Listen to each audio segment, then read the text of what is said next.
This story begins at dawn in Chosun. Near the house, a man is doing exercises.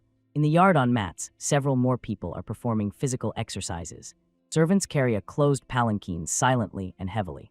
The person inside thinks that it is not the city that starts the morning early, but he is simply an early bird. Having dismounted from the horse, he walks down the street. He looks through the window and observes how people inside the house are also diligently exercising. He smiles upon hearing the sounds coming from the training hall. Guards near the gates energetically do exercises with dumbbells. One of them, noticing the person's approach, addresses him as Your Highness and asks if he has come for morning training.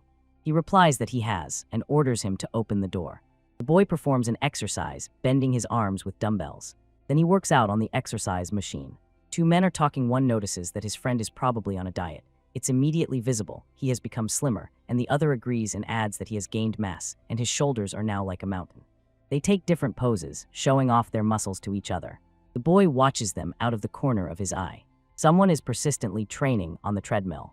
A sobbing overweight man complains that so little time has passed. Spinning in the wheel, he complains. An hour has passed, but it feels like an eternity to him. Some sounds reach the boy. It is the noisy, tense breathing of a man who is trying with all his might to lift the barbell. A sharp scream burst from his mouth. His efforts finally brought success. Putting it on his shoulders, the man exhales sharply.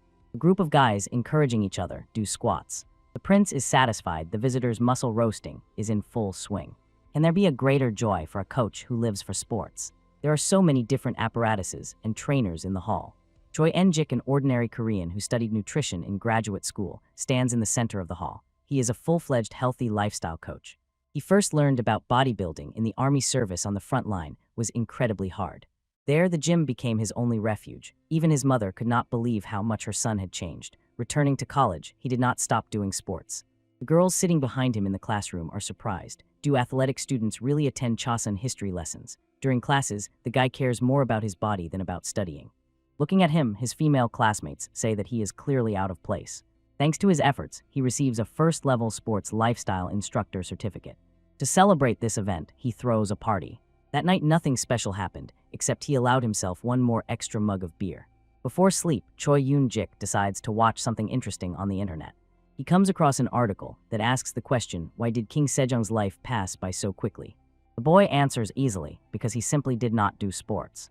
Falling asleep, Choi Yoon-jik thinks, I wonder what would happen if one morning he woke up in Joseon and found himself a sports instructor. He imagines rows of muscular boys lined up before him. The boy is sure he would rewrite all history. It seems to him that this sounds funny. Sitting on the sofa, Choi Yoon-jik falls asleep. At dawn, a voice came from the house asking, does His Majesty still suffer from a cough? A rooster crowed, shocking the boy who tries to find his phone. He cannot understand where this bird came from. Getting up, he thinks that it seems he drank quite a lot yesterday. His gaze suddenly fell on a dresser that he never had. Choi Yoon-jik realizes that he is in a hanok, a traditional Korean house. He is sure he is still asleep. Sitting on the bed, he raises his hand and freezes in bewilderment. Under the window of his room stands a servant who says it is time to get up. Examining his body, Chhwe En-jik asks himself only one thing: why? He cannot understand where his muscles have gone and why he has become so thin again. The boy hurriedly opens the window, through which the servant's voice is heard, and still cannot believe what is happening. As soon as he flings open the shutters, the servant repeats his question again. The boy looks before him is an unfamiliar courtyard and some people in national costumes. He asks what is his name. At first, the servant cannot understand what he wants. Finally, he answers, the first name is Yu, the second Sujai. The boy asks if the father's name is by any chance Lee Du, and hears in response, yes. The boy realizes that now he is the son of the fourth king of Joseon, who after his death was called Sejong the Great. Chhwe En-jik thoughtfully considers the information received. Putting all the facts together, he understands that now he is the Grand Prince. He suddenly realizes that he has ended up in the Joseon era. Choi En-jik feels as if everything is too real. He thinks it seems he really ended up in Joseon. When a boy appeared at the door and the servant reported the arrival of Grand Prince Jinyang, Choi En-jik thought, if he was called Jinyang, then the action is no later than 1445. A little nervousness is quite normal, but as soon as he imagines the people he will have to meet, his heart starts pounding wildly. He will meet the most respected historical figure #1 in the Korean army. He cannot believe that he is about to see Sejong the Great himself for a history faculty student. This is an incredibly exciting moment, and he is allowed to enter. The boy is enchanted by the king's charismatic voice, but the man's breath confuses him. Entering the room, he sees an incredibly fat man who informs him that he is here because there is a task for him. Noticing his surprised look, Sejong asked who he was staring at like that haven't woken up yet. The boy was disappointed by the appearance of the hero, whom he had imagined quite differently. He falls to his knees before the man sitting on the raised platform. The man asks what's the matter. He apologizes and says that his father showed incredible wisdom and insight in matters of governing the country. Calling himself a humble son, he bitterly regrets that he squandered all manners and now looks like an ignoramus, worrying about how best to bow to his majesty, and the man replies that there is no need to speak of ignorance. He says that he values his talents, so he will give him tasks that suit him. He wants the prince to rewrite the gamok, a general overview of events that took place during a certain period. Sejong orders him to go to Chifenjian and rewrite everything in capital letters. The boy replies that the order will be carried out. Chifenjian is an educational institution of early Joseon, where scholars study and conduct research. The boy sits at the table and involuntarily thinks, as long as he lives here, he will have to visit here from time to time. The young man near the shelves with books says, if the Grand Prince manages to rewrite Kanmok, everyone will be amazed by his talent. The boy interrupts him, saying that His Majesty's handwriting is much better. The interlocutor believes he is too modest. Choi Yoon-jik notices with surprise that he has no problems, not only with understanding the language, but also with writing, and suddenly realizes the body has retained the muscle memory of the previous owner. Turning the pages of the book, he thinks that the text there is not that small. It seems that the great sage has problems with his eyesight. He imagines this man as a club member and forms his own opinion as a coach with 15 years of experience. He believes that Sejong suffers from obesity and his body mass index is over 35. Moreover, the king's face seemed to him too swollen. It was a cool summer morning outside, and sweat was already dripping from his cheeks. The boy believes that most likely he has diabetes or impaired glucose tolerance, a condition that precedes this disease. Then everything is clear to him as day. Senjun will suddenly die, his successor King Mujun will also soon die, and Tanjun will ascend the throne, who will be killed by rebels. Choi Yoon-jik decides he will not allow this. Crown Prince Lee Hyang, the eldest son of Sejong and future King Mujung, approaches him. He says it is unusual to see him here because he usually enjoys hunting in the mountains, and the boy realizes that before him is the 5th king of Joseon, his older brother. He asks what happened, and the crown prince replies that he wants to check in advance the condition of the books that will be sent to their father. He asks not to worry about him and to continue attending to their own affairs. The boy ponders his words. Could it be that Lee Hyang notices nothing? He addresses the crown prince and says that some books are written in too small handwriting, they are hard to read. The boy adds he has decided that the order to have them recopied is indeed appropriate. Li Hyang is a little surprised. He asks with interest what else does his brother want to say. Could it be that he also knows about their father's farsightedness? The prince admits, until now he only had assumptions. Li Hyang recalls, earlier he boasted so much about his grandeur. What a changeable life. The boy asks when did it start. The crown prince says that the first signs appeared a year ago. It does not resemble senile farsightedness. It is not only that he cannot see up close, for now it is a secret, and Li Hyang warns him. Keep your mouth shut. Choi En-jik bowed his head, agreeing with his brother, and in his thoughts knew that he would not be so easy to get rid of. The crown prince leaves the room, and people in the corridor can be heard greeting him. The boy feels a dull ache in the back of his head. He turns his head left and right. Then he moves on to exercises for the hands and shoulders. The hands and shoulders begin to work. Choi En-jik feels relief and rejoices at this, not even noticing that the people at the neighboring table are looking at him with bewilderment. One of the men asks in surprise, what is the great prince doing? If the neck hurts it needs to be massaged, why those movements? Hearing his words, the boy realized they don't even know what stretching is, and although in this era there are already massage doctors, their sessions hardly help at all. It's simple, anatomy is not yet studied, so people are unaware of the shape of muscles and how they connect with each other. He decides to give them a usual excuse and says that recently he dislocated his neck during horseback riding. The boy complained that he suffered a lot from it, but moving his back, he felt that he became easier. He convincingly assures the men that it really helps and offers them to try it too. They repeat each of his movements, first doing exercises for the neck, and then the time comes to warm up the back. The men feel much better. The next day, entering Chifenjian, the crown prince hears the boy advising those present to move their back and shoulders so that relaxation spreads through the body. The boy listens in surprise to the enthusiastic exclamations, and the people who felt relief are confident in such a case. Even a doctor is unnecessary. The stretching technique demonstrated by Prince Jinyang instantly spread among the scholars of Chifenjiang. It was dubbed the stretched whale, but the great prince has another headache. The passerby approaches the bench vendor and asks hopefully, do you have crabs? The merchant even gaped. The prince visited them. Suyin says he came to buy oil, something like sesame oil, and the man replies that he has beef oil and can give him all of it. Handing him the money, the boy asks to gather the oil starting with the lowest quality. The passerby is puzzled. Just now the prince bought everything in the herb shop, from the simplest potion to the angelica root, and now he is buying oil too. What is the prince planning? The boy remembered that Prince Jinyang died from severe dermatitis, and since he could not return to the present, he decided to act ahead, sadly thinking that even dermatitis can be fatal then. He persistently set about implementing his plan as quickly as possible. The people around greet him and bow their heads before him. The prince's thoughts are suddenly interrupted by someone's voice. A woman who approached from behind, accompanied by a maid, says she heard that he often frequents this street. He turns to her and replies, "Yes, wife." The boy says that after becoming closely acquainted with several books of Chiffenjong, experimental ideas sparked in his mind. The woman says that he used to do nothing but hunt all day long, and now he has taken up a disgusting job. She is curious about what her husband is thinking. The prince's wife asks with interest what exactly has her husband planned. The young man finally realizes that this is really his wife. He says that he was looking through books in Chiffenjong and came across an interesting thing, an invention used in the land of the sun to wash things, and in his thoughts he constantly urges himself to calm down and not panic. He explains that he wants to test this invention. It is soap, and he is sure that for a person who found themselves in the Middle Ages, there is nothing more important. Even modern people suffer from skin diseases if they train in unwashed clothes, so how then to do bodybuilding in Chosun, where there is no soap at all? Of course, this will lead to the appearance of even more severe skin diseases. One day he tried to make soap for the hall where he worked. The grandmother of the owner of the premises said, "I don't trust store-bought soap, so I make it myself." Her recipe turned out to be surprisingly simple. She added water mixed with ash from burned rice straw to natural olive oil, mixed everything thoroughly and heated it, and that was all. The young man is sure that such soap can be made even in Chosun. The woman is convinced that if oil touches the body, it immediately becomes dirty. She says she would never have thought that it could be used for washing.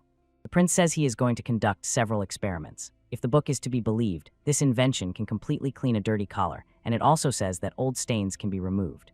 Getting ready to leave, she says that she really hopes for his success. The boy understands that their relationship is strained. Prince Jingyan watches the soap boiling, while a servant closely monitors his actions nearby. He believes that if there are noticeable signs of foaming, that is already a victory, and the ideal ratio can only be found through experience. Staring at the brew, he thinks that, judging by its appearance, it seems to be going well, but he is more concerned about how much this remedy will really help with washing. He decides to try it on himself first. Lathering up, he notices there are flaws, of course, but the result is quite good. Sitting in the bath, the prince reviews in his mind the flaws of the soap he made himself. Because of the sesame oil, it smells a bit, he notes. He is confident, once this problem is solved, and there is a chance to start mass production, supplies for the Ming dynasty will also be established. His other problem is Sejong's health. Even the king's father gave up trying to make him take care of his body. The boy anxiously wonders if he, as the second son, can get through to him. After all, he is not even his successor.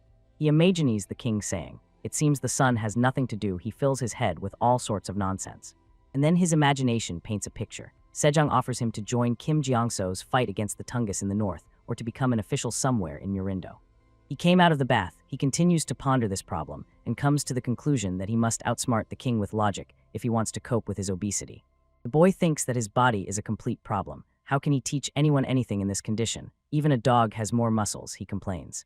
He understands, for his words to sound convincing, he needs to regularly perform 3 main exercises: reach a weightlifting plank of 400 kg and train about 620 muscles. The boy takes a pose in which bodybuilders show off their muscles, and people in the bath look at him with bewilderment. He thinks, what if bodybuilding is made into a science? How far can he go? Prince Suyin decides to write a book where research dedicated to body improvement will be recorded. The boy energetically does pull-ups on the horizontal bar in the yard. He thinks, could it be that he has a natural predisposition? Then he does 29 extensions and flexions. Next up, 82 push-ups. Then comes the dragon plank. Meanwhile, the boy thinks that the prince has quite a gifted body, and the strength of the torso and pull exceed the capabilities of an ordinary person. Otherwise, how could he do 15 pull-ups with such a belly? He is convinced that it is the genes of Tijo Li Xiang, the first king of Joseon, making themselves known. The servants tell the prince that they have brought everything needed. The boy is happy he was delivered dumbbells. He promises those who brought them that he will pay them right now. They are glad that he liked the creation they made for the first time. As they leave, they look back to see how he trains with the dumbbells. The sky burns with the colors of sunset, and the men chatter about the prince's behavior. They are sure he has completely lost his mind, and cannot believe that for a handful of cast iron, he spent 80 pounds of rice. The rich have their quirks, they say. One of the men says that even samurai do not need iron so urgently. Suddenly an unpleasant thought flashes through him, which he immediately voices. The man hopes the prince does not plan to gather an army. A friend asks him to be more careful with his words. He says money does not smell, so he suggests leaving here quickly. The boy trains with the dumbbells. Training with his own weight without iron did not satisfy him. He is glad that finally they are together again. A passing maid looks at him. Entering the prince's wife's room, the girl who brought blooming sakura branches tells the lady that this is already too much even for his highness. She asks the woman, "Will you just quietly watch this?" The woman interrupts her. The girl is still angry. She recalls how the prince got covered in oil, and now he also gave 80 pounds of rice for pieces of iron, which she can hardly believe. She recalls how he used to engage only in hunting, and seemingly did not acknowledge at all that he had a wife. And now the prince, in her opinion, has completely devoted himself to some strange affairs. She asks the mistress what did she do wrong in her past life. The woman asks her to be silent. The girl, who is holding a bouquet of sakura branches close to herself, looks at her guiltily. In her imagination, a blooming garden appears, and nearby the prince, with whom she is walking among the trees. He extends a sakura flower to her. Pink petals quietly fall down on her from above. She says that today she wants to go to bed earlier, and adds that she will not need the maid's help. She wants to be alone. The woman sits in a bath filled with water and flower petals. She gazes intently at the thing the man called soap. Taking it in her hands, the woman thinks, can one really wash with this? She dares to try it once. The boy, just having bathed and drying himself with a towel, decides today he will lift a heavier weight. Some noise makes him wary. Turning around, the prince asks, "Who is there?" From another room, his wife comes out to him. She smiled and says that she was pleased by the very fact his soap really removes even the most stubborn stains. But she thinks that the smell of oil is too sharp. If she washes with it every day, people will start to take her for the wife of an oil merchant. He asks, what if we use pork or beef fat? They are equally expensive, so it is too early to talk about sales in the lands of the Ming Empire, and the soap in that case risks becoming a luxury that only the Chosin nobility can afford. His thoughts are interrupted by his wife. She thinks the scent could improve if linden or camellia oil is added. The boy liked her idea. This oil smells better than sesame, and it is easier to obtain. He sincerely thanks his wife. A poor coastal village. A man greets the great Prince Jingyan and is surprised to see him in such a humiliating place. The boy says he remembers him. He was the one who drove the beasts during last year's winter hunt. He recalls how badly he was battered then. He was covered in wounds after luring a deer out of the forest. The prince says he does not forget those who serve him well. Although much time has passed since then, he asks to accept his gratitude. At first, Jin Yang thought that simple silver would be enough, but later he realized there is a much better option. Every 15 days he will send him 2 bottles of sesame oil, 2 sacks of rice, and also eggs, chicken, and a bunch of other things. He says that the man can use all this to feed his family. He doesn't even know how to thank the prince for his generosity. The boy replies that he only needs one thing, that every 15 days, the man reports to him the height and weight of his children. The former squad member gladly agrees. The prince is pleased with himself. In 20 days, he promised to provide food aid to 20 households and began recording the weight and height of the children. Some survive on protein, while others on carbohydrates and fats. He imagines how he will tell the king about the changes in the body structure and motor skills of the children as proof, and is confident that now the king will not brush it off and say that he is talking nonsense. Jin Yang is sure that this research will definitely help change King Sejong's eating habits. The boy hands the blacksmith the drawings and asks, can he make this? He says he can't read, but understands numbers. 1 round piece of iron weighing 30 kg, he says, then asks, isn't that the total weight of 3 pot lids? He asks, is the prince going to mount them on an iron rod? The boy says that there should be 4 circles on each side. The interlocutor is surprised after all. The total weight will reach 240 kg. Jin Yang replies that eventually an even more powerful weight will be needed. He tells the stunned Kovalov that it would be good if this construction could withstand 300 kg. Then he adds that he has another order and takes out another drawing. He asks him to roll the iron plate into a rod about 3 feet long. Jin Yang was seized by curiosity whether it is possible with the technical capabilities of this era to create a chachin, a firearm of the Joseon era. The man is confident that the king will surely appreciate his invention. The sun relentlessly lanes toward sunset.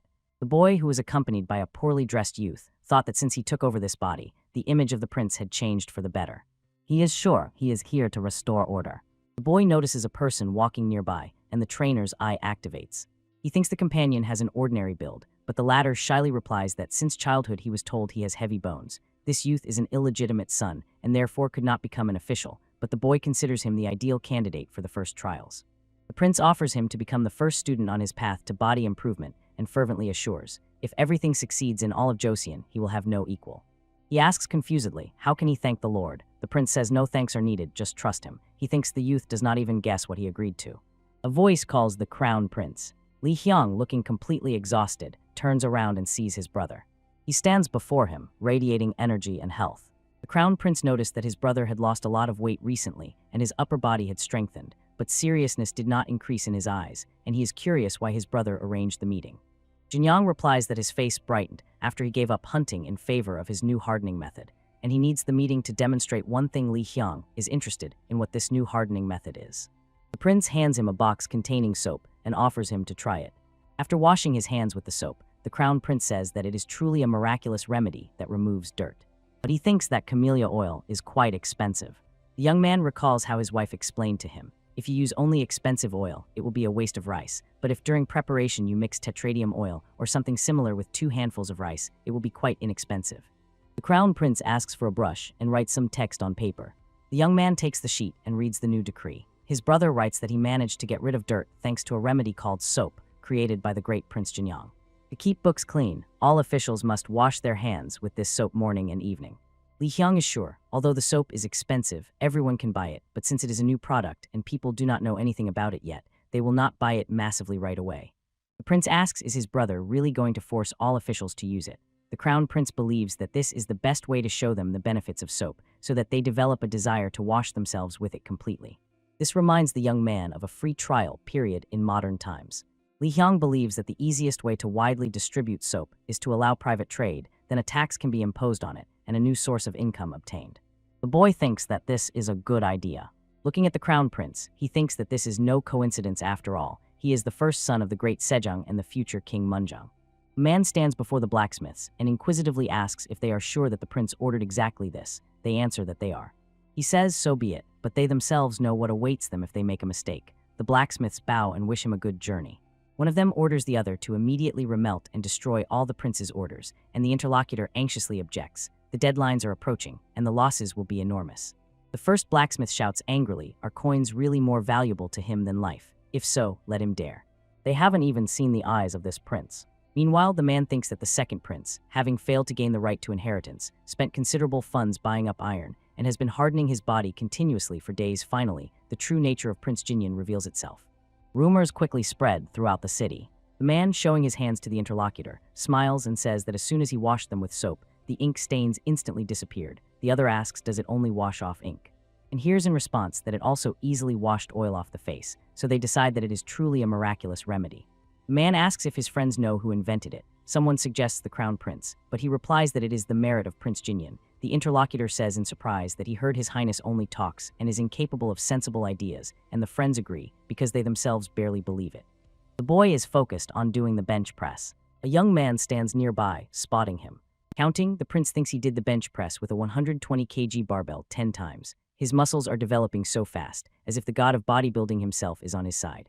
Jinyang finished the exercise, and the young man looks admiringly at his achievement. The prince replies decisively, one must not neglect respect for parents. Hardening the body is the best way to show it. Although this equipment reminds him of rusty barbells from the gym, he believes it is very useful. However, many difficulties arose during its manufacture. He recalls how the blacksmith, bowing his head, apologetically said they did not manage to finish the rest of the products on time due to urgent circumstances. He promises to return all the money. They not only failed to fulfill his order, but also did not cope with the design. The prince decides that now it is the young man's turn to exercise. The young man protests and says he will immediately go to the ancestors. But Jinyang is relentless. He reminds him that he already warned him. The body constantly needs hardening. The prince diligently helps the student perform the bench press correctly, and his wife watches them attentively. She says that he was slender before, and now his body seems to glow with strength. The maid is confident that he can boldly be compared to General Wonbin. The boy happily returns to them to find out do they really think so. The young man, whom he forgot for a second, calls him in a hushed voice. Jinyang felt that the general had been a true brave man since his youth. In adulthood, he became famous as a general under the command of Kim Chenso, and Jinyang thinks that someday it would be good to charge for soldiers' military training. Letting go of the barbell, he thinks that one weapon is not enough for victory. His student barely holds the weight that has fallen on him. Suddenly, their attention is caught by a loud knock. The boy is puzzled, who dares to break into Prince Jinyang's gates. A group of people bursts into the courtyard without ceremony. The prince walks towards them. His wife asks the uninvited guests what is the matter. She says that this is Prince Jinyang's property. One of the men replies that they know this and orders her to be silent.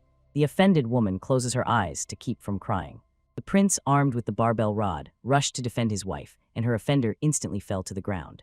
He cannot believe that Jinyang was able to push him away so easily.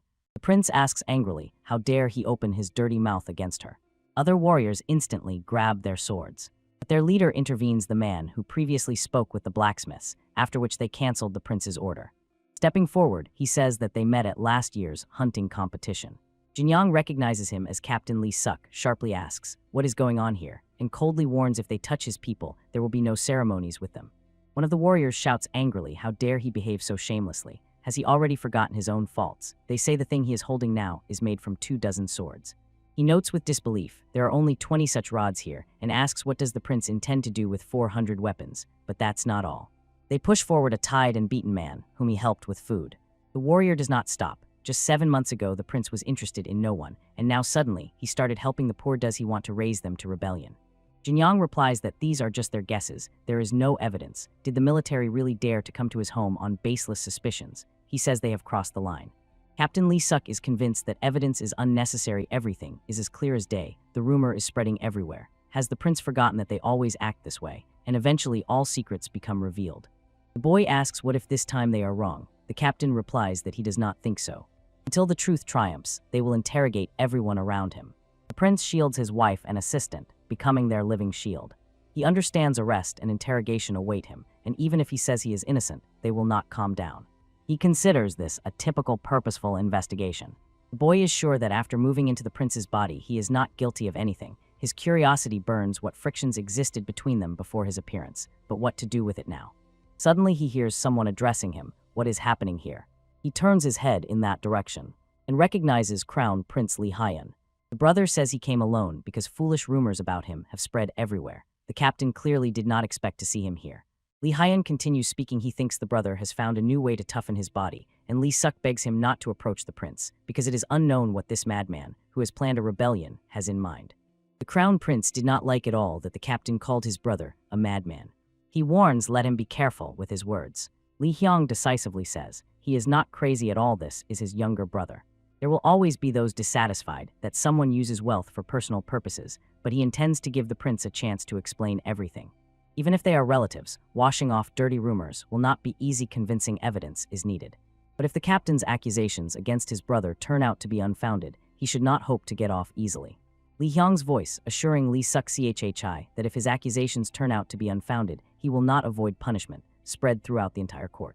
The prince, addressing his brother, said that he would need a little help. He asks the servant, bring the book. When the young man brings what was requested, the boy explains that he had a quite valid reason for all this, the development of a doctrine about a healthy lifestyle.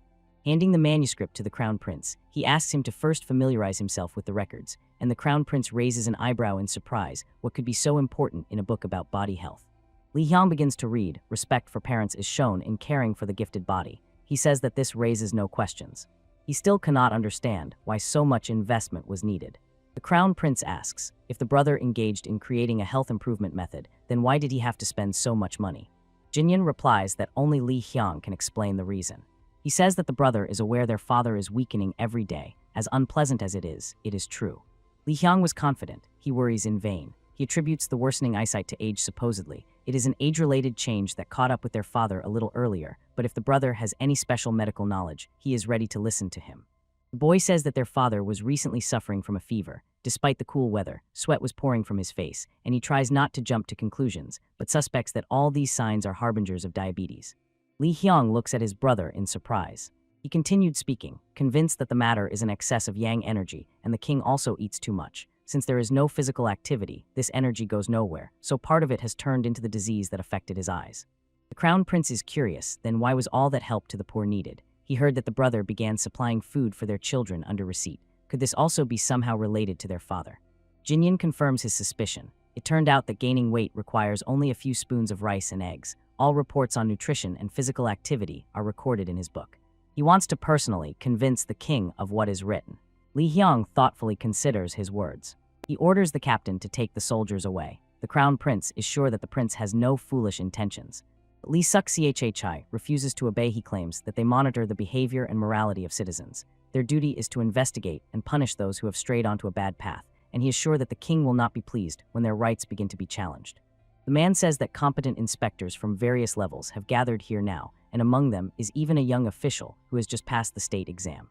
The captain asks, does the crown prince really want him to simply obey his order without knowing all the facts? What example would he set by this? He looked at his brothers and said that he is the head of the morality inspection. And if they want to drive them out of here, let them start with him. The captain draws his sword from its sheath. He begs the crown prince, covering for someone just because of family ties is wrong. You are the future king. Lee Suk Chai demands that he stand firm and show the world the greatness of his country's laws. This man did not become the chief inspector by accident, and the boy feels. Now this problem concerns not only the two of them, the captain has also involved the crown prince. Li Hyang believes that the brother needs to be clearly explained why he bought all this. The prince says he will personally show everything and prove it with his strength. He explains that yang energy has accumulated in the king's body and it has affected his vision. But he believes that the father can overcome his ailments if he starts hardening his body. The boy reminds his brother everyone knows the king does not like physical labor. He is sure it is enough to show the father unprecedented power, and he may become interested. If the strength equals the prowess of the famous general from the Jin Empire times, Xiang Yu, skepticism will probably disappear. The prince believes that if he cannot convince these warriors, he will be even less able to persuade his father. The crown prince understands him. Li Hyang commands everyone to listen to him. He says that the prince is devising ways to improve the health of his people, and these devices were created exactly for this purpose. The captain cannot believe his eyes. He is really using all this equipment for training. He does not understand what use a piece of iron, heavier than a good cauldron, could have. The crown prince asks, suspiciously, wasn't the purchase of all this the primary reason for the inspection? And if he is right, then why not allow the prince to show his skills and clear his good name? The warriors cannot believe that the chief inspector will personally conduct the check. One of them volunteers. He says that no one equals him in strength, and if the prince loses, it will become obvious to everyone that he lied. The boy begins to warm up his hands, and the opponent is also preparing for the confrontation. The rivals take their places. They will compete by performing the bench press with a barbell. The boy explains that this exercise strengthens the arm from the wrist to the elbow, the chest, and the shoulders. The man asks with curiosity, isn't this a question of strength? The prince replies that, apparently, the opponent is nervous because he fears that he will win. The inspector's face turned red from the effort. He stands confused and does not understand why he cannot lift the barbell.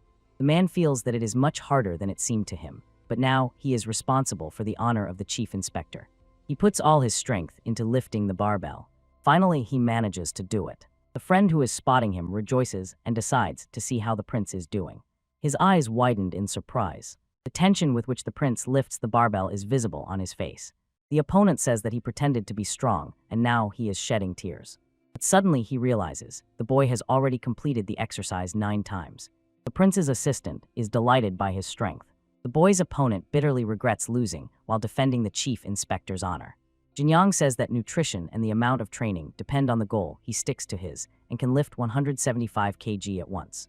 Captain and his subordinates can't believe their ears. One of them shouts that this is nonsense. Could victory have gone to his head so much that his mind is clouded? But the captain cuts him off and says they are leaving. The boy does not argue with them. He has already proven in practice that he is innocent. The chief inspector announces, today they will retreat. But the prince is still under suspicion. The captain says he will continue to fulfill his duty. The boy understands he will continue to watch him. He replies that he will do the same. The warriors leave. The crisis has passed, and the crown prince learned about King Sejong's illness. Li Hyang says that it is time for him to go as well. The boy wishes him a good journey. The brother promises to supplement his book, so it can be said that alongside the problem, a good opportunity appeared, but in reality, they almost got into big trouble. He asks his wife for forgiveness for everything that happened, promises to be more cautious from now on, and to agree on everything with her in advance. She asks him not to worry and regrets that she could only understand his plan now. Suddenly, his legs give way. Seeking support, the prince finds himself in the arms of his wife. The woman pleadingly asks him to wait. The servants, who stood aside and misinterpreted the situation, are sure. Behaving like this in broad daylight is shameful. The prince hears the servants condemning his behavior. The woman says that for such matters, one should retire to the chambers. The warrior, who is defeated in the confrontation with the prince, blames himself for everything and feels terrible shame. The captain says that this has happened before, and it cannot be said that he gained no benefit from it. The man asks with interest what the chief inspector means. Among the metal items ordered by the prince, there was one fascinating thing, a thin, hollow iron rod. It resembled a tubular weapon, and the captain, who highly values all sorts of curiosities, can confidently say that this thing was not made just like that. There is a possibility that the prince is trying to improve an already existing firearm. At a hunting competition a year ago, he saw a beast bare its fangs, and now the prince suddenly started talking about honoring parents in some book about healing. he is sure that this is nonsense. He will definitely expose all of Jingyan's plans. After some time, the blacksmiths bring news. Another order for making tools has arrived. Meanwhile, the prince lives an ordinary life. 3 months have passed. The prince's wife confessed. Recently, she had been feeling unwell, so she went to the doctor and he said she was pregnant. Jinyang is a bit confused. It turns out that on that day they conceived a child. He recalls a friend who had a 1-year-old baby. That friend complained that he had no time for sports. The guy assured him that exercising can really change life. He believed that the surge of strength and vigor after workouts was an important aspect, but the friend did not agree with him. The friend says that advice from an unmarried man over 30 sounds unconvincing. The guy replies that he has been married for a long time. He has 2 wives named Barbell and Dumbbells, and now he will have to become a father. The joyful prince lifts his wife in his arms and spins her around. He is eager to deliver this joyful news to his majesty as soon as possible. The woman glows with joy. She is happy that she was able to make him so happy and suggests going to pray together. The prince believes that for his wife to give birth safely, she must first take care of her health. First, they need to determine her level of physical fitness, so he suggests starting with simple exercises to avoid overexertion. Prince and his wife sat on mats. He taught her to breathe properly, and in his mind spun the thought that for successful childbirth, stretching alone was not enough. The crown prince's wife died immediately after childbirth due to complications, and in that era, the death of a mother or child during childbirth was a harsh, everyday reality. He realized that a simple disinfectant could significantly reduce risks, so the guy decided to create it. The prince proudly shows his made device, and the guest asks with interest, is this a vessel for storing soju? Even in his wildest dreams, he could not have imagined such a shape. The boy says he made it himself. He helps collect the alcohol, and the long tube cools it. The prince strictly orders to bring all the soju that is in the house. He believes that after purification, it is necessary to check how pure the alcohol is. To do this, he needs 2 mugs of the same volume, but water fills only 80% of their capacity. The specific gravity of alcohol is about 0.8. If the filtered alcohol turns out to be lighter or heavier than water, it is a failure. He placed the mugs on the scales and anxiously watches their oscillation. Finally, the pans stop moving. The boy rejoices there is a disinfectant. He has just arrived in Joseon. Very little time has passed, and a sudden return to the present has not happened. Everyone in the prince's house is already at fitness. The boy is curious about what has happened in the modern world during his absence, but it only worries him somewhere deep in his soul. It is much more pleasant to walk in the garden with his wife. After the birth of the child, he completely immersed himself in the life of Joseon. Time flies quickly. Recently, Prince Jingyan has achieved a lot, so His Majesty believes. He says that the son invented soap accessible to everyone, thereby replenishing the treasury, and also created a remedy for treating wounds. The boy sincerely thanks him for the shown mercy and believes that he still has room to strive. The chief inspector closely watches him. The king is confident he does not need to be modest. The captain grimly listens as Sejong says he allocates 200 nyang of silver to cover the prince's expenses for making soap. The king believes that the recent birth of Prince Jingyan's firstborn is a true blessing for the royal family. Moreover, Lady Yang, his wife, recovered within a week. Doesn't this prove the effectiveness of his new invention? Sejong decisively orders, from now on, alcohol will be used to treat children and mothers. Looking at his son, the king thinks that he once considered him a white crow in their family, and suddenly he has grown so much. His vision becomes blurry, and he no longer sees the prince clearly. He feels worse, hearing alarming cries. The king falls, people rush to him. The order to call a doctor is heard. In March 1438, King Sejong's condition suddenly and rapidly worsened. The prince, sitting at the table, anxiously asks about the father's well-being. The brother replies that his condition has worsened this time. He, of course, woke up immediately, but Li Hyang is still worried. He says that the king is constantly tormented by thirst, and his vision has deteriorated so much that he is forced to hold books literally in front of his eyes. Sejong drinks a healing decoction, but the crown prince believes it gives no benefit. The boy anxiously asks, has the father ever spoken to the brother about his ailments? It is important for him to know if the king mentioned anything like pale haze or insects swirling around us. He recalls that his grandfather, who suffered from diabetes, complained about this. Li Hyang replies that the father only complained that he cannot see objects in the distance. The prince believes that if everything is as it is, then the situation is not critical. He thinks that perhaps the current condition is just a temporary malaise due to overwork. The boy is not entirely sure about this. Retinal degeneration and cataracts, they cannot be cured. If it continues like this, then according to history, the king will go blind from complications within a year. The prince asks, isn't September and the mother's birthday coming soon? He is sure there is no better reason to influence the father. The crown prince is curious, is he really going to arrange something at the royal feast? In the boy's book, there are only 3 exercises with the heaviest weights. The first is squats. The second exercise is the bench press. third the deadlift, and together these are called the three main exercises. The prince is confident that by his mother's birthday, he will already reach the mark of 1,000 pounds with them. The brother does not believe the number he just mentioned. He asked an experienced soldier to lift 600 pounds, but he couldn't even move such a weight from the spot. No matter how hard the man tried, he failed. Taking a chicken leg in his hands, the boy admits that for now he cannot handle 900 pounds, and 1,000 is already quite difficult. But the prince firmly believes, for the sake of his father, he must overcome this. The crown prince says that he himself will not stand aside then. There are many difficult-to-understand parts in the brother's book, so he will work on presenting them simply so that the essence reaches even their stubborn father. He believes that it is time for the prince to improve in his studies. He is surprised by such a statement, but the brother reminds him that he himself wrote about respect for parents.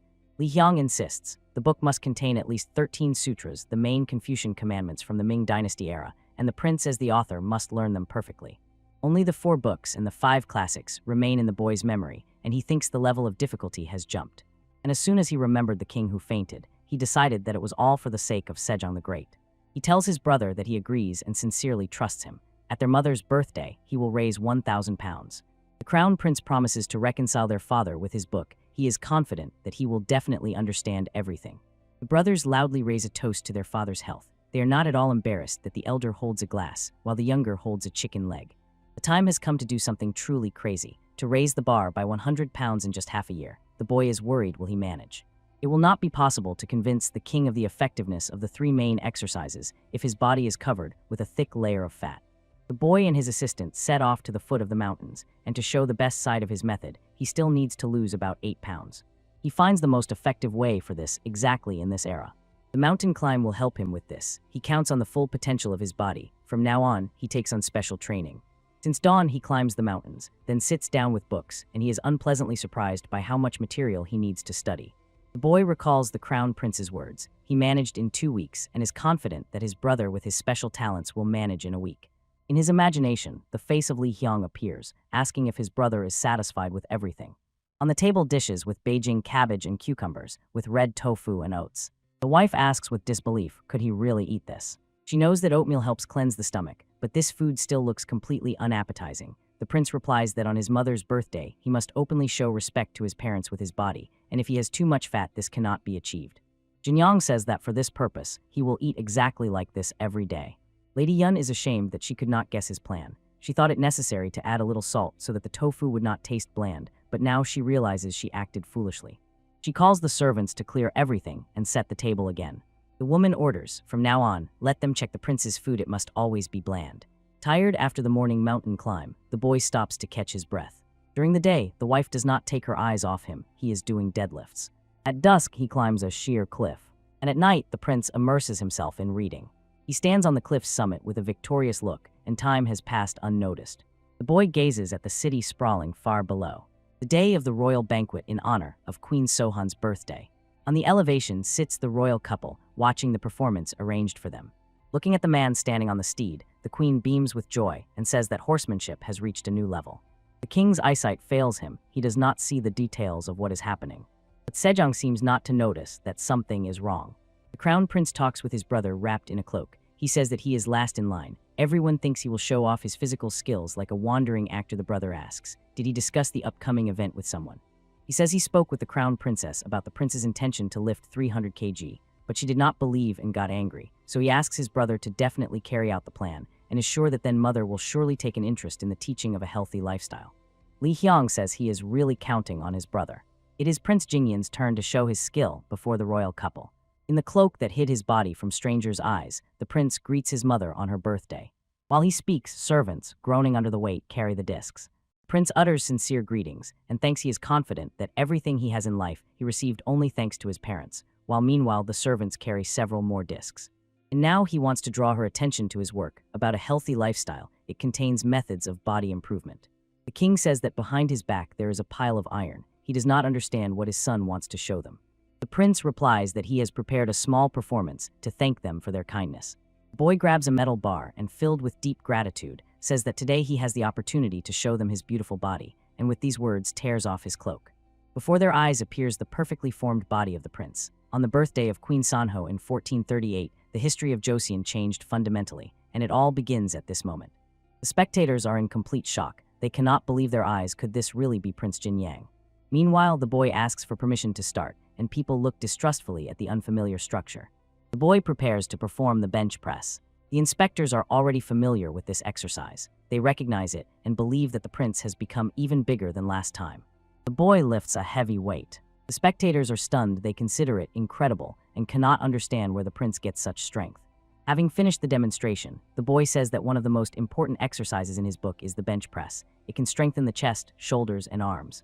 Queen shines with admiration, but does not quite understand what she has just seen and asks how much does all this iron weigh. The prince says the barbell is 40 kg, the plates are 240 kg, altogether 280 kg. The parents are shocked by his answer. He orders the servants to add discs and announces, the next exercise is the squat. The prince explains, you need to use the strength of your legs to transfer the weight to your shoulders. The point is to squat down and stand up. With the help of this exercise, your lower body will become stronger. The waist and buttocks will feel the result. The queen thinks this is dangerous. She wants him to stop his performance immediately. The boy says, here is 340 kilograms, and now he will perform this exercise. He placed the barbell on his shoulders, squats down, and slowly rises. It is difficult for him. But he straightens up, holding 340 kg on his shoulders. The queen jumps up from her seat with anxiety. The king, stunned, asks the court physician Jan Huns, how is this even possible? He says he does not know for sure, but has a hypothesis. Maybe it is somehow related to that book the prince mentioned. The boy announces the last exercise, deadlift. He says he will take the heaviest weights for himself. Behind his back, servants, straining, add plates to the barbell. The onlookers cannot believe he is capable of lifting such a weight. The crown prince addresses the king and says he is worried about his brother's back. He advises to take precautions and hands the prince a wide belt. A servant helps put it on the prince. He approaches the barbell. He will have to lift 400 kg. The prince tells his parents that it was they who gave him such a capable body, so he continues to take care of it, sparing no effort. The number of plates on the barbell is simply impressive. One of the spectators tells Lee Suk Chhi that the prince has completely lost his mind. Against the background of his usual training, such statements clearly call into question the prince's sanity. The prince thinks that if he were not on a diet, handling such a weight would be much easier, but now it will be a real challenge. The belt slightly eases the task, but even it does not reduce the absurdity of the idea to reach the mark of 1,000 kg in just 2 years. But he has no choice. He must perform the deadlift. Not immediately, but still, he manages to lift the barbell off the ground. The spectators cannot believe that one person is really capable of lifting such a monstrous weight. The prince stands confidently, holding the barbell in his hands. The prince's mother feels sick from such a spectacle. The boy immediately lowers the barbell. The tiles on the platform crack under the discs. The king looks inquisitively at the queen, who has risen from her seat. The woman rushes to her son to make sure he is okay. The mother, examining the calluses on his hands, sighs. After these 2 years of training with iron, they have become like this, and asks if he calls this respect for his parents. With tears in her eyes, the queen announces that she has never seen such great respect in her life. The crying woman says that when she looks at how hard he works on himself, she cannot hold back her tears. The court ladies also begin to sob. The queen continues to say that the abdominal muscles in people who practice martial arts become noticeably more defined, but to bring them to such relief. Those around listen to their conversation, and one of the servants tells another that the prince's muscles seem alive. The king is convinced that his son has truly proven the effectiveness of the body-strengthening method described in his book. He says it is excellent work. Looking at the barbell lying near the boy's feet, he asked with interest what inspired him to develop this idea. Prince Jingyan replies that he and his mother gave him such a wonderful body, so he must take care of it and make it better. Sejong asks, is 1,000 kyan a mandatory standard for lifting? He is concerned that people without sufficient strength will not be able to adopt the prince's method. The boy answers decisively, not at all. At first, he started training only to get rid of excess fat, and strength came naturally by itself. He says that after a few months, his movements became smoother, and fatigue disappeared as if lifted by a hand. The king replies that he knows. He and the crown prince worked together on this book, and after he personally reviews it, he will determine what in it is correct and what is not. The father suggests sitting down together soon to discuss the details of the son's training. The boy declares that the king's grace is boundless. Sejong adds that he does not like the official name of the son, Prince Jingyan. The king decides that for his merits in improving the health of his people, he will be called Prince Suyan, where Su means head. From now on, his name is Grand Prince Suyan. Putting the book aside, the king says that it is truly extraordinary. He cannot believe that the younger son has already managed to acquire such knowledge. The crown prince replies that he himself was surprised while reading it. Only the brothers' training methods were presented to him. Unlike other books, only the first one has a thing called a table. today they decide to engage in verification. Senjun flips through records about how the bodies and eating habits of children from the slums change. If you cook one sack of rice about 6 kg, it is enough to keep adults full for 10 days and children for 20, but overeating leads to bodily decay. If children are given a spoon of sesame oil daily, their bodies will be filled with energy, but in a month half a kin will be added approximately 300 grams of fat. Having read about fat, Senjun began to examine himself. The prince asks his brother, how did everything go and what did father say? The crown prince looks sad, but he cannot hold back. He smiles broadly and says that father expressed a desire to begin mastering his art. The boy is delighted. The preparation is already in full swing. Since today is the first day, he decides to teach his father only the correct position. The brother objects the king is very busy right now. The king walks under an umbrella held by the court doctor, says he is very tired, and insists on bringing Chichona sticky substance resembling honey, but his companion objects. His Majesty's eyesight has sharply deteriorated in a few months, and he may lose it completely. The prince believes that the hardest part of sports is getting to the gym, and if Senjun does not want to go alone, there is no other way. He takes the dumbbells and other equipment, grabs the book with his teeth, and rushes to his father. Brother, looking after him, suggests going together. The guards try to reason with the Grand Prince. They say there are things in the palace that should not be done, and beg him to come to his senses. During the exercises, the boy replies, let them try to drive him out if they can. 3 of them pull him up, begging his conscience, asking him not to do this, and saying that the king will return soon. Senjun asks what is happening here. The servants retreat, and he sees his son on his knees. A book lies before him. The king is outraged. What have they arranged here in broad daylight? Are they really not afraid to lose face? The prince begs his father, says they need to discuss something. The king understands that it is about physical exercises and replies that he has read about them and wants to try when he has time. The boy replies that it is best to start today and proceed consistently. Next to him stands the crown prince, silently supporting him. But Sejong still stubbornly insists, says he is busy. He asks did the prince suspect about his illness and write it in the book. Suyin replies that the symptoms are already noticeable. He read in a book that to recover, one must stop the disease in its early stages. King turned to Jan Khans, who was standing behind, and asked what symptoms of the disease does his son mention. He replied that it was probably about increased sweating and excessive thirst. The king calmly explains to his son that he shows no signs, but the son is convinced that there is only one reason why his majesty has a doctor with him. So he really read the book and reviewed the table. Therefore, he's seriously worried about his health, but he rejects physical exertion. Only the final powerful blow remains to be delivered. The prince assumes that his father suffers from diabetes, so he deliberately tried to make his body resemble that of a person with this ailment. The king cannot believe his words. He has so many questions for his son. Suyin explains that he tried to bring himself approximately to the state in which a person with diabetes is. Sejong asks what he wants to say by this. Diabetes is a disease caused by an excess of yang energy, which destroys the body. Sweets are the lever that triggers inflammation. The prince is convinced, if you eat too much chachkan, diabetes will inevitably develop.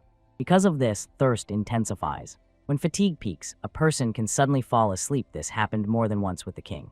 Sejong has nothing to answer his son, so he just silently looks at him. The boy asks do these symptoms really not match what he feels. Of course, he lied about his self-experiments and only told what he knows about diabetes nowadays. But he did it only to convince the king. He even had to deceive his older brother, who is now puzzled about when the prince did such a thing. Sejong asks how long it will take to recover if he follows the advice of his book, and the boy replies that the treatment will last 6 months. The king gives his consent, but he warns if nothing changes in half a year, the prince will bear full responsibility for his deception, and he agrees with his father. In the training ground, the king gallops on horseback, and the prince asks him to increase the speed. Sejong, gripping the reins, grumbles that it is extremely uncomfortable for him to sit in such a position. The boy shouts that he will not succeed if he keeps bending like that. He insists that the man should protect his back and straighten up. The king thinks displeasedly that he has to listen to this tone again. As soon as he bends a little, he immediately gets a reprimand. He wonders how much longer does he have to endure this. The prince says that an hour has already passed and thinks that this is enough. Sejong is happy and replies that he finally heard something sensible from his son. But the boy instantly brings him back down to earth, explaining that it was only a warm-up. The next exercise is squats with a barbell on the shoulders. The king pants, but still follows the son's orders. The prince feels pain watching the man suffer. He gives him tips on how to do the exercise correctly. The boy says that it is enough for him to do it 24 times, adds that he does it for his health, then draws the king's attention to the position of the legs and asks not to bend the upper body forward. Tears roll down the king's eyes. A voice spreads across the entire square. It is time for the meal. Sejong joyfully shouts to set the table quickly. Several dietary dishes are placed before the sad king. He thinks in surprise. The texture of the rice is somehow unusual, more like horse food. The man threw the spoon and demanded to call the cook to him. The servant immediately obeyed his order. Sejong sharply demands to remove these dishes from the table and bring what he usually eats, and indignantly asks what kind of filth have they served him. His shouts spread beyond the room. He asks where the meat in the stew has gone. There is only tofu and radish. The only meat served to him was completely without oil. He couldn't even eat it. The prince stands behind the door and hears his father order to throw all this to the horses. He decides to intervene and decisively opens the door. The boy anxiously asks his father, did he really not like the rice? He explains that to keep his blood sugar level under control, chachan was removed from his diet. Sprouted brown rice keeps him full for a long time, and tofu perfectly replaces meat. He asks his father to trust him. This is the ideal table, and eating like this, he definitely won't gain weight. The outraged king asks what about the taste. The prince replies that maybe he is a bit overconfident, but didn't Sejong agree to follow his instructions for 6 months? He reminds his father, in Confucian writings it is said that for a noble man a promise is more precious than life. The prince says he is even ready to go into lifelong exile with the whole family after their agreement ends if nothing works out, and the king can't even do such a small thing as stick to a diet. Embarrassed, Sejong grabs food, mentally asking, where has his younger son gone? In the evening, the king sits over papers, lonely and focused. He says he made a wrong stroke with the brush and orders the servant to bring a new sheet of paper. The servant immediately rushes to carry out the order. The king thinks he trained so hard that he no longer has the strength to write. For 2 weeks now he has not rested, working on his body, but results are still not visible. Noticing someone's silhouette behind the door partition, he orders to bring him a night meal. But seeing the person who came at his call, he is seized with horror. In the slightly open door appears the face of his younger son. He says he just decided to make sure that his father is all right. The king replies that he can go, thinking that the prince will soon come to him even in his dreams. Lying in bed, Sejong bitterly thinks, because of this book he cannot properly attend to the affairs of the country. If only he had not made that deal with his son, how he regrets it. But how could he have known that everything would turn out this way? The guards by his door exchange looks in bewilderment. One of them hardly believes it. His Majesty no longer snores as before. The second says that just 2 weeks ago the king was barely breathing and tossing endlessly. Sejong sleeps sweetly in his bed. He dreams that under the leadership of his son he trains diligently and as a result becomes a slim and muscular man. Everyone admires him and he enjoys the triumph. Sejong has been following a healthy lifestyle for a whole month now. The prince, standing in the open door, asks, is there anyone here? Entering inside, he sees a man at the table who does not react at all to his appearance. The boy thinks that maybe he is sleeping. He notices a strange scarecrow and cannot help but ask himself, what is this? Suddenly, the man at the table begins to giggle and mutter something. He asks when he got married and immediately answers himself in 1434. The boy listens in bewilderment as he says that this is the year of the completion of the armillary sphere. Giggling and addressing the king, the man added that as soon as the clepsydra repair is finished with a clang, he will be driven out. Laughing, he says that he knew it, and then asks, isn't he a subject of the king? The boy continues to listen, as the house owner reflects at what point in life did he start doing something wrong. Then the man says that the king's mercy is boundless. The prince clears his throat slightly to attract attention. The master of the house jumps up from behind the table and, recognizing the guest, asks when he arrived. Inventor Chan En-sil, with whom he was making an apparatus for alcohol preparation, shamefully apologizes for appearing before him in such an unseemly appearance and asks, did something happen? The inventor comes from a poor family, but thanks to his talent, he advanced in service. He is a true genius who rose to the 3rd rank of the civil service. As a royal engineer, he made a huge contribution to the development of Chosun. In the modern world, he would be called a great scientist. The prince thinks that Chan En-sil does not resemble at all the image he had imagined, and wonders are all scientists really like that. The boy, clutching the scroll in his hands, says that he would like to ask the man to make something for him. Handing over the document to Chan En-sil, he added, this is the will of the king. The man mumbles the word Valia under his breath several times. Then he begins to shout and cry, making his guests stand in confusion. Did he say something wrong? The boy asks him to calm down because he hasn't even presented the main idea yet. The prince asks, haven't you heard about the collection rules of a healthy lifestyle? The interlocutor smiled. It's unlikely anyone hasn't heard of it after all. He saw the prince demonstrating his talents at the queen's birthday. He stood in the crowd and could not believe what was happening for him. It was simply incredible. The conversation in the house continues. The young man says that His Majesty recently took up studying this book, but due to the cold weather, it became difficult to practice outside, so they need to prepare for the coming winter. He shows a drawing of the trainer. He needs stilts. The inventor asks, does the prince want him to create a device that simulates walking indoors? Chan En-sil has never done anything like this before, so he will need time to figure out the drawings. There are a lot of complexities here, and he thinks it will take several years to complete. The young man understands even for such an inventor, it will not be easy to reproduce a modern treadmill. He believes if this process takes so much time, he should look for another way because when he first started the path of body improvement, it brought him a lot of suffering. And when he imagines the king experiencing the same, he decides, it is not yet time for this trainer. The inventor asks, interestingly, isn't this manual meant to strengthen the body and spirit? The prince replies that increasing skill level also leads to lifting heavier weights. He repeatedly felt agonizing, burning pain in his arms and legs, and his stomach twisted so much that he felt nauseous. These memories still send chills down his body. The man thinks that using the walker is so torturous. He says he would like to give up, but does he have any other choice than to create them as soon as possible? Chang En-sil decided to start working on the drawings immediately and asks the prince to follow him. The young man is stunned. Didn't the inventor say that creating the trainer would take years? Sitting at the table with a brush in his hand, the man thinks, if the frame is made of beams as in the young man's drawing, they will break quickly, but if a steel plate is used, the device will become so heavy that an ordinary person will find it hard to even move it. He hands the prince a wheel-shaped exercise machine. Examining the drawings, the boy agrees with him. Behind the door, they can be heard negotiating the deadlines for completing the order. The boy asks, will the inventor have enough time? A month. He replies that if they give up luxury elements in the design, even 10 days will be enough. The prince remarked in surprise that the term had shortened so much and reminded the man how he himself said there was still a lot of work to do, and Chan En-sil, the one who made the face of his majesty while using the exercise machine, answered, if that is the king's will, he will devote himself entirely to the work. The brothers stand by the finished exercise machine. Now you can train your body even in the middle of winter and right in the palace, but the crown prince is worried that no one has tested the device. Their father will have to try it first. The prince asks him not to worry. He has already checked everything. The boy recalls how he used the exercise machine with pleasure. He hadn't done that for so long. Li Haiyan replies that it would be wonderful if all people were like Suyin, but their father recently began to follow the prescriptions of the collector. He will be calmer if this invention is tested by a person who has not trained regularly before. The prince, laughing, says that one candidate immediately comes to mind, and he is just perfect. Crown Prince asks could it really not be about him. He says that such jokes are not appropriate. After all, he, just like his father, cannot stand physical exercise. But his brother was already burning with this idea. Tears stream from the eyes of the running Li Haiyan. He is sure since he started, at least an hour has definitely passed. But the prince denies that he exercised for only 15 minutes. The brother cannot believe it.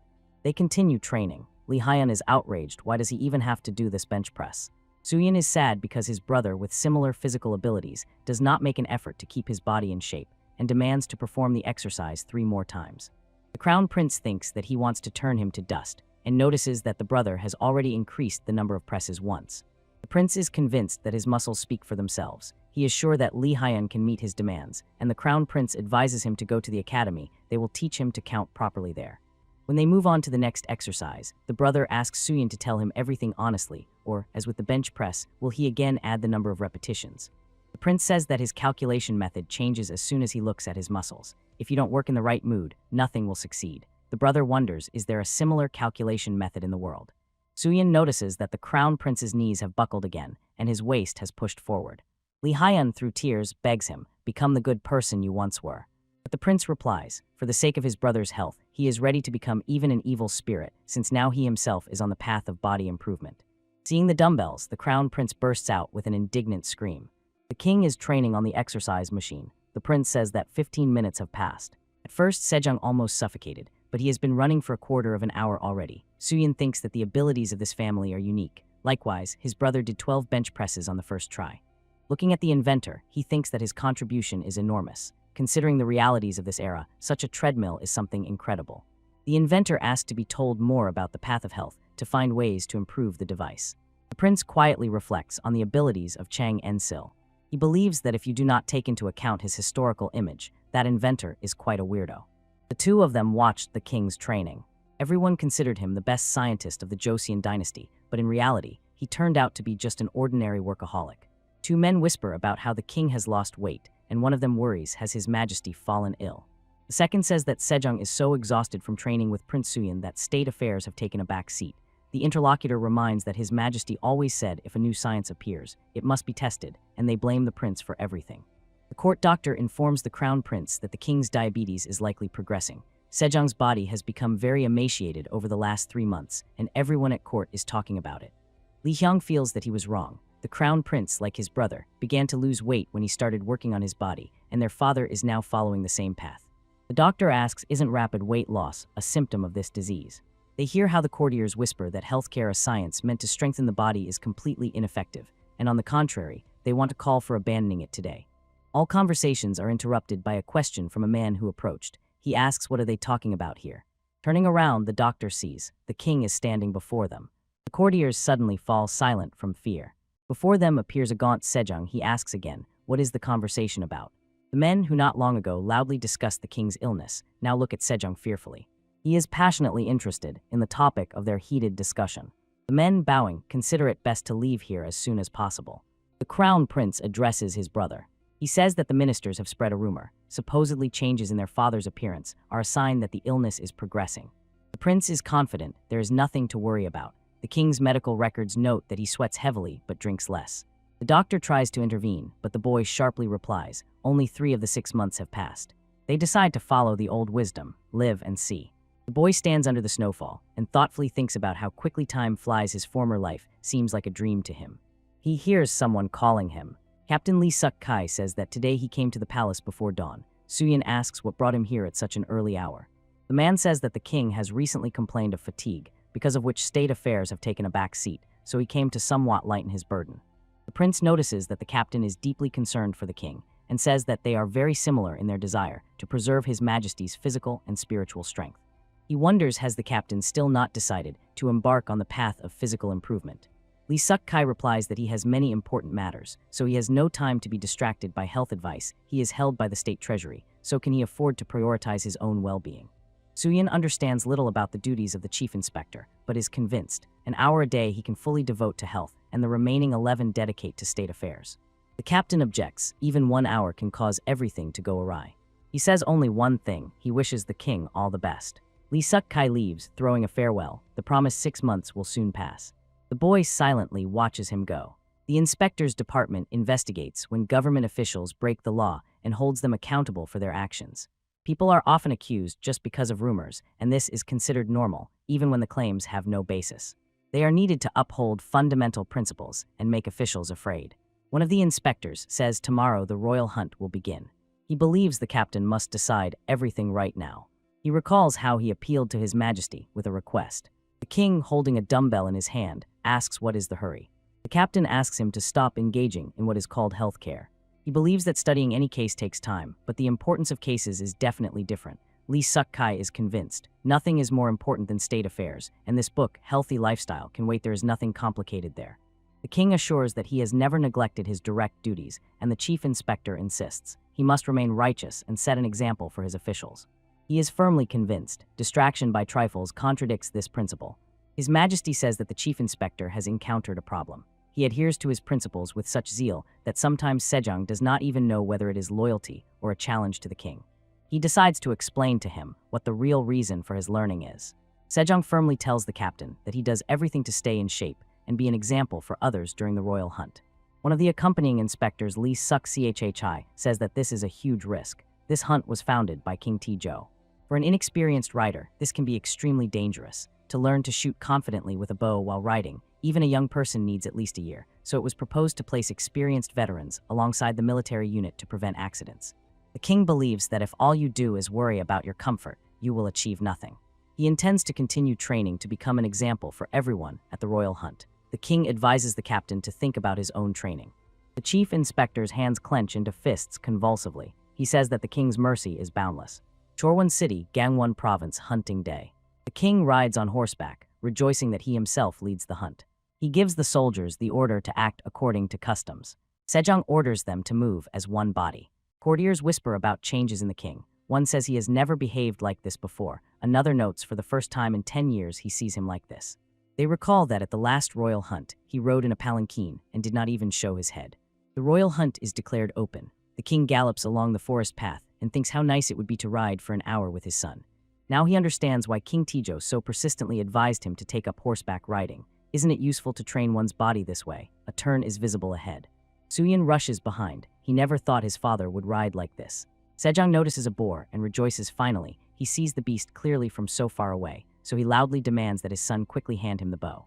One of the riders asks the captain, Doesn't His Majesty hunt together with the chief inspector? To this, he replies that the king decided to catch his prey himself.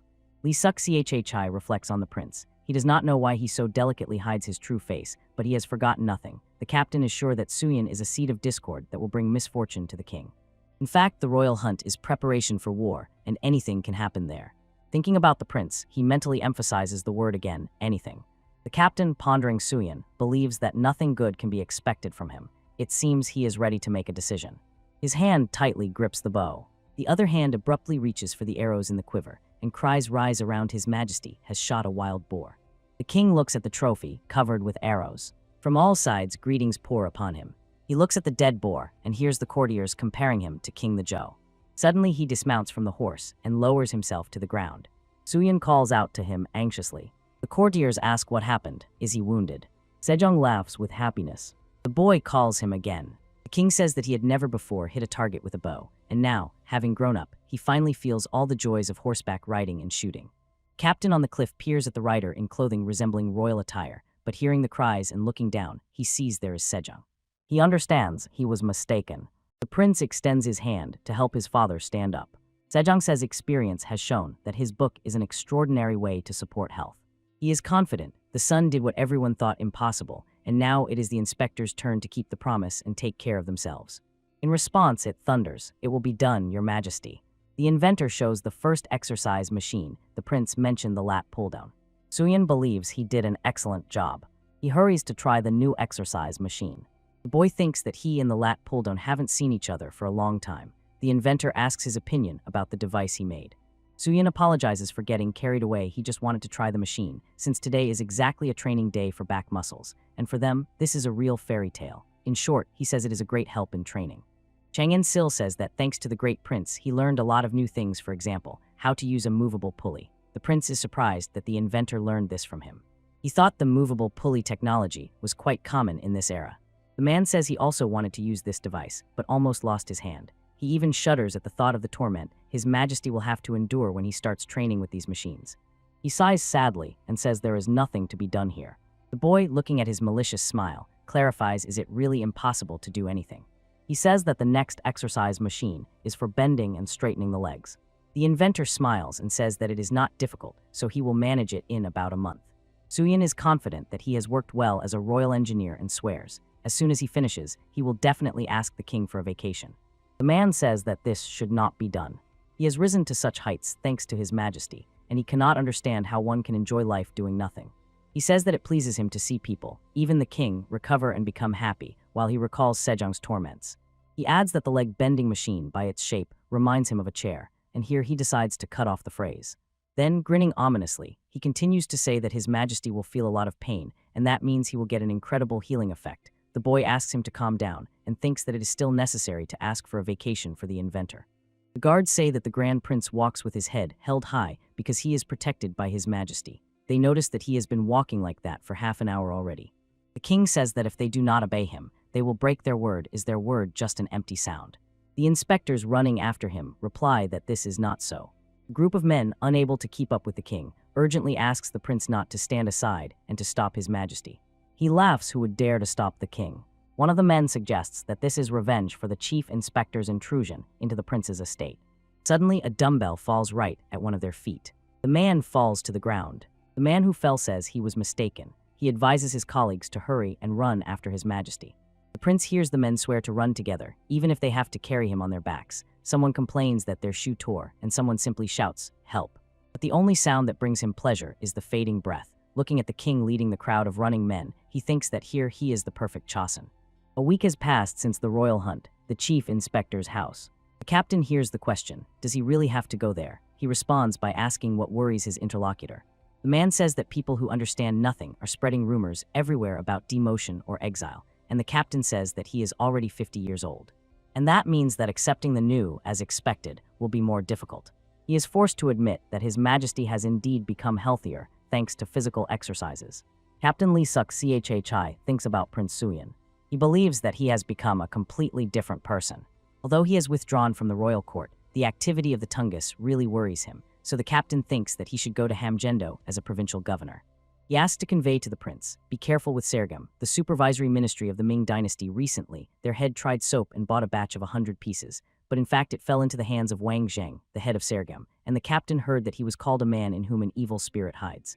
The eunuch on the small couch carefully examines the soap and thinks that someday, without a doubt, he will get closer to Prince Suyin. News Channel Special Edition. The topic of the broadcast is Prince Suyin. At the Chuseok holiday, the whole family gathered to have fun with a traditional Korean game positional tug. Grandfather was as happy as a child when he saw that his grandson lifted 20 kg more than a year ago. But the reason why the physical strength coefficient is so high in their country lies in the great Prince Suyin, the second son of King Sejong, the great. He developed not only traditional games. He also invented soap. Some even believe that he was a time traveler. Lee Dong-won, director of the Joseon Historical Archive, enthusiastically says that the prince's proportions are like the body of a modern bodybuilder. In his youth, he was so talented that nowadays he is even considered a time traveler. However, years passed, and he became more and more negligent and lazy, which is why modern experts criticize this historical figure. If the guide to a healthy lifestyle gained wide publicity, it would become not just a traditional pastime, but a full-fledged replacement for bodybuilding. Eventually, he turned into a petty man who limited himself only to inventing extraordinary folk amusements. The boy wakes up in horror. The crown prince asks what did he dream about that made him suddenly jump up like that. He feels that he needs to catch his breath. He agrees with his brother, thinking that the dream is too plausible, but in the future, he will never be able to become a time traveler. Looking at piles of books, he thinks there is sense in this. If you don't work hard, future generations may severely criticize him. But on the other hand, if he continues in the same spirit, he will be buried under these mountains of books. So he decides that from tomorrow, he will start creating a new writing system for the people. The king believes that he does not shine with special talents in sciences, but against the background of such a mad passion for a healthy lifestyle, this is quite understandable. He proposed to join efforts and do everything possible for the good of their people. He was glad that the boy knew Sanskrit, and they also had a sea of books on phonology, a real help. The king asks his son to help him with Hunminjeongeum, the book he is creating during the creation of 28 Korean letters, to give it to the people. He wants the prince to collect materials for a collection about a healthy lifestyle. At this moment, Suyin recalls the unfortunate inventor and now finally understands him. He thinks about his wife and son, whom he now hardly sees. Crown Prince asks his brother, "How do you feel about taking a protege? Didn't you say that someone would have to perform the duties of head coach and assistant?" The boy immediately thinks of Ma Il-len, the one who helped him from the very beginning. Being a commoner, he could not hold a government position, but his abilities are truly impressive. The Crown Prince agrees the choice is not bad, but he thinks it is better to recruit people from different estates. The boy asks, isn't respect for parents and physical strength the only important things in this matter? The brother replies, no, influential people are definitely needed to engage in such matters on the Crown Prince's estate. There must be a relative of the king. Lee Hyen says that one person just came to his mind, although he is not sure if he can interest him in such work. It is about So Sang-gun, the third son of the deposed Crown Prince Yang Nen, who committed several corruption schemes and secret marital betrayals, hiding this from the royal family. For this, he was overthrown, and as a result, King Sejong the Great ascended the throne. Rumors say that So Sang-gun is not much different from his father, and will most likely follow the same crooked path.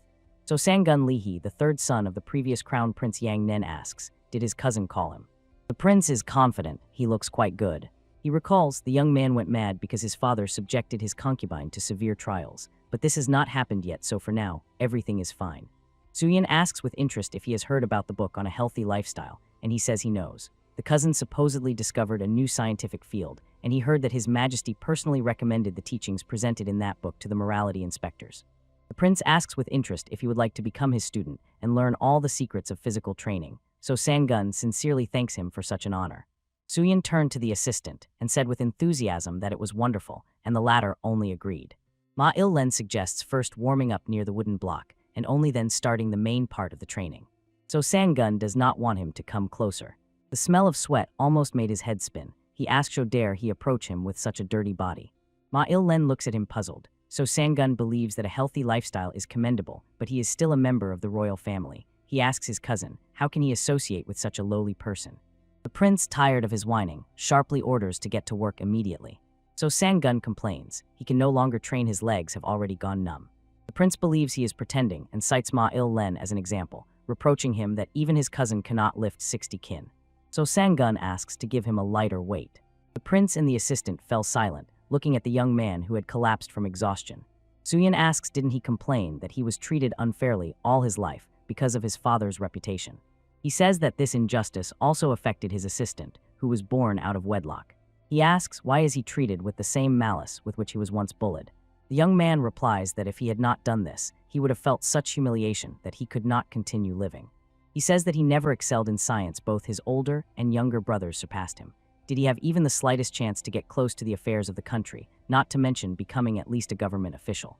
All his life he lived under the close watch of people who constantly wondered if he was a threat to the throne. He was broken by his own helplessness and worried about futile attempts to change anything. The prince decisively stated that no matter what, members of the royal family should not behave like that, and asked whether the cousin knew how terrible the oppression of the nobility was for the common people.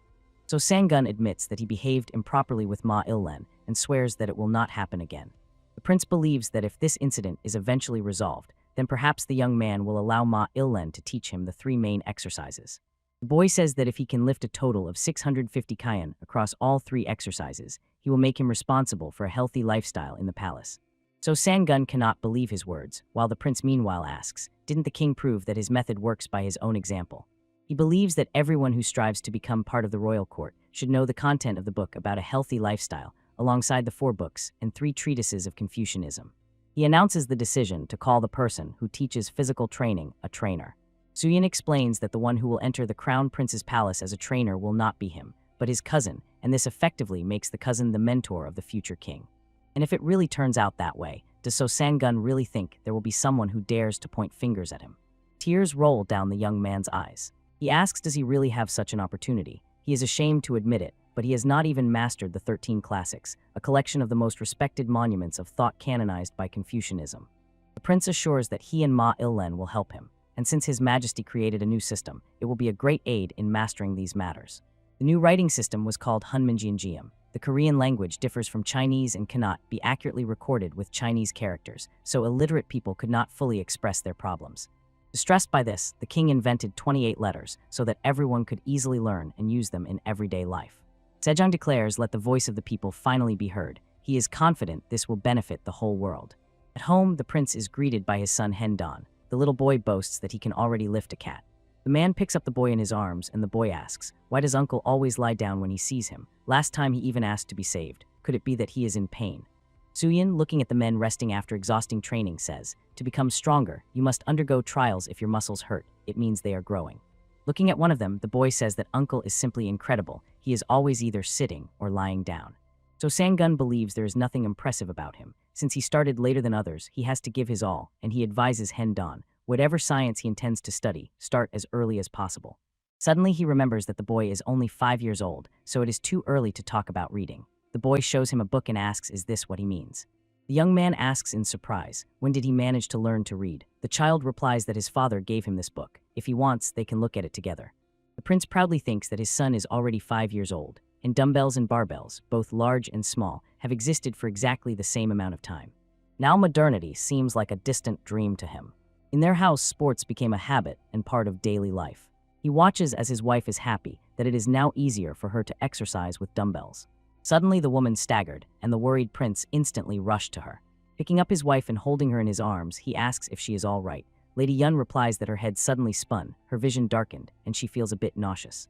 The assistant and the maid standing nearby listen to their conversation. They wonder what is causing her to feel so bad. The young man assures that it is only temporary. Her blood just suddenly retreated from her head, and he asks her to take a slow breath. Holding his wife close, Suyin thinks, it's good that he was nearby, otherwise she could have been seriously hurt. He assumes that with the spread of his teachings, more people will encounter such symptoms, and the young man struggles with the question of what is the best course of action. So Sangun wants to introduce the prince to someone. He talks about Henjiao, a man who successfully passed the military exam and became an officer of Donamun, one of the 8 great gates of Seoul.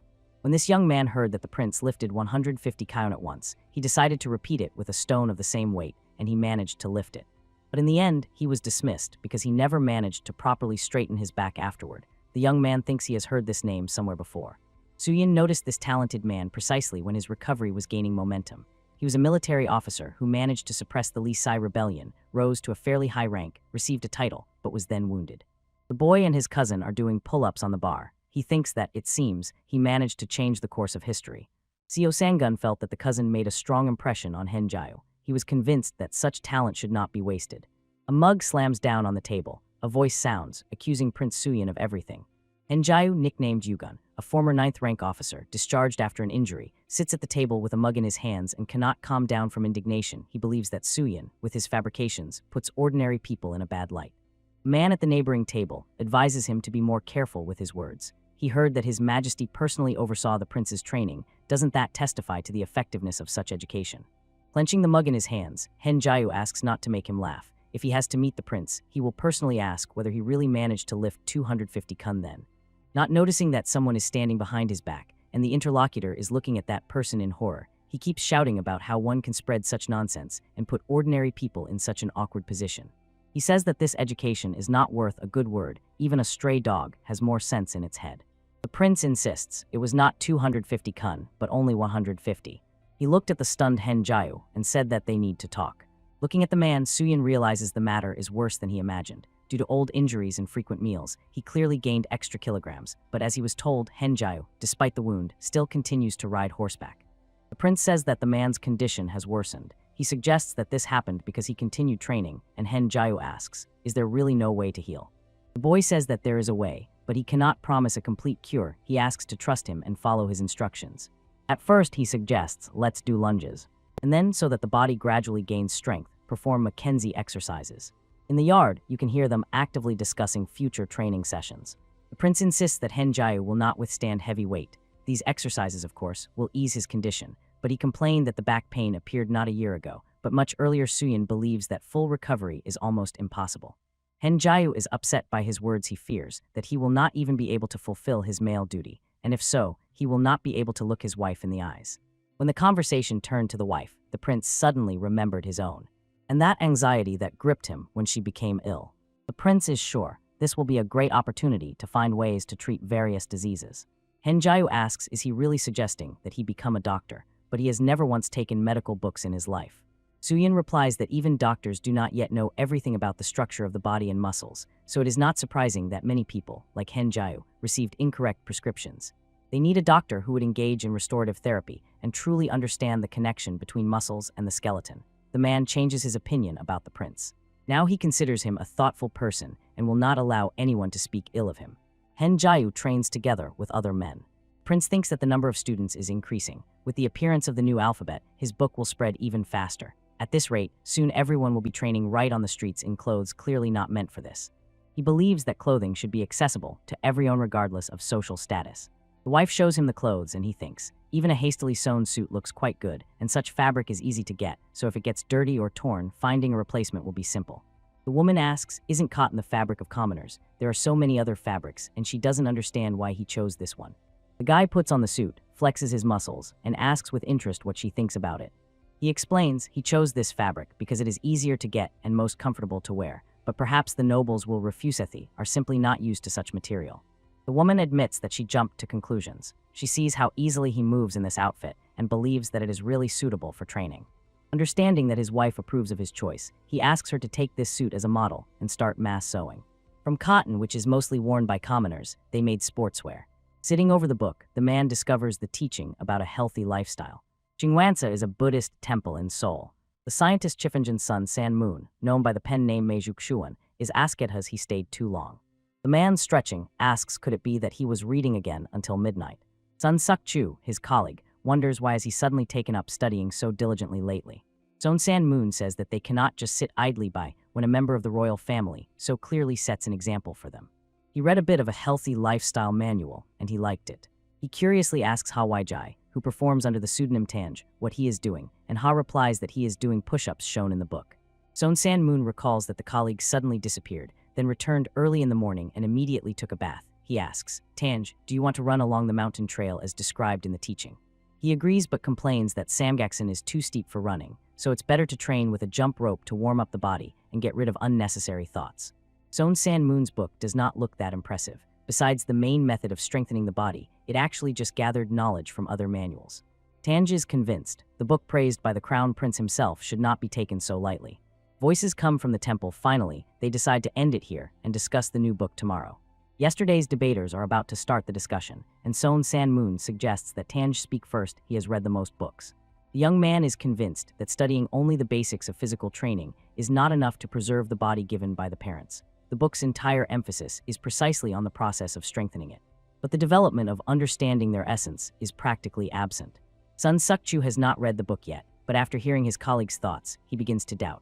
Religious books usually contain the thoughts of true sages recorded in writings. Does Prince Siang really belong to their number?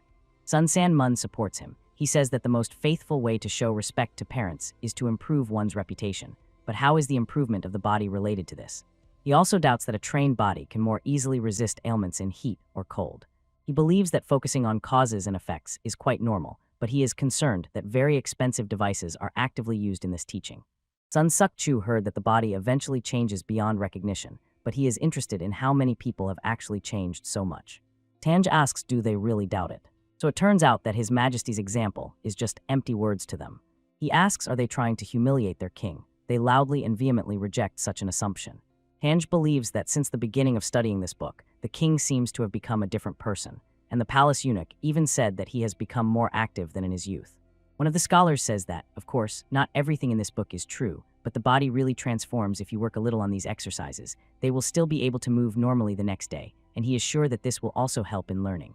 Sun San-mun asks, does he really want to say that they will now have to buy such trainers too?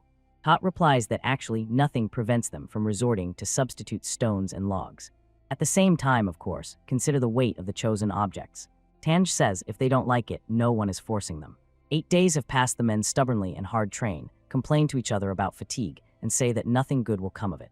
Suk-chu's son says it would be better if they read books. Eventually, the learned men give up. Physical training changes people. Only step by step, doing everything consistently, can the body be transformed. August 1441. The prince, watching the training enthusiastically, said to the inventor, wonderful work.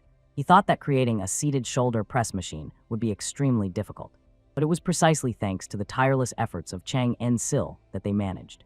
The man says that for a loyal subject, it is quite natural to obey His Majesty's will.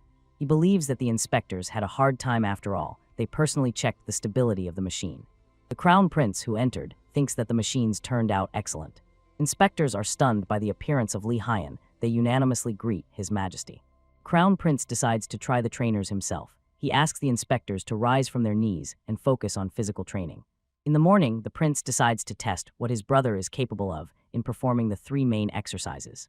He asks his brother, who is doing the bench press, to push a little harder. Finally, he says that the exercise is over. He is convinced that his brother's level of training has improved and sincerely congratulates him on lifting 500 kyan in 3 exercises. Li Haiyan replies that receiving praise from him is worth its weight in gold. At his pace, he believes it will take about 1.5 years to reach the mark of 700 kyan. Suyin could not say for sure. Everyone's muscles grow differently. He gradually increased the weight in the 3 main exercises to 800 kyan 480 kg, and after that muscle growth slowed down. He found himself in the body of a prince, a natural athlete who already had experience in muscle building, while Li Haiyan is also a descendant of the brilliant King Tijo, but lacks experience and skills.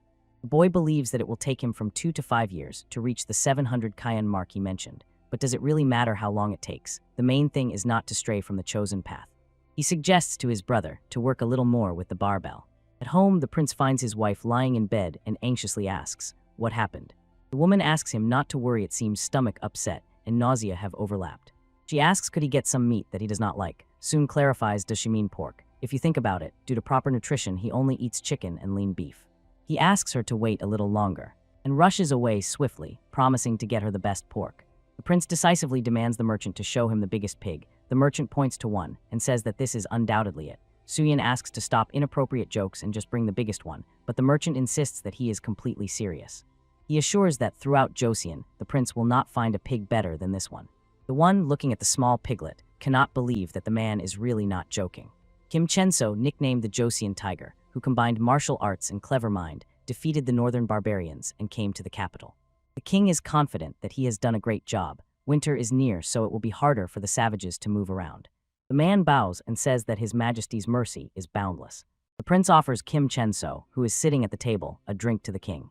The man says that he has heard about the prince and believes that Suyin in his current form can compete with the greatest general. Pouring him a drink, the boy slightly smiles and says that he is flattering him. The prince was building muscles not at all to shoot a bow or wield a sword. Kim Jong-so is confident that Suyin sent something to the north far more valuable than bows and arrows. The man explains he means alcohol. The capital sent a batch of alcohol, and it made him think. He was told that wounds should be wiped with a warm cloth soaked in it. Wasn't it the prince who invented it? Kim Jong-so says that this has reduced the number of people suffering from suppurating wounds. The boy thinks that probably this is exactly the reason why rust did not appear on the distillation apparatus, and he can hardly believe that it is already being used everywhere. The man complains that there is also a downside to this in the north. Those who serve, soldiers often turn to the bottle to avoid catching a cold. Because of this, problems arose more than once. But if you think about it, mixing alcohol with water produces an alcoholic drink. After all, this is exactly how soju was originally made. The prince asks how they overcame it, and the man replies that they began adding motherwort to the alcohol. When they secretly tried to drain a bottle or two, the soldiers choked and spat everything out. Kim Chen-so invites Lee Jae-nok to drink together with them. The boy looks at the interlocutor with a question in his eyes. He says that Lee Jae-nok is also very strong. This time he brilliantly dealt with the savages. The famous general of early Joseon replies that he only serves the king and carries out his will. Kim Chen-so thinks that these two strongmen will have something to talk about. Lee Jae-nok explains that he came to fulfill His Majesty's will and master the new writing system. The boy looks at the man with the eyes of a trainer. For the first time here, he sees a person with a body comparable to his own. This is a true warrior. According to legend, when Prince Suyin ascended the throne and began the purge, they tried to gather an army from the Jurchen tribe from Hamjul Island. But the subordinate generals stabbed him in the back. And in the end, the campaign failed. Lee Jae-nok was called the most powerful figure in history. The prince thinks he came here to say something. Suyin feels uncomfortable next to this man. If history takes its course, this man is destined to die by his hand. Lee Jae-nok says that rumors about His Highness's exploits have already reached the north. He has accumulated a bunch of questions about the prince's work. He asks for permission to visit him. The young man agrees, thinking that competing here is a usual matter. He did not ask out of arrogance. So Sang-gun, Lee-hee, and Ma-il-len hear the question, is this the estate of Prince Suyin? Looking at the guest from bottom to top, they ask themselves, is he really an ordinary person? Lee Jae-nok says he has already read about a healthy lifestyle and isn't what he sees before him called a dumbbell. So Sang-gun Lee, he confirms his assumption. The man thinks it is worth trying it, and the young man, handing him the dumbbell, warns that it is made of cast iron, so one must be careful it is heavy. Lee Jae-nok, bending his arm with the dumbbell, surprisingly notices that it really weighs more than it seems at first glance.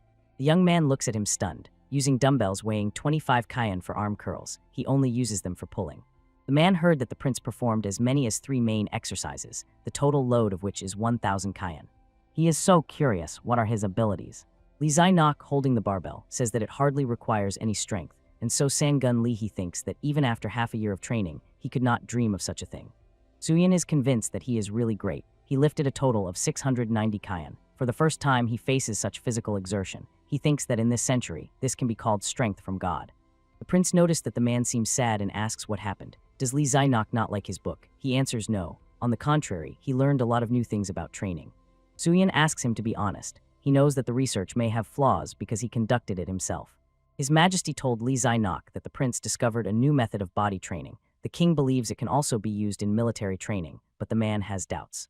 The boy anxiously asks if Lee Jae-nok thinks this teaching will be difficult to apply in military affairs. The interlocutor says that the book mainly focuses on muscle building, but the muscles used when handling weapons are hardly developed. The prince felt that he had heard this somewhere before. In the modern world, they said that muscles in bodybuilding are only for beauty. The man's words stuck in his head. Moreover, the general continues, the book says that one should eat meat and exercise regularly, but ordinary soldiers cannot afford meat every day. Considering the modern realities of war, the man believes that medicine still resembles a theoretical science that is unlikely to help in real combat. Lee Jae-nok, having lost interest in teaching the prince, leaves. The boy is angry, doesn't he know the military craft? Prince Suyin may not have fought, but Choi En-jik is a reserve soldier. It was in the army that he started bodybuilding. He firmly decides, within 3 years, he will definitely create a version suitable for soldiers. The king studies the scroll intently. The crown prince asks what's the matter. Sejong replies that this letter is about the Ming dynasty wishing to purchase 100 units of soap. This is pleasing, it means they did not cultivate linden for its production in vain. But the buyers want to meet personally with Prince Suyin, the creator of the soap. The king is confused and does not know the reason the prince has no connections with the Min dynasty. It seems this was desired by the eunuch from the Ministry of Supervision. The crown prince is confident that everything is fine. Among all the brothers, he has the broadest outlook. They decide to send Suyin to the kingdom of Min as an ambassador. The prince holds his breath, watching the training of So Sang-gun Lee-hai. He says that the guy started training only a little more than half a year ago and already lifts 500 kin. He believes that at this rate, he will be able to become a master next year. The cousin replies that he has not even reached the level of crown prince yet, so he is still very far from being a master. The boy tells Suyin that he used to want to take a concubine, but then he focused on a healthy lifestyle and gave up. He feels that he must try again. The people around are worried, still has no children. He says that he chose the daughter from the family of Mr. Yun Ham Nyan. The boy thinks that in that era people were having children by the age of 20. If a boy turns 20 and still has no children, it is wise to take a concubine. Sejong the Great, also once worried about Theshi's first child, appeared only at 23. The boy thinks that so Sangun Lai, he will not believe him if he tells that soon the father will lay hands on his new wife. Suyin says that he divined by the Book of Changes, and if the cousin takes a second wife, misfortune may fall on his family, some insidious crime. So Sangun Lai, he replies that he would understand if it were some calamity, but wrongdoing. Prince asks he wants to know how to prevent this. Showing muscles, he says that physical strength will help him with this. The cousin believes that wrongdoing is something like a thief who sneaks into the house stealthily. He asks is there a way for a woman to develop her strength. Suyin answers that there is. They watch the training of the prince's wife. He wants to show the cousin which martial art he will teach his wife, and suggests grabbing him by the collar, since this is the most common action when a fight begins. So Sangun Lai, he admits that he himself has grabbed someone like that more than once, but that is in the past, so he feels terribly embarrassed in front of the prince. The boy enthusiastically praises his grip, and then shows him the martial art he created himself. The young man sits on the ground and cannot understand what just happened. Suyin replies this is the whole effect. He says, let the cousin bring his concubine, and he will ask the wife to help them with this. A few days later, Lady Yun twists the girl's arm. Then they switch places. Suyin's wife asks Ham Nyan Yun, the second wife of Prince Sosangun, if she had any problems mastering the basics, and she answers no, but says with surprise that she did not expect that she herself would teach her this. Her husband says that someday this might be very useful to her. The girl laughs and promises to train diligently. She will definitely use her skills if a thief suddenly breaks into their house. Time flies unnoticed, and now it is June 1442. Ma Il-len rushes to the prince. Unable to wait, she needs to tell him that something bad happened to Prince Yan Nen. Suyin closes the book and thinks that the time has come. While the assistant continues the story, the prince was beaten by a member of his family, and now he has a broken left arm and damaged teeth. The boy is stunned. They taught the girl self-defense, so how could the man have received such serious injuries? He asks what happened. Yan Nen was idling and marveling at how diligently his son was studying. He orders the new wife, so Sangun Li Hei, to bring him a cup of tea. Ham Nyan Yun brings him the drink. The man explodes with insults, snatches the tray from her hands, and pushes her to the floor. He scolds her for making him wait so long. Suddenly he falls silent and looks intently at the girl. Ham Nyan Yun sits on the floor and cries. Yan Nen notices how beautiful she is and says that he and his son have similar tastes in women. Grabbing the girl by her clothes, he lifts her up. She tries hard to break free and asks him to take his hands away. But the man stubbornly refuses to listen, and the girl is forced to defend herself. She hits him in the teeth with her head, and he is forced to let her go, cursing loudly. He did not listen to her pleas not to come closer and immediately paid for it. Ham Nyan Yun sharply twisted his arm back. His bones cannot withstand it. The prince begs for help. Ham Nyan Yun kneels before the king, and beside him is Prince Yan Nen. Sejong orders to say what was found out in this matter. The courtier reports that in this clash the concubine beat the prince, and he sustained serious injuries. The king cannot understand. How did the concubine Yun, a simple girl, manage to defeat Prince Yan Nen, an experienced warrior? The man says that Suyin and his son taught her some trick one that can be used to beat a person. He asks in such a case, isn't the criminal punished by death? Yan Nen believes that punishment should fall not only on her. He demands to punish everyone involved in teaching the art of killing. Suyin, who stood nearby, thinks about how he was always called his favorite nephew, but now he has changed his stance. The king asks Suyin, tell everything. It was already dark when Sejong decided that he had heard everything. He is convinced the son invented not a way to beat people, but a way to protect his body. Sejong asks what do others think, who is the culprit here? The prime minister says that, knowing Prince Yan Nen's temper, he assumes the prince tried to rape the concubine Yun, and she fought back. The word is requested by the head of the judicial order Yujamun. He is convinced that the prince's guilt is indisputable, but the concubine injured her father-in-law's body, and this is considered a serious crime. The king feels that he is in a difficult position. He knows his brother's sins, but there are laws in the country. For such immoral acts, the same punishment awaits as for betrayal, the death penalty. The king coldly announces the sentence. The concubine awaits 20 lashes of the whip. The girl is tied to the boards. They prepare to carry out the punishment. Tears roll from her eyes. Ham Nyan Yun is very frightened. The whip descends on her body, but it is only a touch, which greatly surprises the girl. The executioner lightly coughs, as if prompting her to some reaction. She understood everything. She begins to scream. But suddenly Prince Yan Nen intervenes. He rages because the man pities the girl and demands that he beat her so hard that her legs are crippled, so that she never dares to look at her father-in-law arrogantly again. He takes it upon himself to whip her and snatches the whip from the man's hands. But the king's authoritative shout stops him. He cannot strike. He is shocked by how Sejong easily caught the whip. He does not understand how he managed it after all. Sejong could not even come close to matching his strength before. The prince asks what exactly he meant by that. Could it be that he really wants to leave unharmed the one who maimed his brother? The king demands that he be silent. Sejong wonders perhaps he is burning with the desire to spend the rest of his life in exile. The king releases the whip and the prince falls. His Majesty never tires of repeating that King Taejong ordered him not to come near the capital, but the king took pity and allowed him to stay here. Behind him was a series of misdeeds, and all the subjects fervently begged the king to send him into exile, but this was the last straw. Suyin, like all courtiers, stands with his head bowed low before the king's will. Suddenly an order sounds in the palace. Immediately place Prince Yang Nen under house arrest. The man who resists and begs the king is taken away. Sejong does not even look in his direction. The person carrying out the punishment addresses the king and says that he is beginning to execute the sentence. But Sejong decisively orders to release the girl. Her husband sincerely thanks the king for his generous mercy. Sejong considers this extremely unfortunate. He promises to give them new housing and orders them to move there immediately. He understands that the girl has endured many trials, so he asks them not to worry about anything and to sleep peacefully, and so Sangun Lihai thanks the king again. The moon brightly floods the palace with its light. Prince Yang Nen was placed under house arrest. Soon Prince Suyin had a daughter, Ju Hen. They tell the boy a guest has come to him, and he is here for the first time. The young man introduced himself. He is from the Ha clan from the city of Jinju. His name is Wai Jai, and his pseudonym is Tanj. Suyin recalled that they had crossed paths several times in Chifinjian. He inquires what is the purpose of his visit. The boy notices that the guest has become so strong that he did not recognize him immediately. Tanj says that when he first began to delve into the essence of his teaching, he was very weak. Unbearable back pain from long hours of sitting with books prompted him to take up a book about a healthy lifestyle. At first, he almost collapsed from the training, but over time it became easier, so he came to thank the prince personally. Suyin replies that there is no need to thank him. He himself did not teach him. The guest asks can he join his physical training program. If it were another man, the boy would have agreed instantly, but before him is a member of Chaexin, an association of 6 famous subjects who died for the king during the early Joseon period. Ha Waijai, a distinguished scholar. If he suddenly changes his line of work, the country will definitely lose a lot. The prince is worried that a person so gifted in sciences wants to step onto such a difficult path. The guest asks him not to worry. He sincerely believes that the knowledge of his comrades is many times greater. He is convinced that all of them can safely be called outstanding scientists. The prince clarifies, does his guest really want to become a trainer? The latter answers affirmatively. He has already told his majesty that he wants to leave Chifijian. Ha Waijai cheerfully greets everyone at the training ground and says that he is a new student.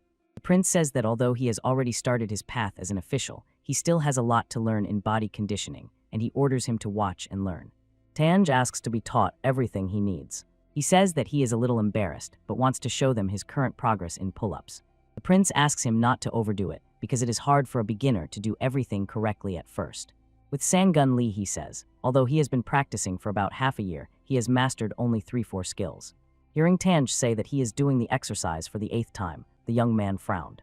He says a beginner does not straighten his arms completely. After all, it is not the quantity but the quality that matters. The prince notices that the arrival of the newcomer has enlivened everyone. The boy believes that he will become an excellent stimulus for others. Suyin and his companion stand on the observation deck and carefully survey the surroundings.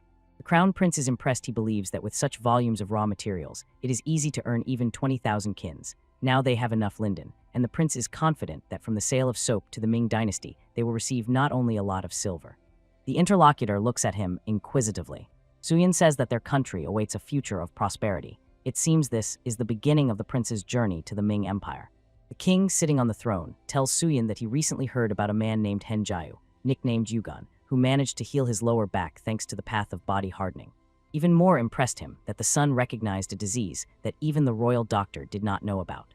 Sejong is confident that for worthy service to the country, he deserves a reward. The boy sincerely thanks the king for his mercy.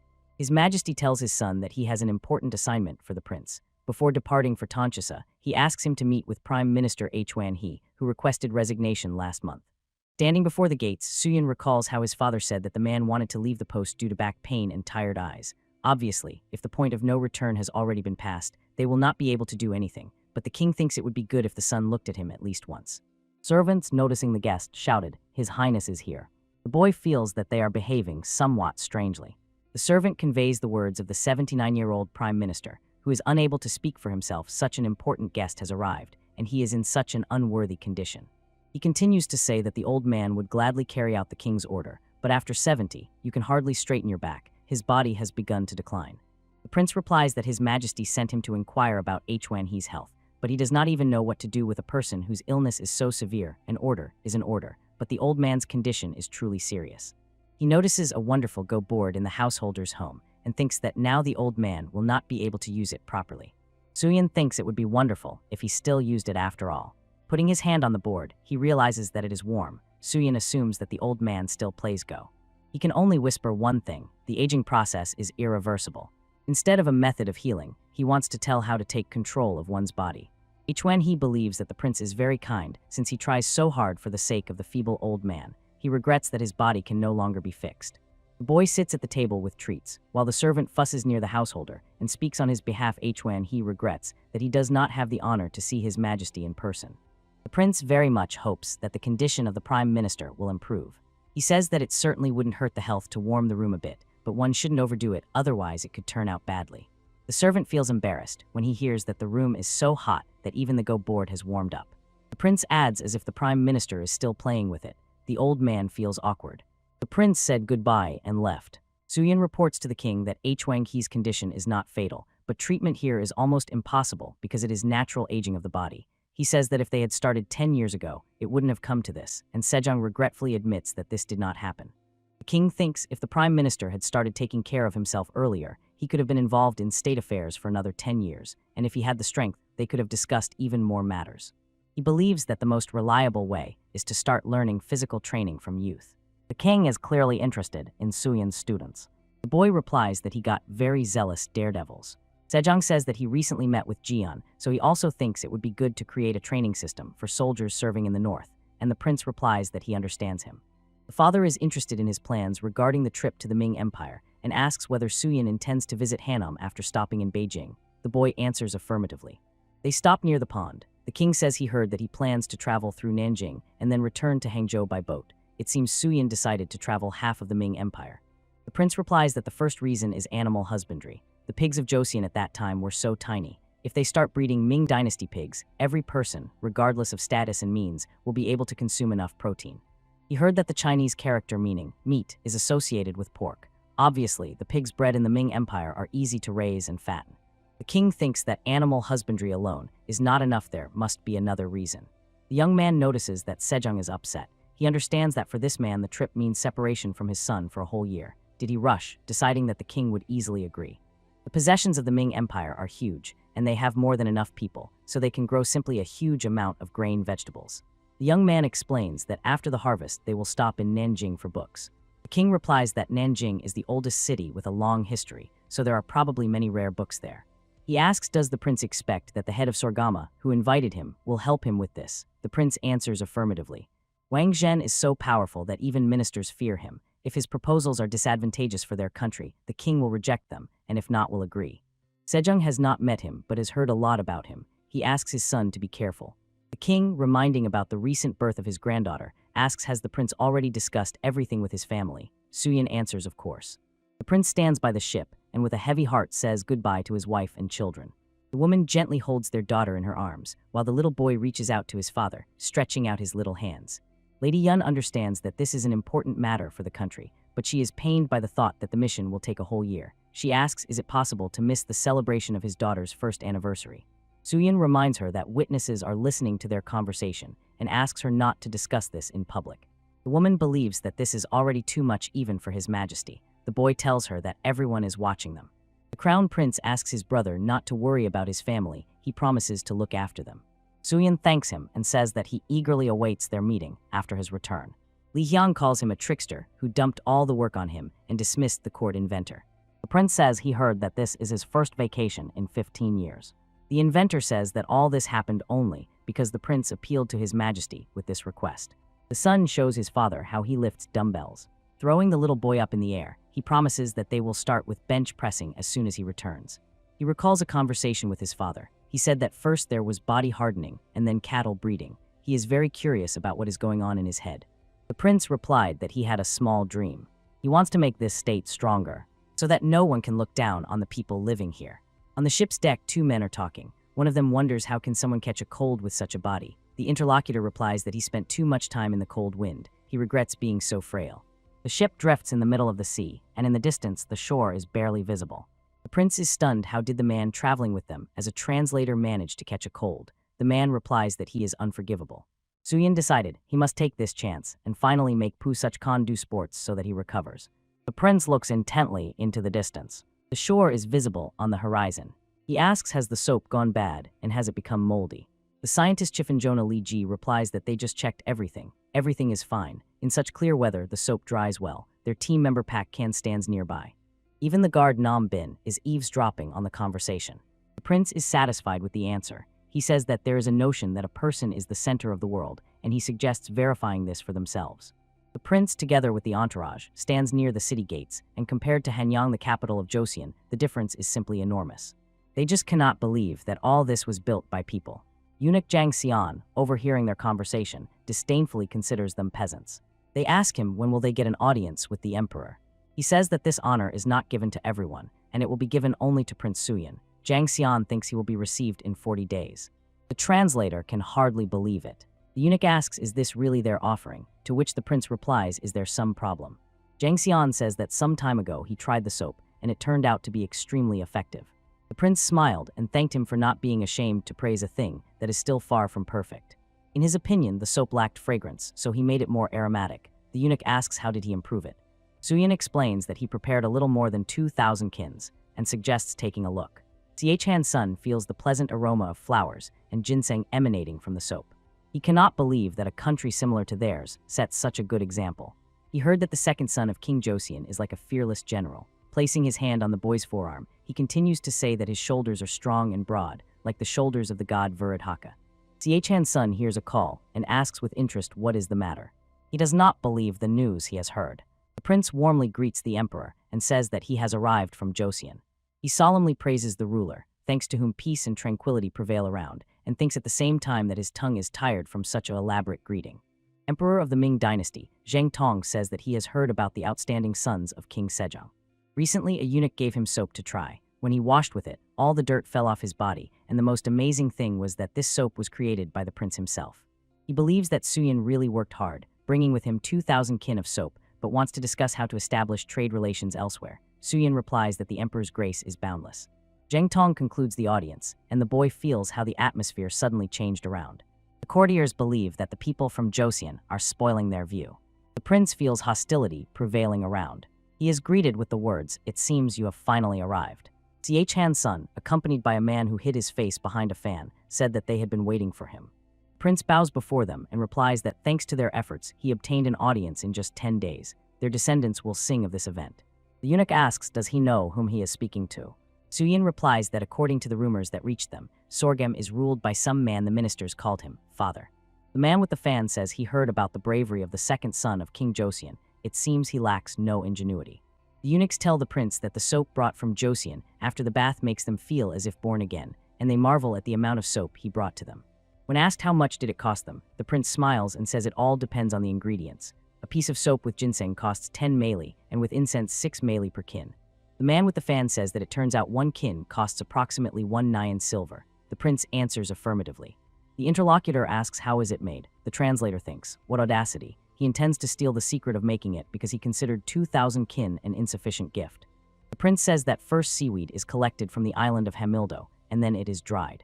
The man with a fan asks distrustfully, could he really share this with him so easily? After all, this is essentially his main commodity for trade right now. The prince replies that as a representative of the kingdom, he is only fulfilling his duty and remains polite. The interlocutor says that after the ban was introduced, their seafood catch has become meager. He is sorry, but he is forced to ask them to make more soap in Joseon. He wonders if it is possible to increase the production rate and bring them as much fragrant soap as possible. The prince asks how much would they like. Hearing the answer 1,000 kins, he was very surprised. The interlocutor insists the quality must not deteriorate, so let them gradually increase production as much as possible and not at the expense of the final product. He adds that usually, when making a deal, representatives of both sides should look each other in the eyes. Uncovering his face, he says that his name is Wang Zhen. Wang Zhen, the eunuch of Sorgama, is glad that the deal went smoothly and immediately asks, does the prince need anything? He is ready to help with whatever he can. Suyin replies that he came to the Ming Empire to bring them their products, and the interlocutor throws a question. What if he asks him right now for 50,000 taels, would he be able to do it? The boy froze at the mentioned figure. In his mind, he reassures himself, someday grain seeds and livestock will be far more valuable than money. The boy replies that he can only thank him for the mercy shown. Chasen will try to do everything possible to send more soap to the Ming Empire. Wan Zhen thinks that is not bad either. He will ensure that the prince's journey through the empire goes as smoothly as the finest silk. The guests leave them. The translator thinks he can understand why the eunuchs are so interested in fragrant soap. When the prince asks why, he answers that in the Ming Empire, unlike Chasen, eunuchs have even their penis cut off, and because of this they smell unpleasant, and the boy instantly thinks that it is much harder for eunuchs to gain muscle mass. The translator believes their problem is not this, but that they cannot control the process of urination. Lotions and fragrances are nothing against the acrid smell. Now the prince understands why they need such a quantity of soap. The next day, a carriage is harnessed on the street. A group of men meets the delegation led by the prince, asking, are these the same lords who arrived from Chasen? The head of Sorgama decisively ordered them to take care of their comfort during the upcoming trip. The prince is delighted with the carriage provided to him and asks with surprise, isn't it the one the emperor's own son rides? The boy asks, can he really use it? The interlocutor replies that the one the emperor's son rides is twice as big as this one. The inventor, looking out the carriage window, could not believe his eyes. The carriage covers 150 lei, about 60 km, in a day. He is asked to close the vent window. The prince's companions grumble about the dust, which is the same everywhere both in Joseon and in the empire. Suyin agrees with them. He sincerely believes that proper roads appeared only in the 20th century, well, except if you count ancient Rome. The translator addresses the prince. He asks what is the boy doing. He wonders does Pusuch not miss the faces of his mother and father when he travels to another country. Respect for parents means not giving oneself any indulgence at such moments. One must not neglect the body they were given even for a moment. Suyin points out to his interlocutor that a huge fold of fat is peeking out from under his belt. And despite his age, he already had a triple chin showing. The boy reminds that during the trip he fell ill, and when they landed, his legs were so tired that he could no longer walk. Even if the translator walks just a little, sweat pours from him like a river, and he starts to get short of breath. So he asks, doesn't Pusuch think it's time to change something? The man seems crushed by the reinforced concrete arguments. The prince says he has something for him. The destination, the city of Chang'an, there are still 1,500 lei. So another 12 days, and he is confident this time can be spent usefully. The translator categorically does not want to change anything. Chang'an 12 days have passed. The prince confesses it was not easy for him, and he does not even know how to pay for the services.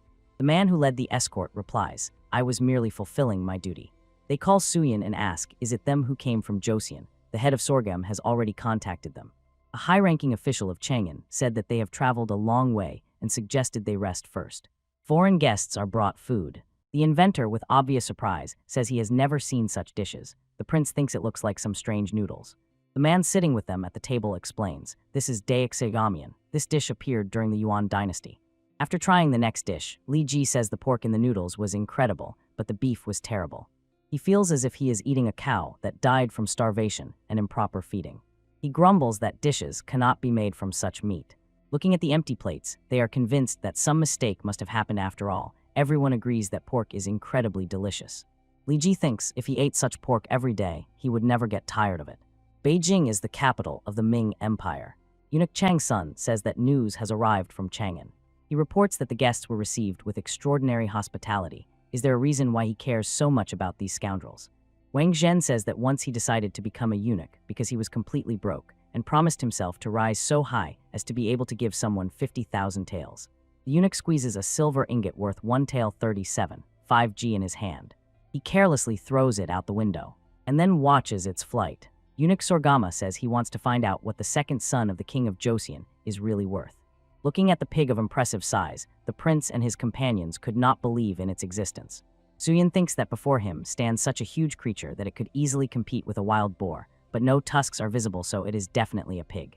The owner proudly says that his pigs gained 200 kin, 120 kg, in just 2 years. The prince asks to cut off a piece weighing 1 kin so that they can be sure if the meat is really of good quality. The translator says, even if they just brought that pig to them, there would be a crazy demand for it. He doesn't understand why Suyin is worried. The guy thinks they need to be careful with what they will bring to Chosun. Isn't it better to compare several options? He thinks that if they take different pigs indiscriminately, the blood will just mix, and it will be neither fish nor meat.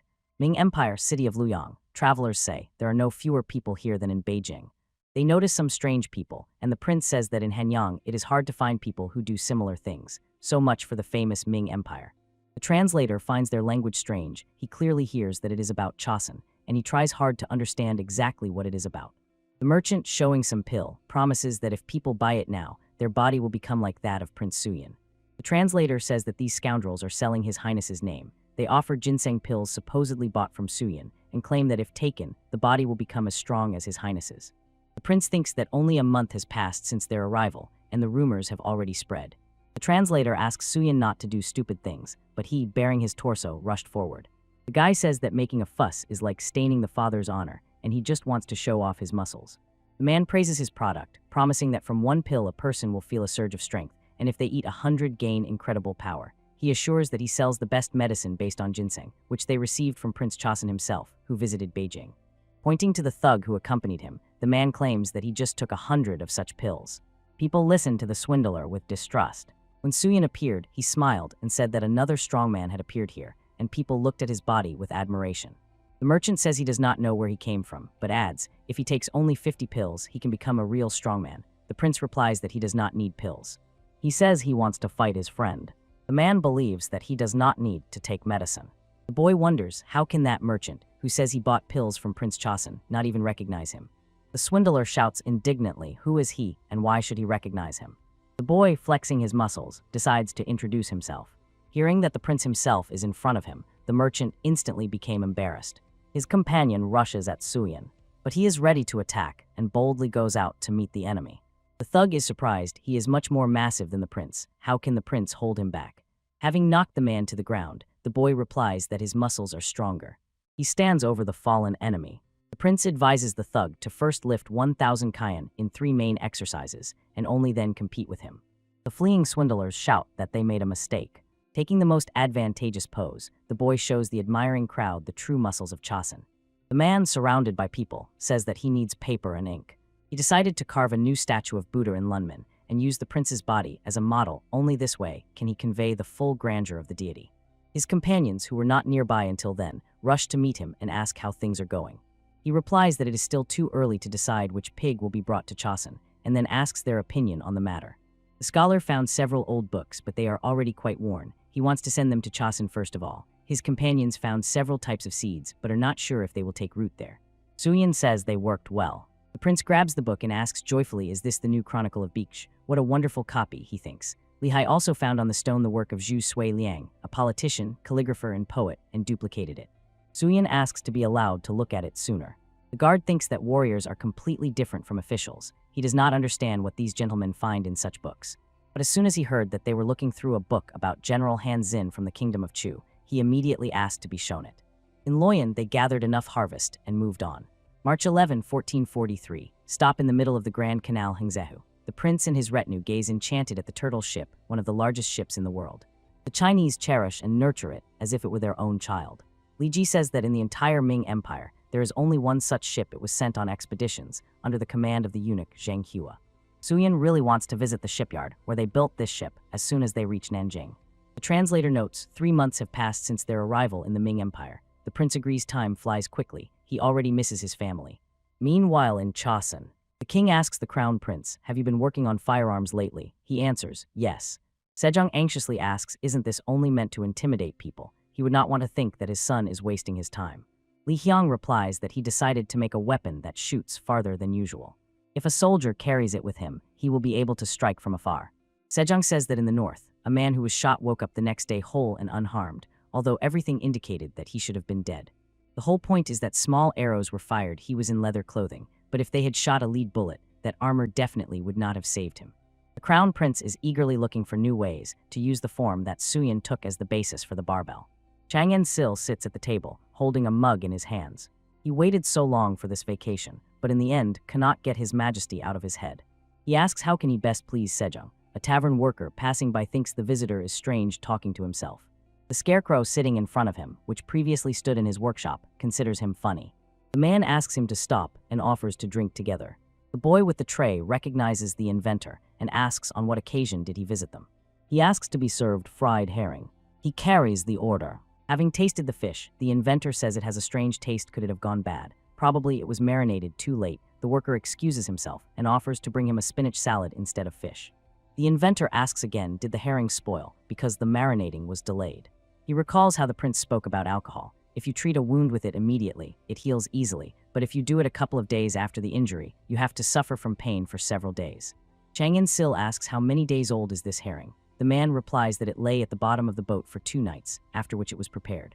The inventor thinks wouldn't it stay fresh for 15 days if you cut open its belly and salt it immediately. A command sounded on the ship. Use the lifting mechanism to raise the net immediately. The net is raised, bursting with fish. Chang In-sil orders to lay out the fish, cut open their bellies, and salt them. He is confident the upper block traction mechanism, already familiar to him, will be perfect here. The inventor looks at his catch. The fisherman asks if you marinate it so quickly, will it really be good for another full 15 days? Chang In-sil answers affirmatively. The interlocutor says that for the first time in 30 years he sees such a catch. Usually when catching 100. The ship is already overloaded, but here 1,000 fit. The inventor explains the bigger the catch, the more space is needed for its storage. If everything is done correctly, there will be no need to limit oneself to dried fish, and fresh fish can be enjoyed throughout Chosun. He thinks it would be nice to have a boat capable of going out to the open sea. Looking at the waves, he decides to send a message to His Highness. A shout rose in the yard, a royal decree. The man, unfolding the document, addresses the student of Prince Suyin Ma-il-len. Sooner or later, a huge training ground for physical exercises will be built here. So he will have to teach physical education to 20 candidates from noble families, and he is stunned by such a large number of students. The man adds that these 20 people failed the exams for the rank of officials. A month passed. Ma-il-len, sighing, says how wonderful those days with the prince were. He asks himself how he can manage the task assigned to him. So Sangun Li-hei believes he finally understood how difficult it was for his cousin to teach him. Ma-il-len thought that when the interlocutor gave instructions, a spark lit up in the student's eyes. But when he, holding a book, tried to teach them something, they did not even twitch an ear. With Sangun Li, he says that everyone who fails will be sent to Hamgildo province in northern Joseon, and he is convinced that Ma-il-len still does not realize his situation. He imagines the prince asking you say everyone went to Hamgildo. At the same time, Suyin thinks that it is quite cool here as well. His Highness suggests warming up well. Ma-il-len says he can no longer bear to watch the suffering of the students and ordinary people. He believes that those who lack perseverance in studying should take up barbells to harden their will. Ma-il-len looks at the student training with the barbell and asks, "What have you learned? Can't you answer yet?" He orders, "Add 1 more pancake." The student, crying, shouts that he now understands everything. The coach says that the weight seems to directly affect how talkative he is and thinks that it is worth adding more. Damn. Ma-il-len fulfills what he promised. He encourages the student, saying that he cannot lose. Clenching his teeth, the young man consoles himself with the thought that he will not be the only one to go through this. Everyone who comes after him will also learn the truth through iron, and thus the answers given by iron began to spread throughout Joseon. The 4th month, according to the lunar calendar, Ming Empire, Nanjing. The prince says that this city resembles a capital more than Beijing. His companion is surprised. It's only April, and there are already cucumbers for sale. How do they grow them if it's exactly the time to harvest rice? Maybe it is more profitable for them to grow vegetables than rice. Suyin thinks that Joseon's agriculture relies on rice cultivation. Their lands were devastated by the attack of the Red Turban Army and Japanese pirates, and the country had no choice but to throw all its efforts into producing long-lasting food products. But he firmly plans to achieve the same turnover in the future. The prince and his retinue decide to try the local cuisine. Throwing money on the table, they complain of hunger and ask to fix it as soon as possible. The owners of the establishment are surprised by their generosity. They place a dish in front of them, fried carp. Then they bring roasted piglet, boasting that all the bones were removed during preparation, so they can fully enjoy the dish. Next follows soup made from a sea turtle. Here it is the true taste of the Ming Empire. Here is simply a whole sea of amazing ingredients. The tired hosts can barely stand on their feet. They sincerely hope that the Joseon people appreciated their delicacies. The plates are empty. Everyone is full. The prince makes a decision. He believes that it is time for them to meet someone. After the meal, the prince announced to his companions that they were setting out to meet. Nanjing Joseon shipyard. The prince tells the man that they have come with a question. He He thinks that a new porter has come to him and is sure that with such a body, he can move anything in no time. The boy introduces himself, and the interlocutor freezes in surprise and embarrassment. The man says that he almost committed a terrible crime. Suyin calms him and asks, was it he who designed the ship for the eunuch Jiang Huan's expedition? Shipbuilder Ban Gil-ju decisively answers, yes. He explains that for expedition purposes they built a 280-ton ship. At that time, he did not suspect that this would become his last achievement. No more expeditions were conducted, and demand for such ships fell. After that, he began to make a living by building small trading vessels. Under any circumstances, a master naturally strives for great achievements. The prince asks, has he built anything else besides this? The man says that, mastering the shipbuilding craft, he has learned a lot. Shipbuilding is his passion, and the turtle ship and Kwansen are the most famous in Joseon. Suyin suggests he truly get back to work. He feels his talents are going to waste. Ban Gil-ju clarifies, is the prince really offering him to move to Joseon and build ships there? He sincerely thanks for the honor the prince has done him with his proposal. The man is convinced that a man's true calling is to build ships and conquer the oceans. He asks, is Suyin asking him to go to Joseon and build smaller ships there? The prince thinks all masters of their craft are the same and shows him a picture. It depicts a sailing ship. Ban Gil-ju smiles and says he has only one sail and a few oars. That's just a small fishing boat. Suddenly one detail catches his eye, and pointing to the lifting mechanism, he asks, what is this? The prince enthusiastically explains, on this boat, the catch is 4 times larger than on a regular one. The master agrees with him. The boy continues to explain to pull the net with a crane. 1 mast is enough, and Ban Gil-ju is not sure he can build such a boat, but he can definitely handle the separate parts. Suyin replies, if a small boat is stronger than a large ship, doesn't that testify to the skill of its creator? He asks the man to think carefully before they set off to Joseon. The boy suggests, come in 10 days if you decide to join them. One of the farms located in the outskirts of Nanjing. Prince, examining the cabbage, could not help but think that before him was a true unique specimen, so many leaves, so large and at the same time very tasty. If it were pickled, it could be eaten all winter, and he assumes that this is the great-great-grandfather of modern cabbage. The prince, sparing no expense, buys the seeds. Standing by the pig pen, Suyin asks how long the owner has been raising that pig. He answers, a little over a year. He says that the largest of them weighs 240 kun, 144 kg. In Joseon, pigs raised for a couple of years only reach 70 kun, so in size this one clearly wins, thinks the prince. He asks to buy 100 piglets. The owner replies that this is quite difficult. Suyin says, if the price seems low to him, let him name his own. The owner promises to prepare by tomorrow female and male named black pigs with a golden cross, 8-2. The young man thoughtfully considers that their journey through the Ming Empire is about to end, and the funds given by the chief eunuch Sorgama are almost exhausted. He understands that this amount can easily be earned from soap exports, but he is troubled by the fact that he has no idea what that person is thinking, yet he must overcome everything for the prosperity of Joseon. Prince is informed that Ban Gil-ju has arrived, and he is surprised and cannot believe that so much time has passed. He believes that talented people gather in Joseon.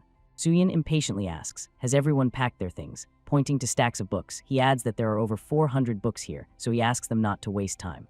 He thinks it will not be easy to fit everything so that people have enough space. His companions say that with a tailwind they will reach Shandong, a province in eastern China, in about 6 days. The translator worries about what reaction their gifts will provoke, and the prince is sure there will definitely be a crowd at Chifenjian. The servant rushes to the king, shouting that trouble has occurred.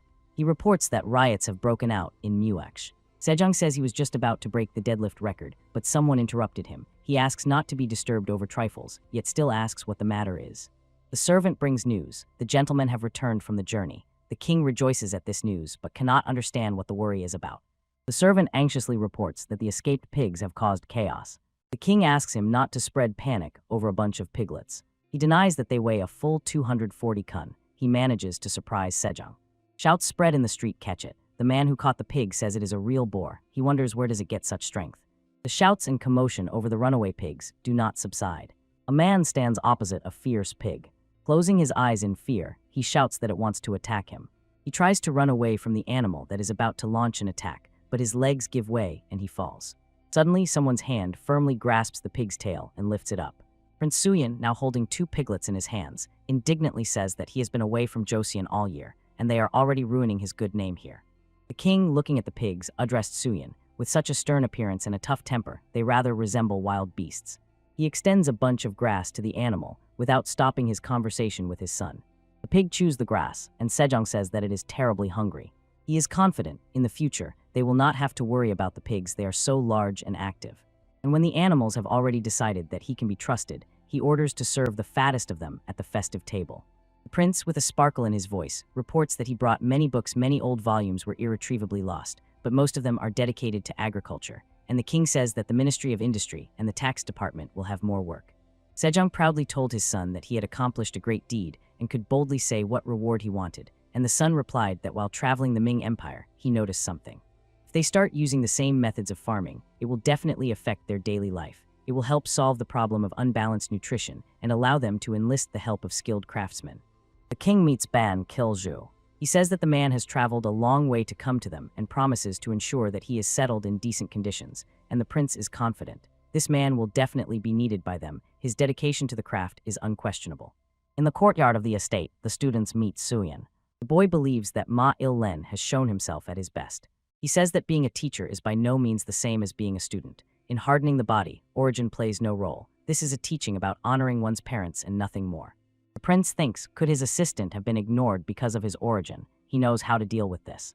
He proclaimed that from now on Ma Il-len will teach them in a completely different way. Suyin says that this method is called CrossFit. Repeating the same exercises, students can get quite bored. But by switching between different ones, they will be able to get rid of oppressive thoughts. When he found himself in the Ming Empire, he invented an exercise called burpee. The students jump for joy. Finally, they will get rid of these iron things. If they don't have to lift weights, they are ready to do the exercise even 100 times. Smiling, the prince says that he is pleased to see them so inspired. After 20 repetitions of the first exercise, jumps over the log begin. Then swings with a kettlebell weighing 20 kin. And then squats without additional weight, all 20 times. Suyin says they can repeat this cycle twice, rest a little, and then do one more set. The students ask, will today's training end here? The prince says yes, and adds that it seems a powerful hurricane is approaching. The students complain that they are tired and can no longer perform the exercises. One of them says, I feel like vomiting now. The prince puts on a frightened look. He suggests he should not hold back and continue. After he vomits, he himself did the same. The students look truly miserable. Throwing the book on the table, the prince says that half a year has passed since the beginning of training, but their preparation is still poor. He orders them to open the books and immerse themselves in learning. By putting effort into a useful cause, they will not let it go to waste. One of the students asks, is it really possible to read in such a terrible condition? The prince and his assistant answer, in unison of course. The young man is delighted with a sparkle in his eyes. He examines copies of the manuscripts of the great Cho Su-ryong. Looking at the large number of books, he realizes that there is so much interesting here. The prince says that there are also works by Aoyang Zun and Yan Zhenking here. The young man thinks he must master this beautiful handwriting. The crown prince notes that the great Prince Yang Fian would not mind being their ambassador once again. The young man agrees with him. He really wants to visit the lands of Confucius descendants. The royal couple is simply delighted with the results of the previous trip, so they have already asked does he want to go there next time. He asks the brothers what is the matter. Prince asks anxiously, has he seen how the body of So Sang-gun Li He has changed? He is very worried about Yang Fian's weak muscles. Crown Prince adds, such long journeys should only be undertaken with considerable endurance and strong health. Yang Fian says that his hands are so weak that he will not be able to lift such a mountain of metal.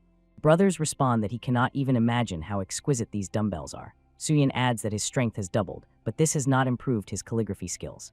Yan Fen replies that he was indeed not interested in calligraphy. Isn't that so? The prince promises to help him personally and calls him to training. The crown prince's new invention is an artillery cannon that can be operated by a single soldier. Li Hyong proudly demonstrates the weapon he created. A shot rang out and the bullet flies toward the target. The crown prince says he has enough power to pierce iron armor up close and penetrate leather from afar. The prince believes he has achieved astonishing firepower. They do not even notice that a person is watching them. Wang Zhen asks, does their spy in Joseon have any complications with the mission, and receives an affirmative answer. The eunuch thought the prince was extremely talented and inventive after all. There was that case with the soap. He wants to be informed immediately if Suyin invents something the Ming Empire has not yet seen. He promises to pay 5 taels for a written report, and for a drawing of the invention, Wang Zhen is ready to give even more. The price will increase depending on the list of transmitted details. He believes it does not matter where a person is in the Ming Empire or in Joseon when he has enough money. To pierce leather armor, you don't even need to approach within 100 steps, about 180 meters of the enemy. First, you need to firmly fix the weapon on the shoulder and press it with the chin, but in this case, an ordinary person simply cannot cope with the weight. So the crown prince invented a way to hold the rifle between the hand and the side. The prince thinks that it is very similar to the rifle that appeared during the time of Xianzhou. A thing appeared that clearly was ahead of its time. Suyin believes that this will be very useful during sieges and assaults. The Crown Prince is a little surprised he was developing weapons for the palace guard.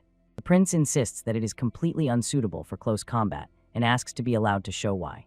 While examining, he thinks that the rifle penetrates both iron and wooden plates. What an impressive power. He insists work needs to be done on accuracy, the bullets do not hit the target, and aiming is uncomfortable. Crown Prince had no idea that an ordinary soldier could have problems, and now he is racking his brains over how to reduce the penetrating power and size. He asks his brother, are there any other methods? Suddenly Suyin hears a rustle in the bushes and sharply turns around. The person who was spying on them hurriedly leaves. The boy thinks that maybe he just heard something.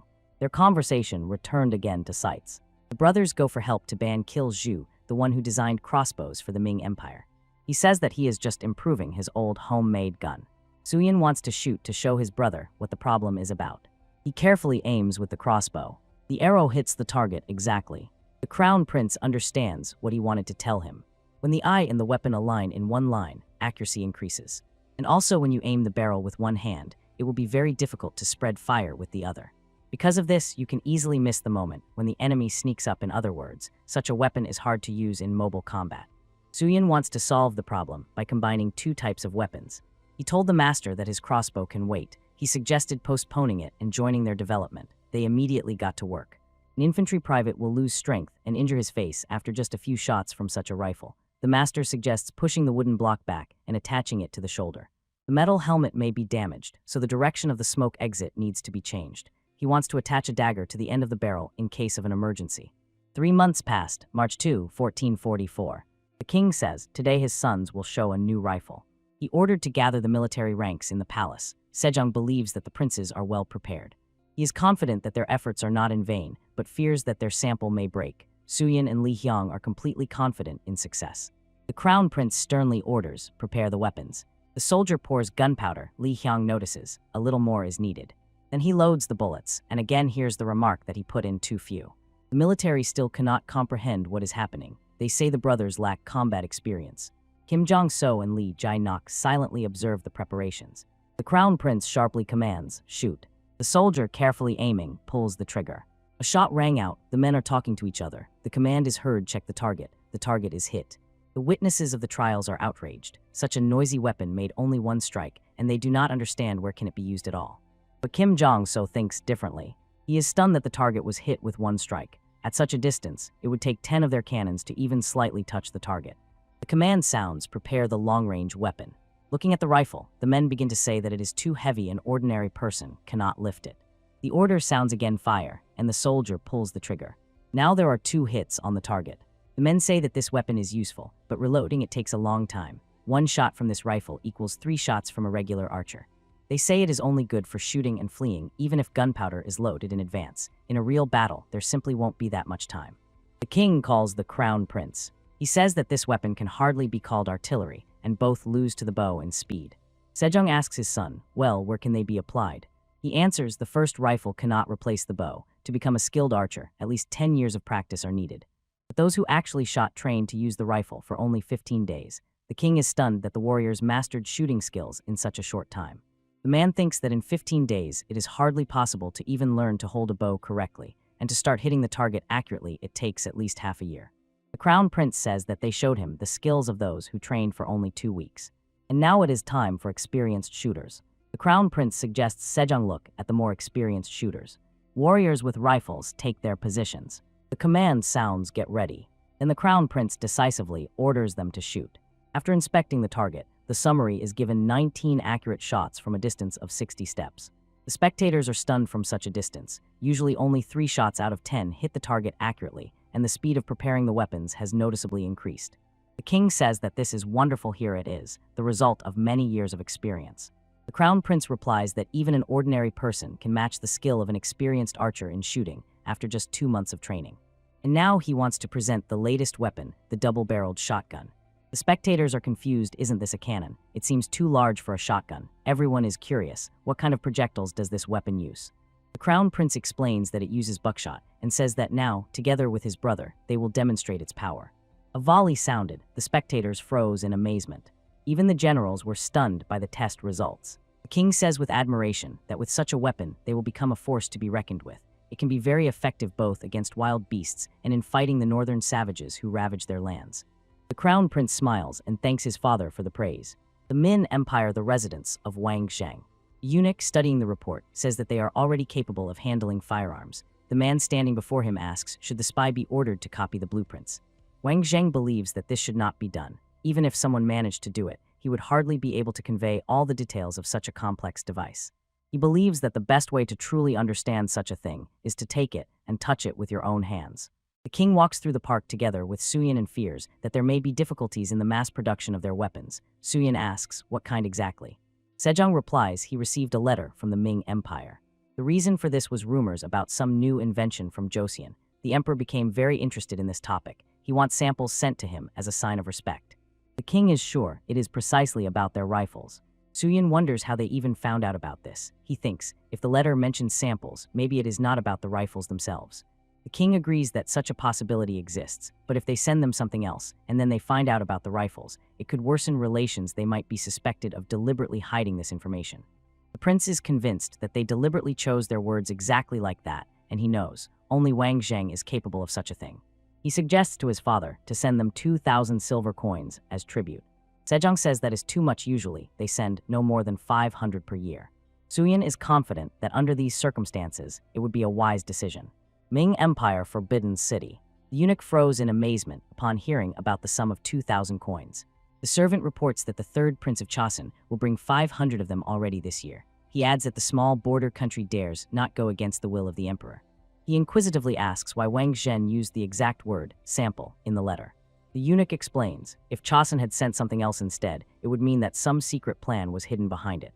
In that case, they seriously risked falling out of favor and at least incurring an increase in tribute. The eunuch believes that the king of Chosun turned out to be a very prudent person, so such a scenario does not threaten them. Since they encountered such difficulties fulfilling their request, this could become a good chance to obtain something much more valuable. He wants to take the second prince of Chosun as a hostage. Wang Zhen is convinced, if someone does not want to listen to your words, they can always be taught a lesson by force. The axe splits the log in half with one blow. The man called out to the woodcutter with the exclamation "Enhi" and asked with interest if he had heard the latest news. The latter replied that if he meant the announcement, he could not make out what was written. Such a style of writing was unfamiliar to him.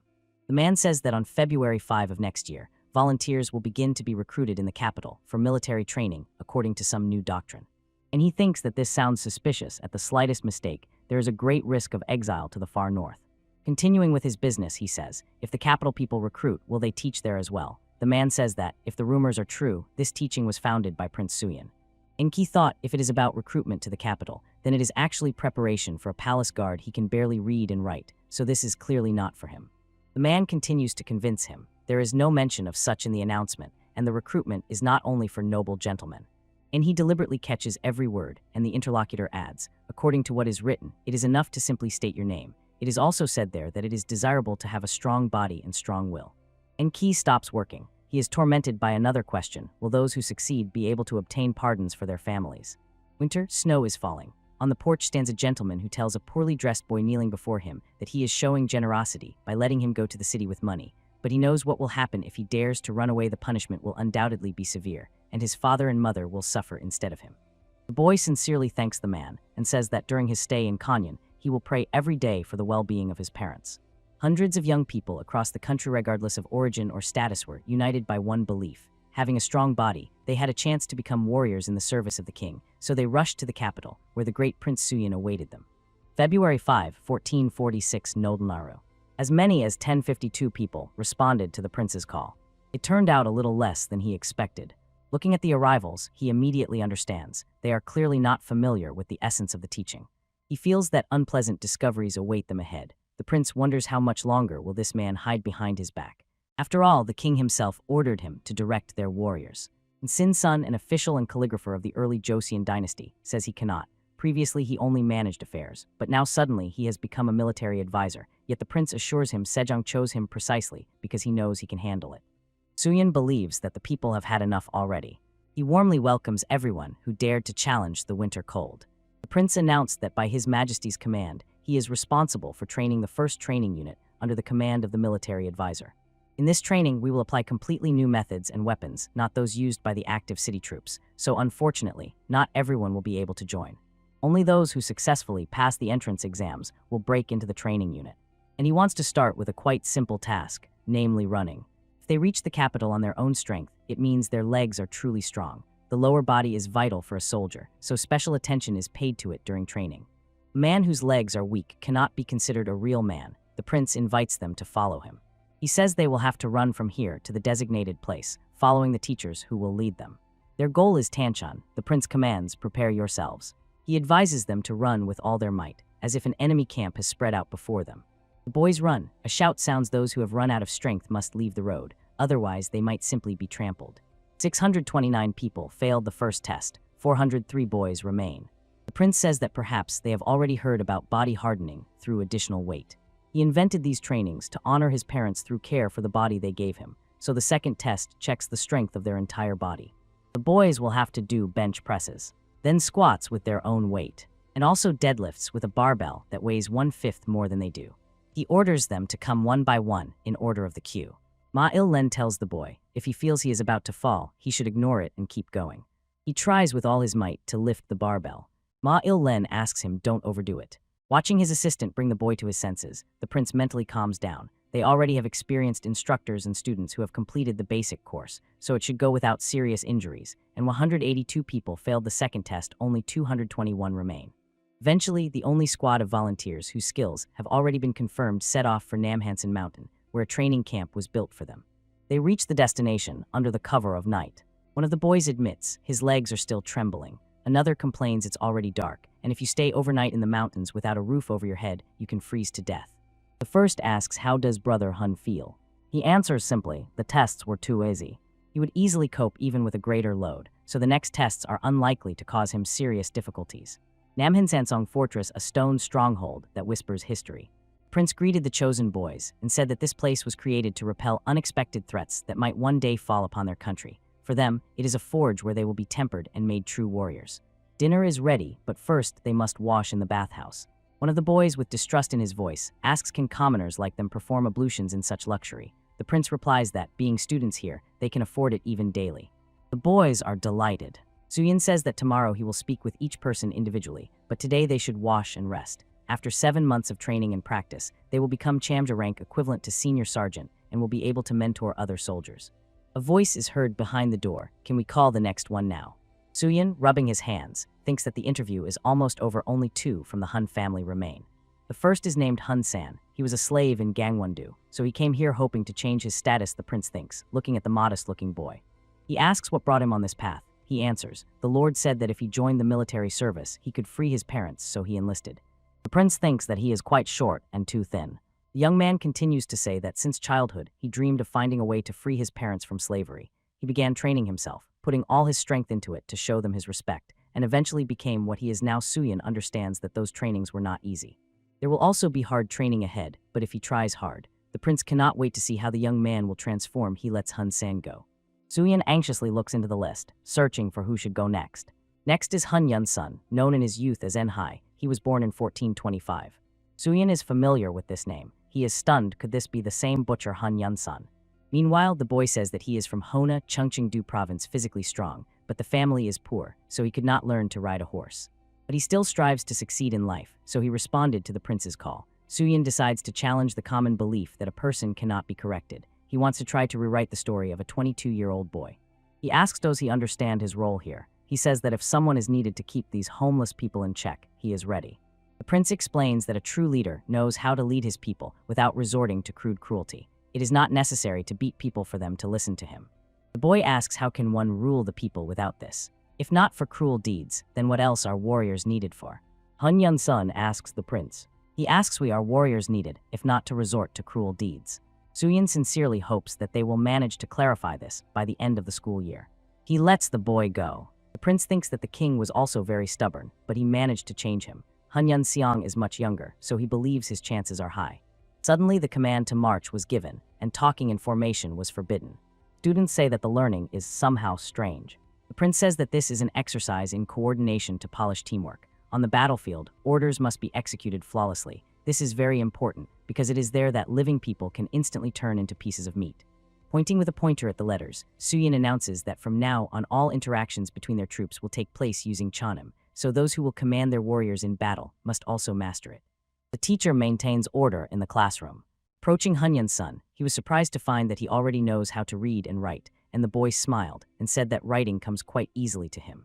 The prince thinks if he notices even a drop of cruelty, he will reconsider his plans regarding him, but for now everything is going smoothly. He believes that the boy has every chance to become one of the first instructors. The students ask Hun-san if he will play with them, but he quickly heads for the exit. He says that he has never played Go before, so he better go and clear his head. One of the boys is surprised that he is going for a walk. They are so exhausted today, but Hun-san thinks that a short break will do him good. He recalls the instructions he received before leaving home. His father said that this is his only chance to earn money, so he must use it wisely, and asked him to forget about them and never return. Hun-san wanders aimlessly around the camp. He approaches a large tent, and curiosity seems to awaken inside it. As far as he remembers, the light here is always on late, and he is curious about what kind of place this is. He looks inside. In front of him is a boy with 2 clubs in his hands. The boy says if he came just to look, he should leave immediately. Hun-san felt that all the exercises he had seen before were at least somewhat familiar to him. He does not understand why these clubs of different sizes are needed. He asks what rank the boy has, and the boy replies, "I am a junior assistant, rank 8, a court position for those who work on educational manuals." Hun-san asks what is the club he is holding for. The boy answers that if he is interested, he can personally introduce him to it. It is called the Heavenly Descent. Slow rotations of the wooden weight help to better grasp the weapon and make handling it more agile. Hun-san cannot even imagine how it is possible to train by slowly spinning something like that. After trying, he asks who invented this. He would like to see that person's face at least once. The boy replies that this is the teaching of Prince Suyin. Various exercises, it all depends on which weapon the fighter ultimately chooses. If he has not yet decided, it is worth trying everything. Hun-san replies that he intends to become the one who carries the shield, so such practice is clearly unnecessary for him. The boy raises a shield in front of him and says, "Prepare yourself, it will have 40 kin of armor." Hun-san, sobbing, asks for forgiveness and calls himself a peasant. He realizes that he dared to do this in vain. He thinks it is better to leave and not waste time in vain. But the boy thinks differently. He is not going to let him go. He says that since Hun-san has come this far, maybe it is worth at least trying. Half an hour passed. From the tent came the boy's voice. He praised the student and said goodbye to him until tomorrow. An exhausted Hun-san comes out of the tent. He is not sure if he can endure all this. He notices Enhi and sharply asks, "What are you doing here?" After all, students are not allowed to go beyond the training rules. He replies that repeating the same exercises over and over again with weaklings is incredibly boring, so he just decided to train a little on his own. Hun-san asks what happened to his hand.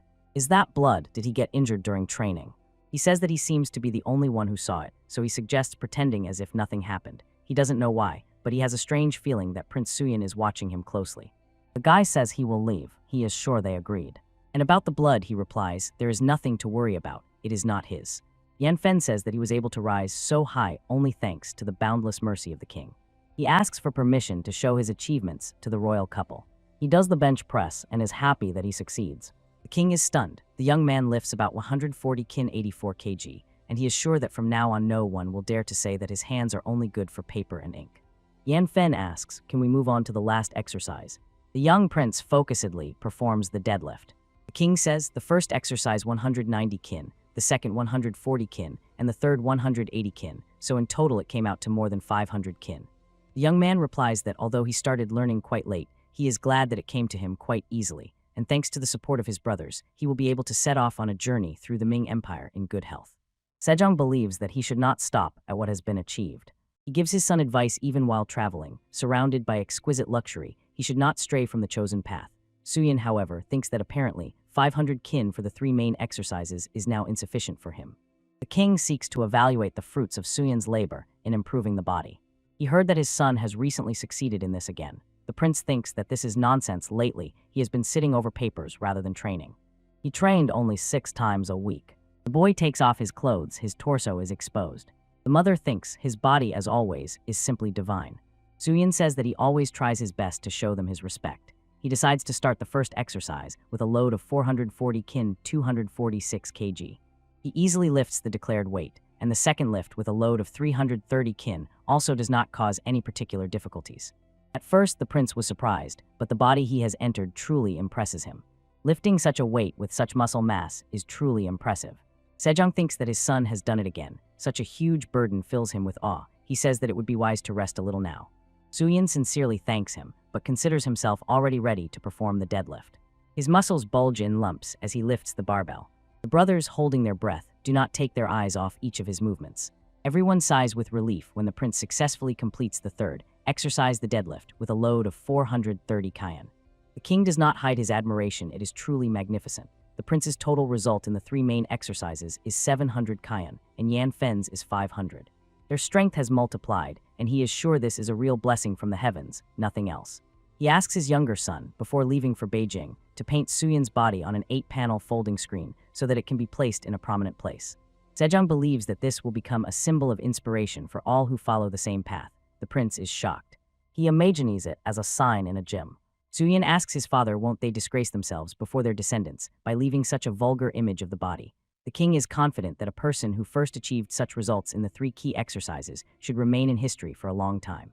He announces that from now on the three main exercises in this weight category will be called Suyin's weight. The boy thinks isn't he bringing too many strange things into this new Joseon. Training camp. Suyin announces, from today the students begin training according to their military branches. They are to familiarize themselves with a new type of firearm developed by the Air Prince. Then he orders them to disperse to their classes. They tell him that the distribution of fighters by classes is complete: 41 shield bearers, 51 spearmen, and 63 swordsmen, and finally 66 commanders' assistants. The prince thinks that the last group is not that large. Perhaps they have not yet managed to become skilled enough in handling cold weapons. Looking at the falling leaves, he thinks that everyone must put effort into training. He feels a slight unease. The students, holding their breath, examine the main weapon of the shield bearers.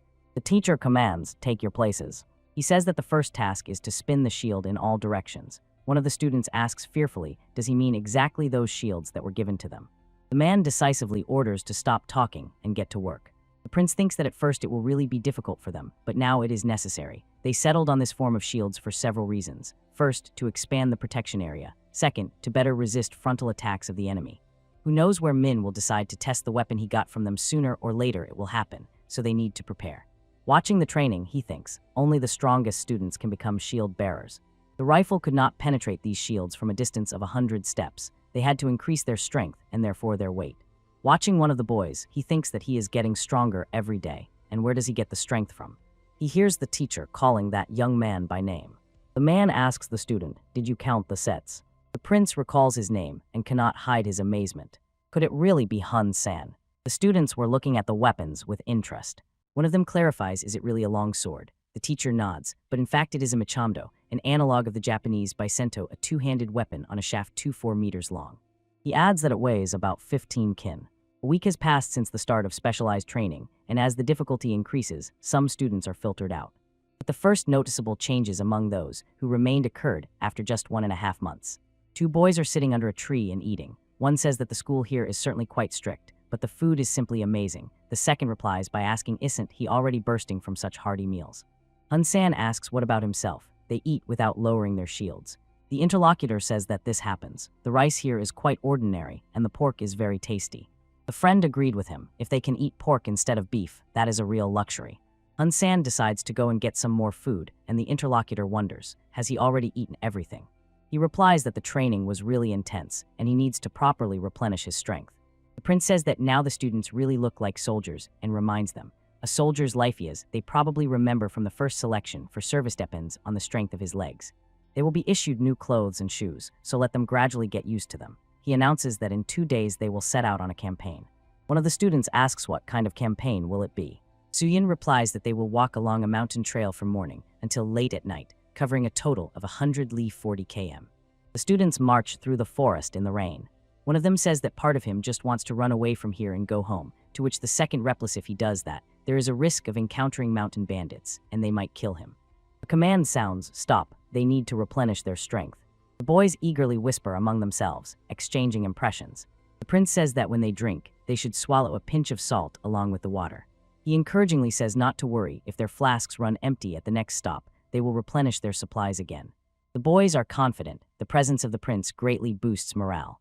They continue on step by step, one after another. Suyin thinks that there is a little more than a month left until training for the instructor role. Hun Yunxiang seemed to him an extraordinary person from the very beginning.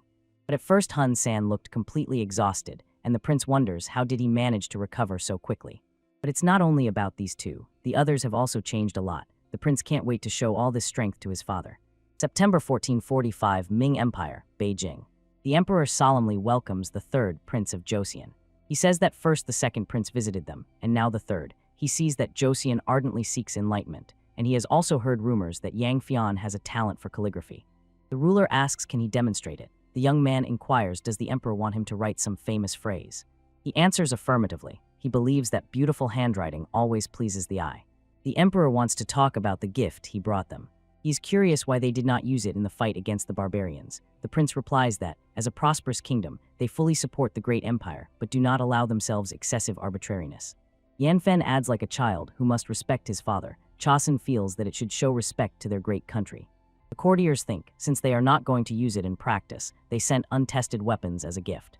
The prince says that, in any case, its penetrating power is truly impressive. These devices pierce armor through and through.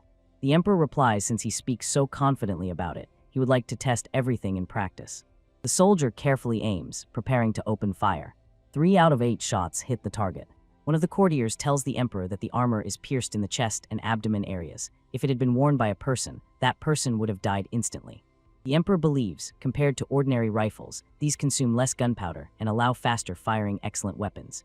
He laughs. They say the elder brother must always go ahead of the younger, but the kingdom of Chosun has created weapons that surpass them. He asks the prince what if they send them 1,000 such rifles a year as tribute. The prince responds in surprise, how would they then defend themselves from attacks by fierce Mongol savages? So he came here to instead offer 2,000 nyang. At the same time, in the training hall of Joseon, a fist hits Hong Yunsun's face. He falls to the ground. Above him stand the prince and another student. In September 1445, the first dismissal from office due to unworthy behavior occurred. Dragon's Cave in Nakhon. Jeon, an artist of the early Joseon period, says that the caves and the multitude of Buddha statues stretching along the cliffs are truly breathtaking. He draws the prince's attention to a recently carved sculpture. Yang Pyeon believes that its distinctiveness lies precisely in its novelty. It is different from all others, and Jeon thinks it is rather a very bold embodiment of another aspect of the 4 great heavenly kings. He adds, walk a little further you will notice that it is not alone here at all. The artist says that the faces of the statues resemble Prince Siang. He approaches the boy who is carving something into the rock and asks if he knows who created these sculptures. The boy says that a couple of years ago, swindlers were selling counterfeit medicine. They say that Tsar Rasta himself descended from the heavens and punished them. It seems that since then, the image of the stone statues of Buddha has changed a little. Jen asks, isn't this the funny story that Prince Suyin told? He asks Yan Fen, doesn't he find it amusing? He got angry and ordered him to immediately take back his words. Does he really want to say that his brother has so much fat in his muscles? The artist asks him to speak more quietly so as not to attract attention. But the young man does not want to just stand and watch silently. Looking at the statue, he says that it is some kind of sagging monstrosity. How dare they desecrate his brother's muscles? He decides that he will not let them get away with it. Jin asks does he really intend to postpone the day of departure. The prince answers affirmatively. He wants to paint everything so as to show the upper body without monk's clothing. The young man believes that his brother is beautiful, not only in body, but also in mind, so he strives to depict him in the image of a bodhisattva. After a few months, the prince, sighing with relief, says that the first sketch is ready.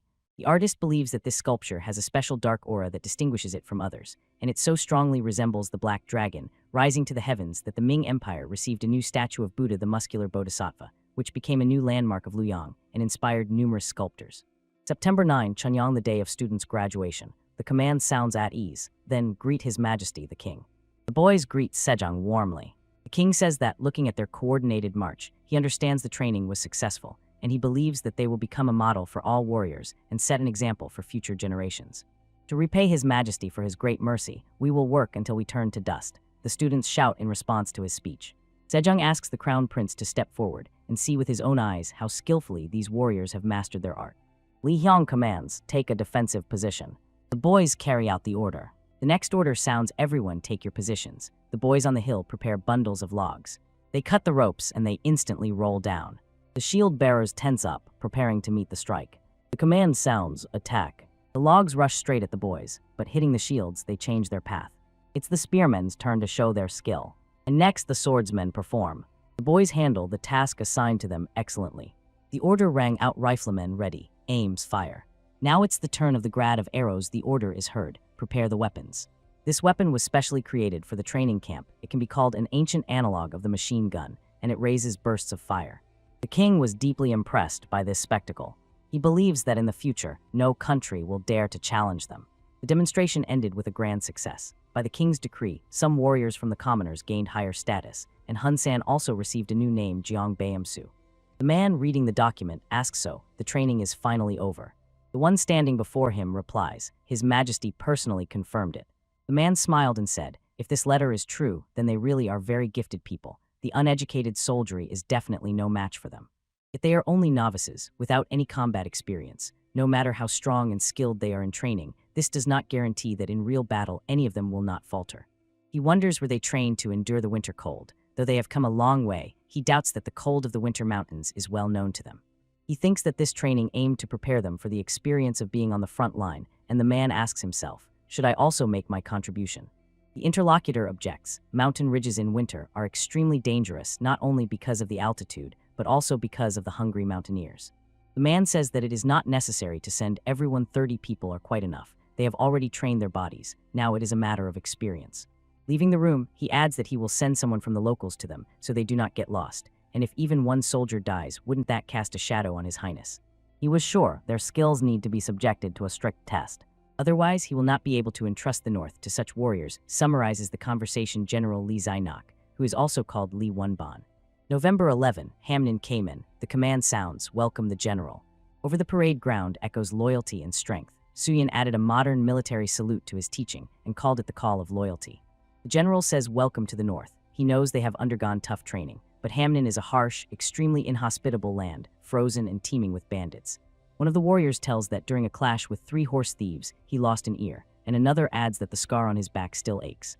Li Zainak is immensely curious whether they will endure all this, and of course, their first test will be the fierce northern cold. He begins to explain what their task is. They must climb to the summit of Bakdabin and leave proof there that they were. He orders to select 30 people from their ranks, endowed with special agility and dexterity, as well as 2 commanders. Moreover, they will have limited time. This is their chance to prove that their doctrine really works. Suddenly, a guide approaches them. They are going to make a plan for their joint journey. The guide asks, are they really ready to go through this? After all, even the smallest mistake can turn out extremely disastrous. But he is contradicted when a soldier receives an order. He must carry it out, and the man replies that he understands everything. He says that so far they have spent only a day in the mountains near the city, but the places they are heading to are completely different. The guide adds that even experienced hunters often lose fingers or worse there, and asks are they really ready for this.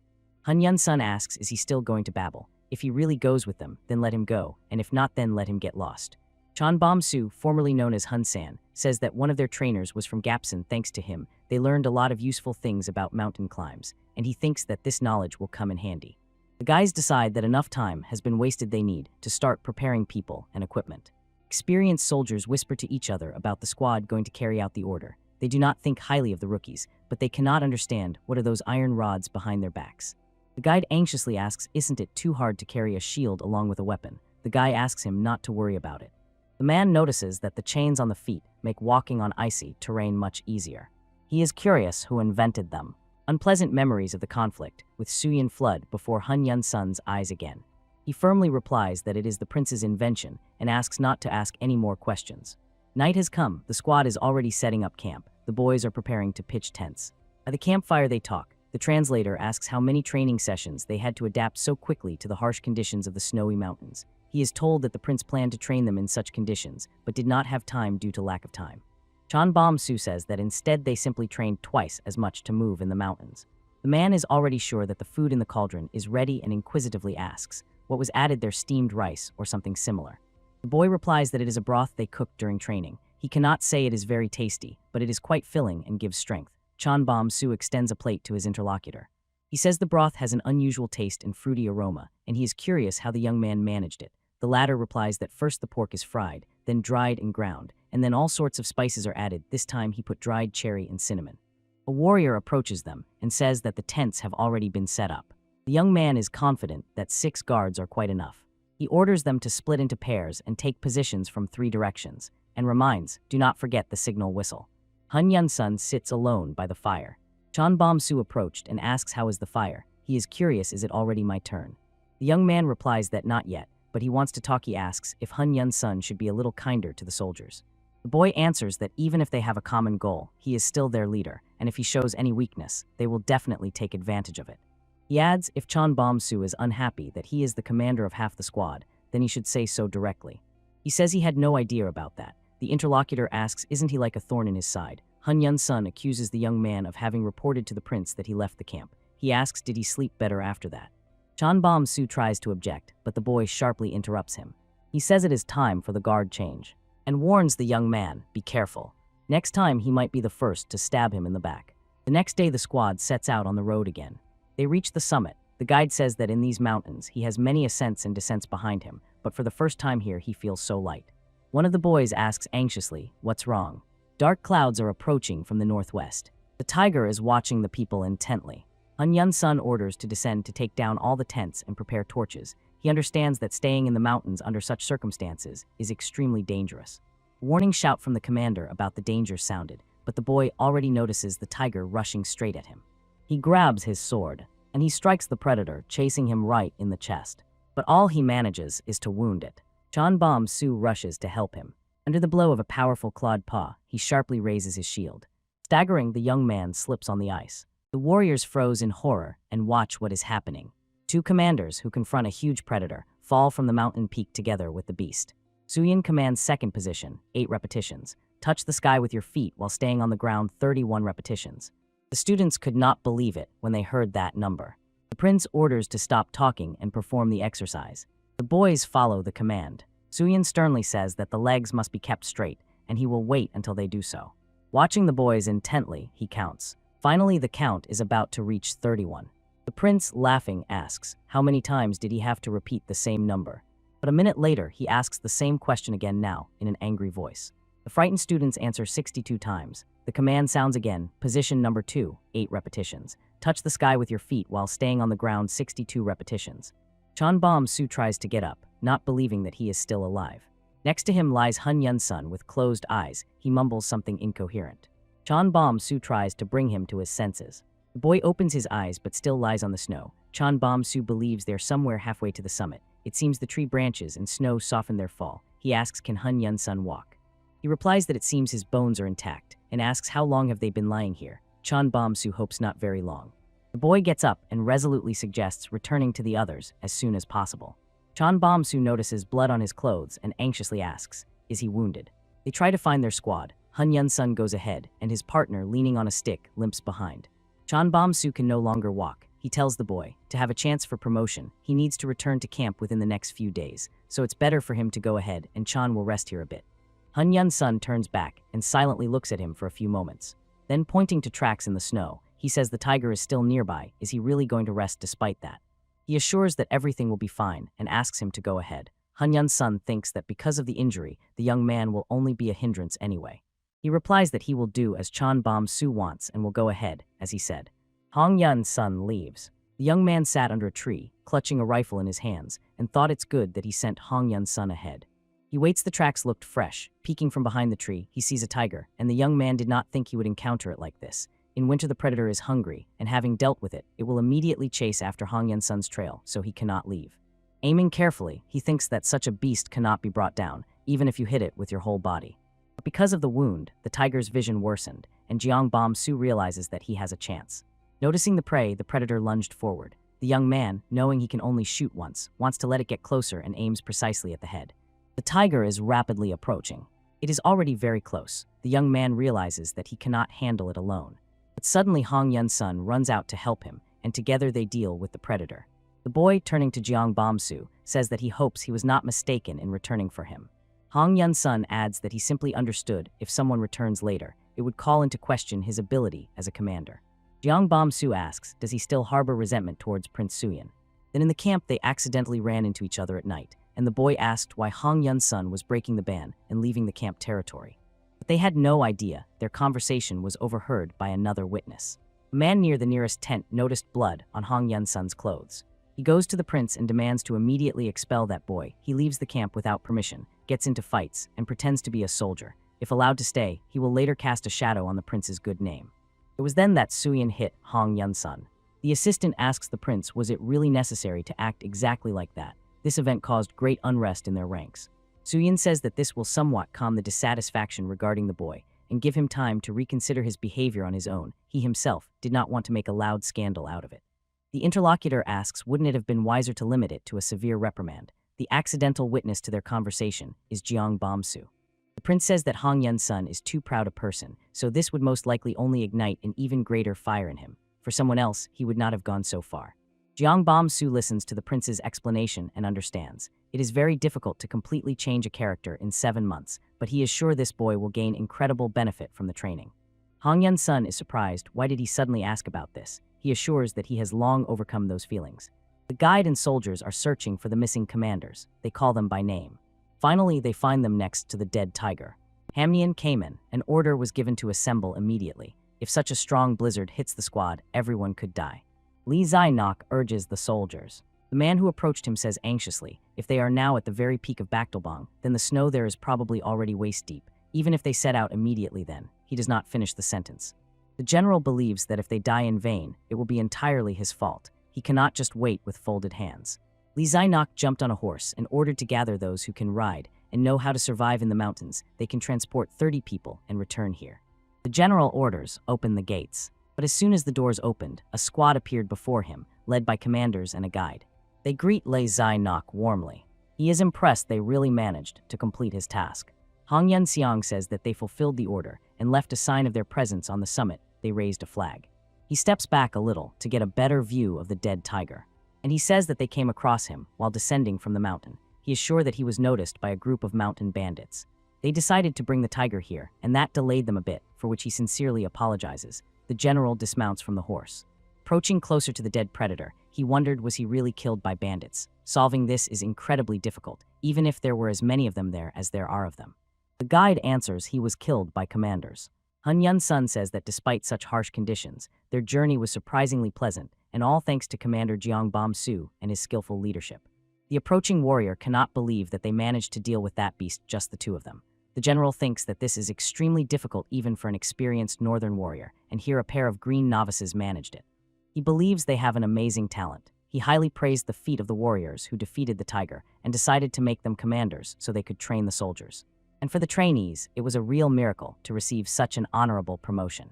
But the rest of the soldiers looked on with distrust. How could they reach the summit and return back in just 3 days? The men call out to each other. One says that with their only talent, the ability to tell good stories, there is no arguing. The second agrees. It can't be that the two of them defeated the tiger, and even if so, is it hard to deal with a hungry beast? Jeong Bom-soo, in a voice that foretells nothing good, says that he studied military art in a training camp and was considered one of the best fighters in his unit. He is pleased to see that this morning they are all full of strength, and the soldier next to him is frightened by his reaction. The boy suggests starting training and assures that it is quite easy, so they should not worry. The soldiers around him demand that he tell the truth. They just walked around the district and came back. Otherwise, how could they have avoided meeting the mountain raiders? They think that the picture book has gone to his head, and now he expects special treatment. The young man suddenly tears off his clothes, exposing his torso. The men stand confused and do not understand what is happening. He shows them the wound mark he got during the clash and asks do they still have doubts. Although he diligently hardened his body, the scar remained. If the wound had been even slightly deeper, his intestines would have spilled out. The soldiers silently stare at the scar. The young man continues to say that the tiger, of course, also paid a high price after all. It lost an eye because of him, and it bit the other one on the way down the mountain. The men listen to his story in horror. Jeong Bom-soo trustingly tells them that he heard it is considered a kind of exquisite dish, and regrets that they did not get to taste that amazing flavor. Men consider him a real daredevil. He says if you still don't have enough tails, then take a stick each. They ask fearfully, will he beat them? The young man replies that he is going to show them how weak they are. He orders them to come up one by one and try to break through his defense. If he drops the shield or falls, he will repay them with 5 servings of rice.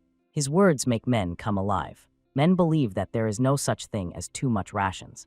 They decide to unite and rush to attack the young man. Several hours passed, and all the attackers lie on the ground. Jeong Bom-soo asks, are they ready to follow his instructions? One of the men asks, doesn't he want to drink with them first? But the young man prefers to start training. The command sounds position 2, 8 repetitions. Over the mountains, the plaintive cries of soldiers soar. Empty boasts cannot compete with the toughness of the training instructors. Meanwhile, the great Prince Yan Fen finally returned from a journey across the Ming Empire. After this trip, Joseon achieved considerable success, successfully settling the matter of the weapon tribute. Yan Fen hurried first to meet with his father.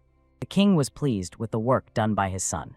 Suyin approaches the young prince and greets him. He inquires how his brother's trip went. Yanfen enthusiastically recounts how he managed to talk with the descendants of Confucius about the culture of food and body. He hands his brother a scroll and says, "I have a gift for you." Turning around, Suyin sees the painting of the grottos of the Dragon Moon. Yanfen explains that now they have a special connection with him, so when he next goes to the Empire, he should definitely visit this place. He says he has placed a new statue there in his honor. The young prince was outraged. The sculptures that stood there when he arrived depicted the magnificent muscles of Suyin, but with monstrous excesses of fat, he could not calm down seeing such a grotesque reproduction. Suyin wonders why is his brother so fascinated by his muscles. But he is very flattered and will definitely visit there someday to see everything with his own eyes. In the courtyard, the voice of a servant is heard. He announces that someone has arrived from the palace. Suyin, training together with his son, froze in surprise at the unexpected visit. He says that it seems His Majesty was going to go to the hot springs together with the crown prince. He asks the guest what brought him to them. Before him stands Li Hongvai Danjdan with tears in his eyes, the son of the crown prince. The son of his elder brother arrived at Prince Suyin's house. When asked what brought him here, the boy replied that he would like to hear about his journey to the Min Empire. Is it true that the ships there can pass through mountains? Suyin answers that they can sail on rivers flowing between the mountains. Li Hongvai asks how do they manage that. The boy enthusiastically tells that the first great canal was built by Emperor Yang Dai of the Sui dynasty 800 years ago. The boy listens, holding his breath, as the ruler cruelly exploited his people, capturing lands along the Huang and Zhanjiang rivers. Suyin says that it got to the point where people mutilated themselves just to avoid slavery. Jai Fenjiang, the training mentor, reminds, "It's time for lessons, Li Hongwei, prepare for class." Suyin notices the boy begins to sulk.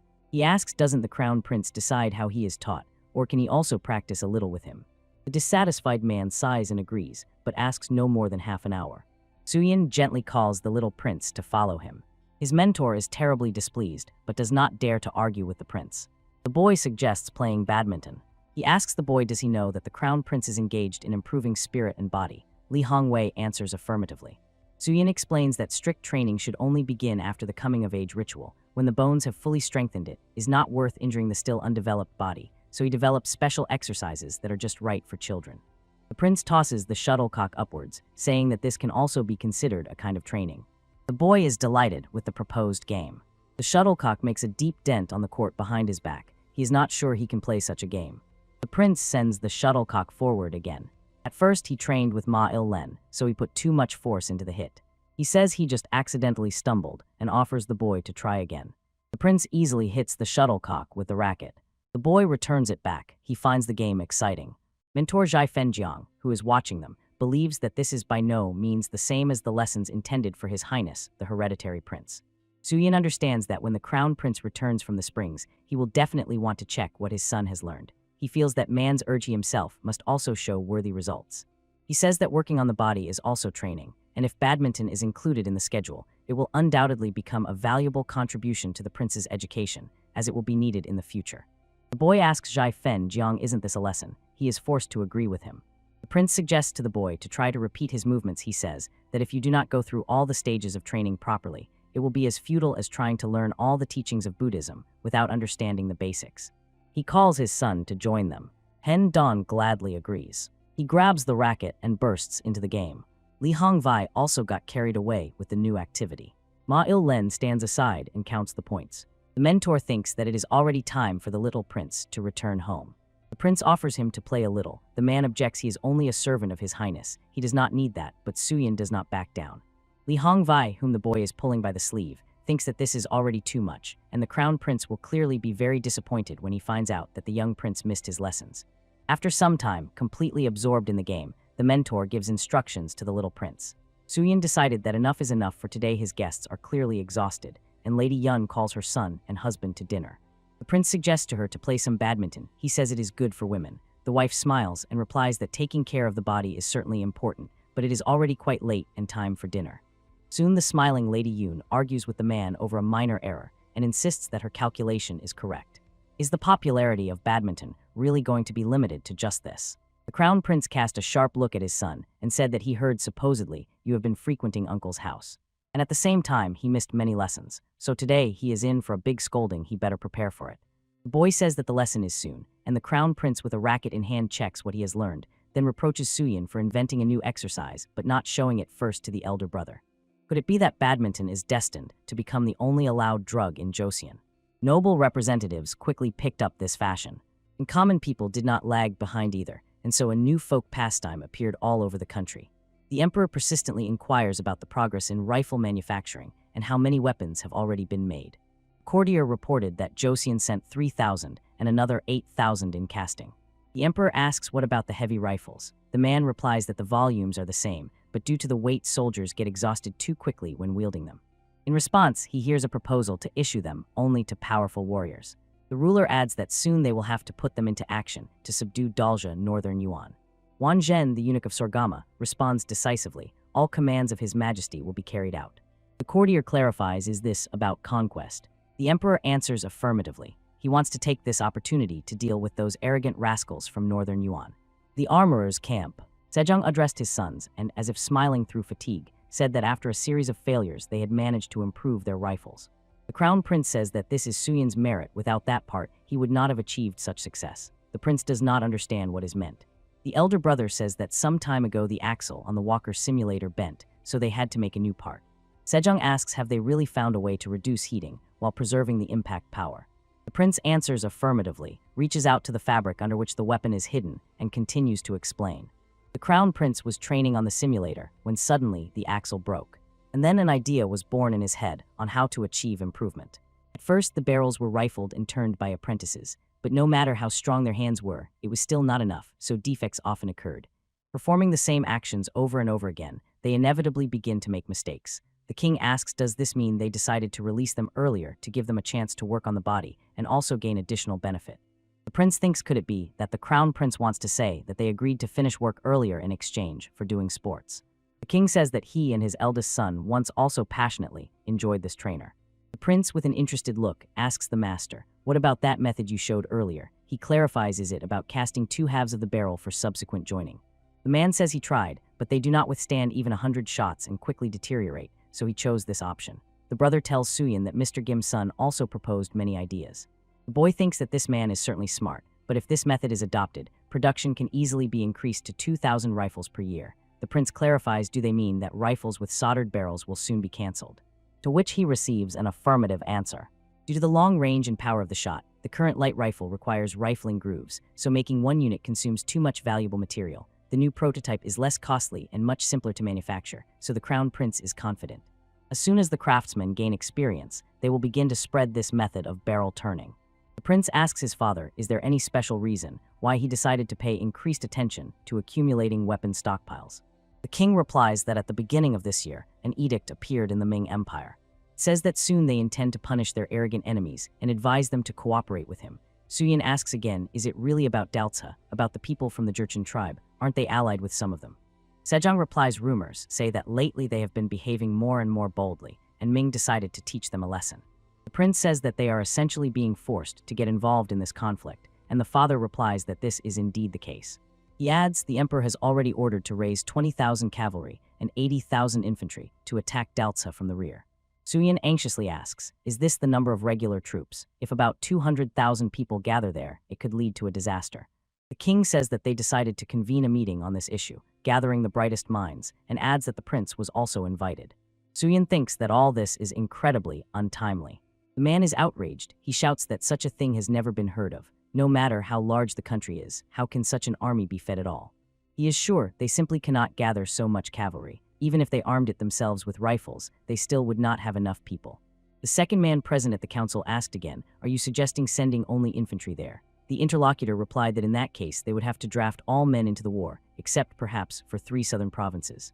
The king thought a little about what he heard. Then Sejong, to prevent unrest in the country, appoints Kim Jeong's son as the Minister of Internal Affairs of the Borderlands. Bowing his head submissively, he replies that the king entrusted him with such a responsible role and that he will do his best not to disappoint him, while quietly praying in his thoughts that he will not be sent again to the north. Sejong asks how he would describe the situation in the north. He says that in recent years, several settlements Enon, Mucheon, and Yu were devastated and this sparked unrest, but according to the latest news from Lee Jae-nok, it is quiet there now. The island of Hamjul is also not easy, but near Sagan, people are much wilder. A good half of them engage in riots and robbery. It is especially restless around the Paj River due to the aggressive behavior of the Amanju gang. The king replies that they cannot refuse the Ming Empire in everything, so they need to consider how many troops they can send. Kim Chen Song says that overall about 60,000, including main forces and auxiliaries. That's quite a lot, and in the end, it may cause a risk of collapse of the northern border. Suyin thinks that if the north falls now, no one will help them, and this will give the barbarians a great opportunity to unite and strike all at once. If they send troops now, it will essentially give them free rein to invade deep into external territories. The prince imagines a crow soaring against the backdrop of gathering clouds. The bird's eyes are scarlet, in its beak it holds a bloodied thing. He believes that their united army is fully capable of marching with fire and sword all the way to Pyongyang, and then further. Suyin dares to address the king. He says that he has one idea. Ming Empire, Forbidden City. The emperor listens to a speech about how the prosperous Joseon dynasty suffered many losses at the hands of Dalja during the times of their predecessors. The courtier continues reading the message. The emperor says he has decided not to delay their punishment any longer, so they are ready to do everything possible to support him in this endeavor. The ruler asks they say they can send 60,000 soldiers, and what does the military ministry say about this? The man replies that, considering their current situation, it seems Joseon has approached the matter very diligently. The emperor's voice echoes through the hall. He has decided not to nitpick the numbers and orders, to continue reading the message.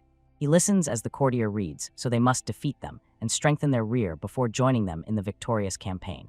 The emperor clarifies what is this about. He is told it concerns problems with Imanju, the newly risen leader of the barbarian tribes. His Majesty asks is that the guy they recently promoted without special merits. What is he called, Ulyankate, or something like that? Wan Zhen says that others have given him precedence. The emperor calls him a poor fellow. He came to power, but is still forced to engage in robbery. He orders to send word to deal with him immediately. The courtier warns him, although it seemed just a formality, the fact remains. This person was promoted in rank on behalf of their empire. If Chosun is allowed to deal with him, it could lead to other Jurchen tribes rising against them, and the emperor pondered his words. The man adds, victory over him might make the Chosun people dizzy-headed. Wan Zhen says that with the arrival of a new leader, unrest often breaks out in the army, and if other tribes get upset, they will just say they did not know about it. He adds there is another reason why it is worth allowing Chosun to conduct this campaign. The emperor and courtiers impatiently want to hear what he means. Prince Suyin decisively told his father that they must ask permission to deal with Imanju before engaging in battle against Daltsa. They can say that this will not only protect the northern border, but also test the strength of their warriors who recently completed training, and also check the effectiveness of the new rifles. Van Zhen says that the clash between Chosun and Imanju is a perfect chance to test new rifles right in battle. In fact, this way they could rehearse a fight with Daltsum without even getting their hands dirty. In this, the eunuch and the prince were united. Even after the conquest of northern Yuan by Emperor Yongle Zhudai, it was not possible to completely get rid of nomad raids, so the third emperor of the Ming dynasty compromised. He imposed tribute on them and agreed to trade relations. Thus arose Masi, the city of horses. The Ming dynasty bought horses from northern Yuan, thereby weakening them because it hit the livelihood of the local people. And now strange things are happening in the city. Man asks a luxuriously dressed man, was he the one who last year bought a horse, even worse than this one, for 40 nyan? The latter replies, what nonsense. Who in their right mind would pay so much for such a nag? The man additionally offers some wool and asks, could he then turn a blind eye to it? His interlocutor got angry. He shouts, what does he imagine? Is he trying to bribe him? He wonders, so what? Usually, this did not bother him at all. Did he get up on the wrong side of the bed today? Armed men appear near the luxuriously dressed man. The man asks fearfully, what are they planning? In response, he hears advice, don't struggle or you'll lose your head. He protests, have they completely lost their minds? If Lord Taishi finds out, he will surely fly into a rage. The interlocutor believes that he should compensate him for the damage caused by this insolent humiliation by buying his goods at the original price. The man replies that he cannot do this because the price has almost doubled. The lavishly dressed man replies that iron has become much more expensive, but they are not to blame for this. But isn't he himself showing unprecedented audacity here? Some man tells the vassal Warat, the noble official Alak, that he just heard from a military acquaintance. This happened because Joseon is buying too much iron. He replies that this cannot be, such a tiny country bought so much iron that the market was shaken. He decides that this needs to be thoroughly investigated.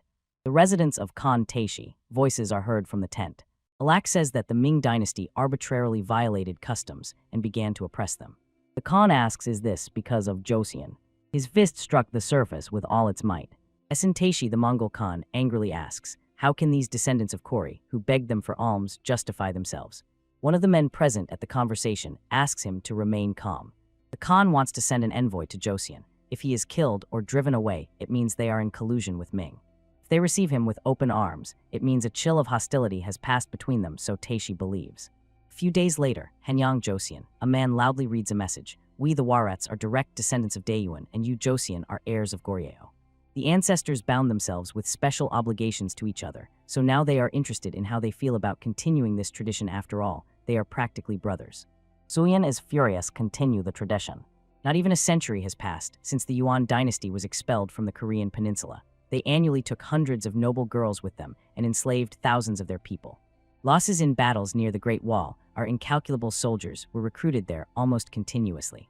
How dare they call themselves their brothers, those who practically turned almost their entire country into slaves. The envoy standing at the foot of King Sejong's throne says that recently the Ming dynasty has been reducing trade volumes with them, causing a shortage of everyday goods, and as a result, their people are starving and resorting to extreme measures, making pots from leather to cook food. Suyin thinks that in other words they want to negotiate with them about opening a new trade route, and the courtier nearby growls that they should tear out that vile tongue right now. He personally knew 4 women kidnapped into slavery and doomed to be wandering souls. The man believes they must immediately take revenge and kill him. Suyin explains if he, succumbing to rage, kills the envoy, it will bring only trouble to everyone. He is confident the king has some plan. Sejong decisively orders to send them 1,000 sacks of rice and 50 iron pots. The courtier begs him to drive away those vile freaks. The envoy, however, thanks the king for such a generous gift. The prince anxiously asked his father why he had made such a decision. Was he ready for such a turn of events? The king replied coldly, without this, it would have been too easy to expose them in the alliance with Min. Prince understands that in this way he covered their rear. Sejong says that this only bought them a little time, because soon they will find out the truth anyway, so they need to hurry and deal with a Manju before that moment. Kanj Northern Joseon. 2 soldiers talk about how it has been 30 years since they last saw each other, and one of them complains that he is already old. Military advisor Kim Hae-seon desperately hopes that this is his last campaign. He heard that Lee Jae-nok recently adopted newly developed methods of training fighters. Inspector of the Central Military Administration, Lee Jin-sok, says that these savages mainly fight with cavalry, so they will have to reckon with infantry. The interlocutor partly agrees. In the steep mountains this is indeed so, but on medium hills cavalry can actually prove very effective. He realized among them there was a lot of all sorts of riffraff they had gathered passing through 4 provinces.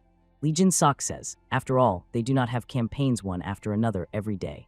Kim Hae-seon thinks that this scoundrel will definitely not miss that. He hasn't seen him for a long time, and he is curious how he looks now. The man asks the interlocutor, is he still not on good terms with his brother? He replies that he is so closed and impenetrable that it is hard to find an approach to him. Kim Hae-seon says that the interlocutor is the same blood is not water. His brother has gone a long way in fighting the Highlanders, and he heard that his warriors are proud of their commander.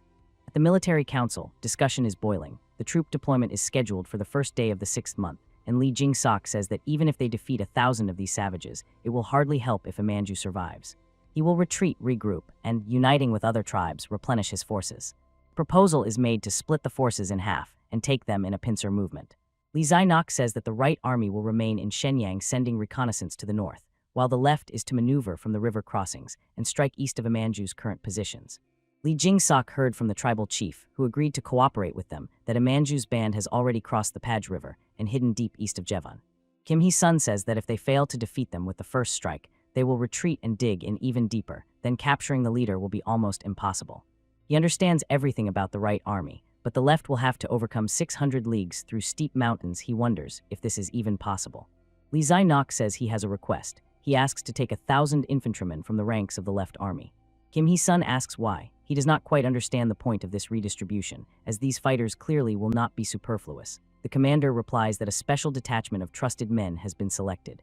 He recalls his men and adds that all of them have experience in mountain raids. Kim Hee-sun asks is he sure they will manage to bring the troops to the day of the army's unification on time. He answers that it is much more important for him that they can act immediately upon arrival. The interlocutor asks does he really believe that his people, having gone through such a harsh path, will be able to do this. Kim Hee-sun, commander of the Central Army, total strength 8,000 warriors, deployed 3,600 persons.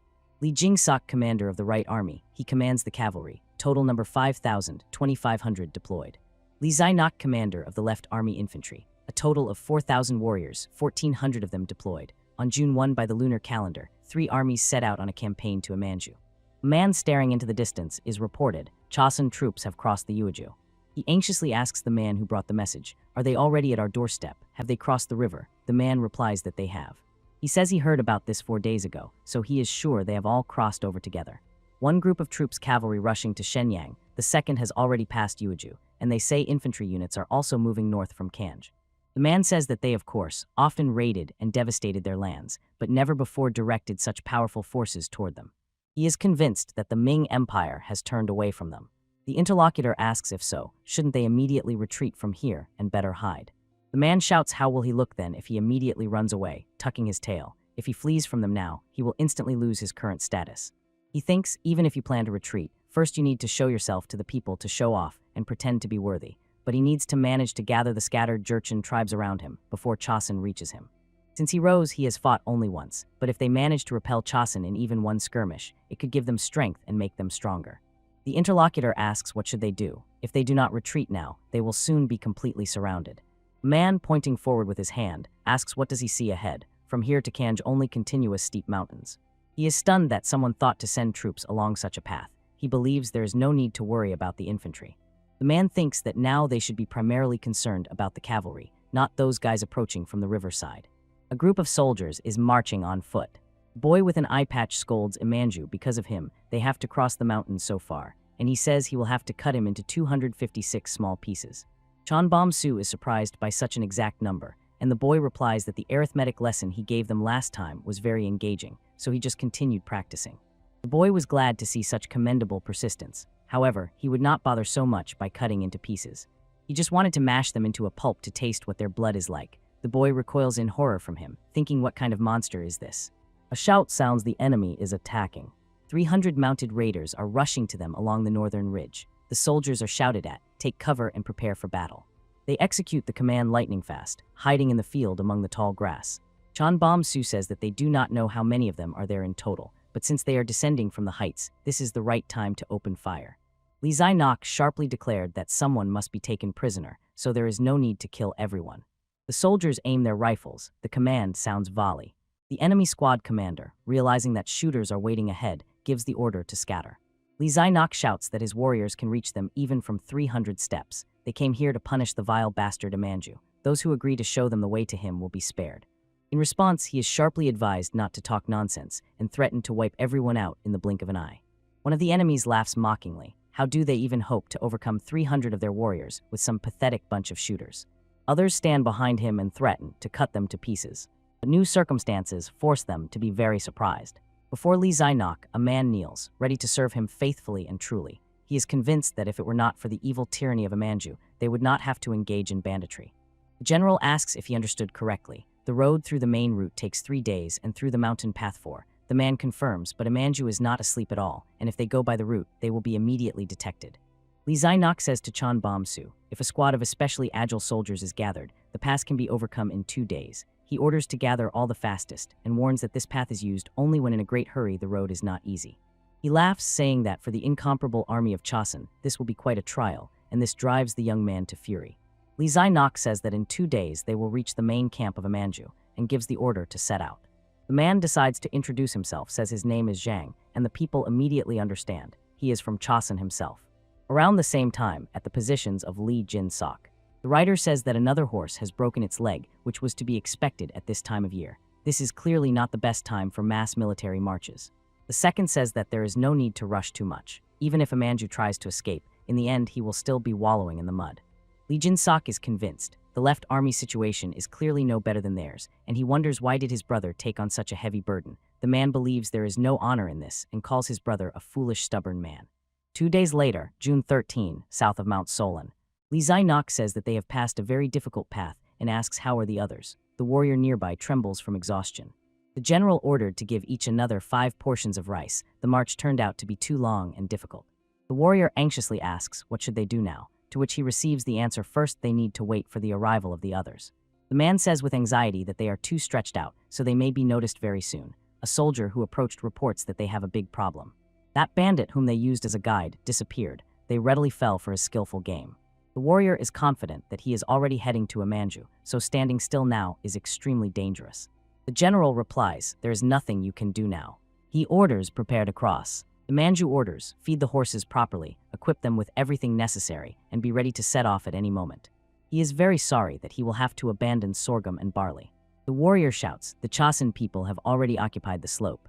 Manju replies that they could not possibly have climbed to the top of that steep mountain on horses. But he already sees for himself, the enemy is very close. In front of the infantrymen stood the shield-bearer, and among them stood Chan Bomsu. The man asks confusedly, how did they manage to get in here? He suddenly jumped onto the horse and shouted for everyone to prepare to retreat.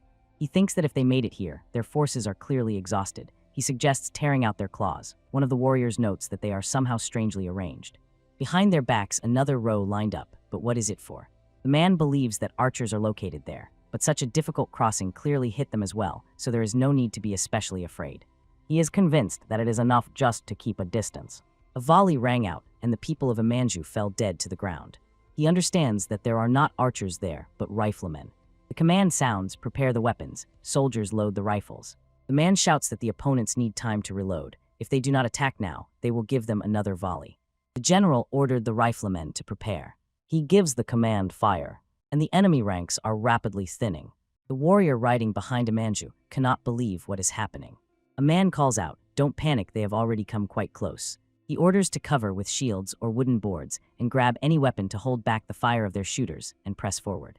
Warrior asks if he is sure it is worth attacking the enemy head-on, and the chief smiles and says he sent troops to the west as soon as they return. They will flank the Chosin ranks, and the interlocutor exclaims enthusiastically that he always has a plan. The chief is confident that in any case the enemy has only infantry, and one horseman can oppose 10 of them. He orders to send horses to them so that they expend a volley on them. The general sees that the enemy is playing dirty and gives the order. Infantry advance closer to the contact line, shooters prepare to fire. The command sounds aim, fire. The soldiers shoot again at the approaching enemies. Li Zainak shouts a little more, they are already under your nose. The chief is convinced, now the initiative is on their side. The horsemen are rapidly advancing on the infantrymen. A Mongol warrior raises his saber, preparing to strike. But a spear immediately pierces his chest. Kopyanik and the shield-bearer glow with joy. Together they manage to repel the attack, and they decide to do the same next time. Suddenly a noise is heard, and the soldier wonders what is that. They see a cavalry squad rushing towards them, and suddenly they realize the Jurchen cavalry is flanking them. Chan Bomsu suggests not wasting a volley on them, he will take them on himself. The rider is amazed. He decided to stop the galloping horse with only a shield. The young man prepared for the attack. Chan Bomsu instantly covers himself with the shield. The wounded animal falls to the ground. The rider who jumped off the horse is convinced that the Joseon soldiers are resorting to some dirty tricks.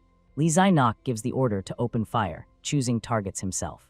The soldiers rack their brains over where Imanju has gone, and one of them suspects that he simply ran away. The general asks the warrior if he recognizes the leader by face. The warrior replies no, but says that he is a true master of escapes, so in his opinion, he has long since fled.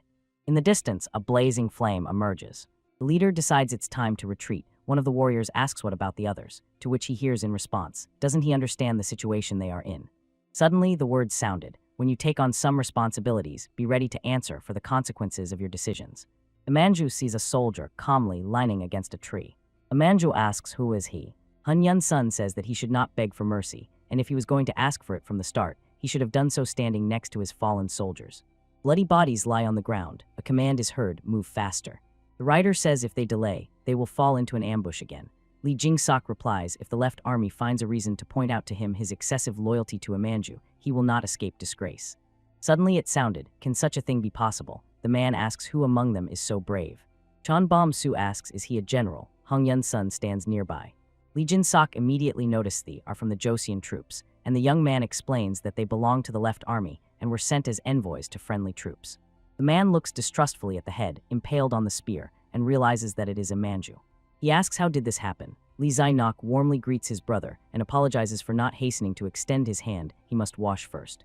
He believes that thanks to Imanju sending most to the right army, they had a good chance to pin him down.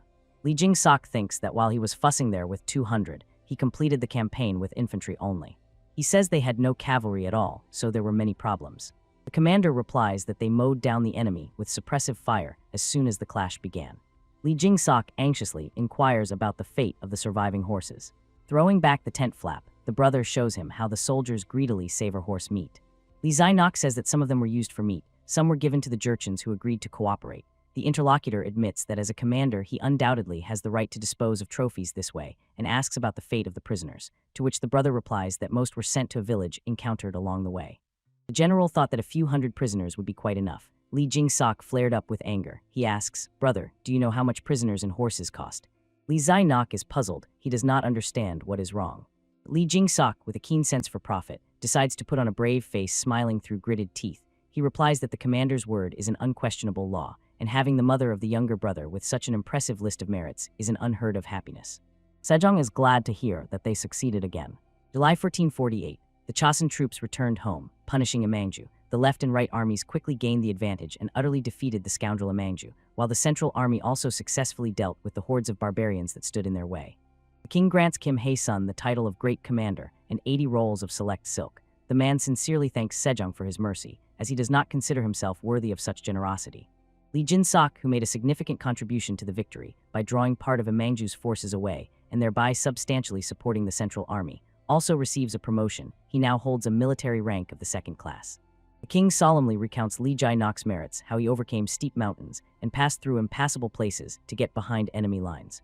Sejong promotes him to the rank of first-class official and assures that he will soon take up a new position. The general replies that his gratitude knows no bounds. Turning around, the man sees a person standing behind Suyin. For a while, they look each other in the eyes. The prince's gaze is open and friendly. Kim Hae-sun leaves the royal audience beside the prince and says, when the warriors trained under Suyin's teachings left Namhan Sansong, he kept asking himself how they would endure such a severe trial, but now, apparently, they have every chance to become part of their military elite. Lee Jin-sok calls the prince. The man says he heard that Suyin made a considerable contribution to the hardening of the soldiers who underwent the new training and has one request for him. He is confident the palace guard will not achieve significant success because they lack proper training. The boy immediately senses what the interlocutor is hinting at. He clarifies the general is hinting that he would like him to take care of their retraining. Lee Jing-sok says that cavalry is not always needed, and over time their skills may become completely dulled. He begs Suyin with all his heart. He ponders his words. He clearly feels the horses given as an honorary tribute have become fewer, and this could severely impact the guard's success. History remembers many names of great horsemen, and in Europe numerous cavalry units served dragoons, yezhers, hussars.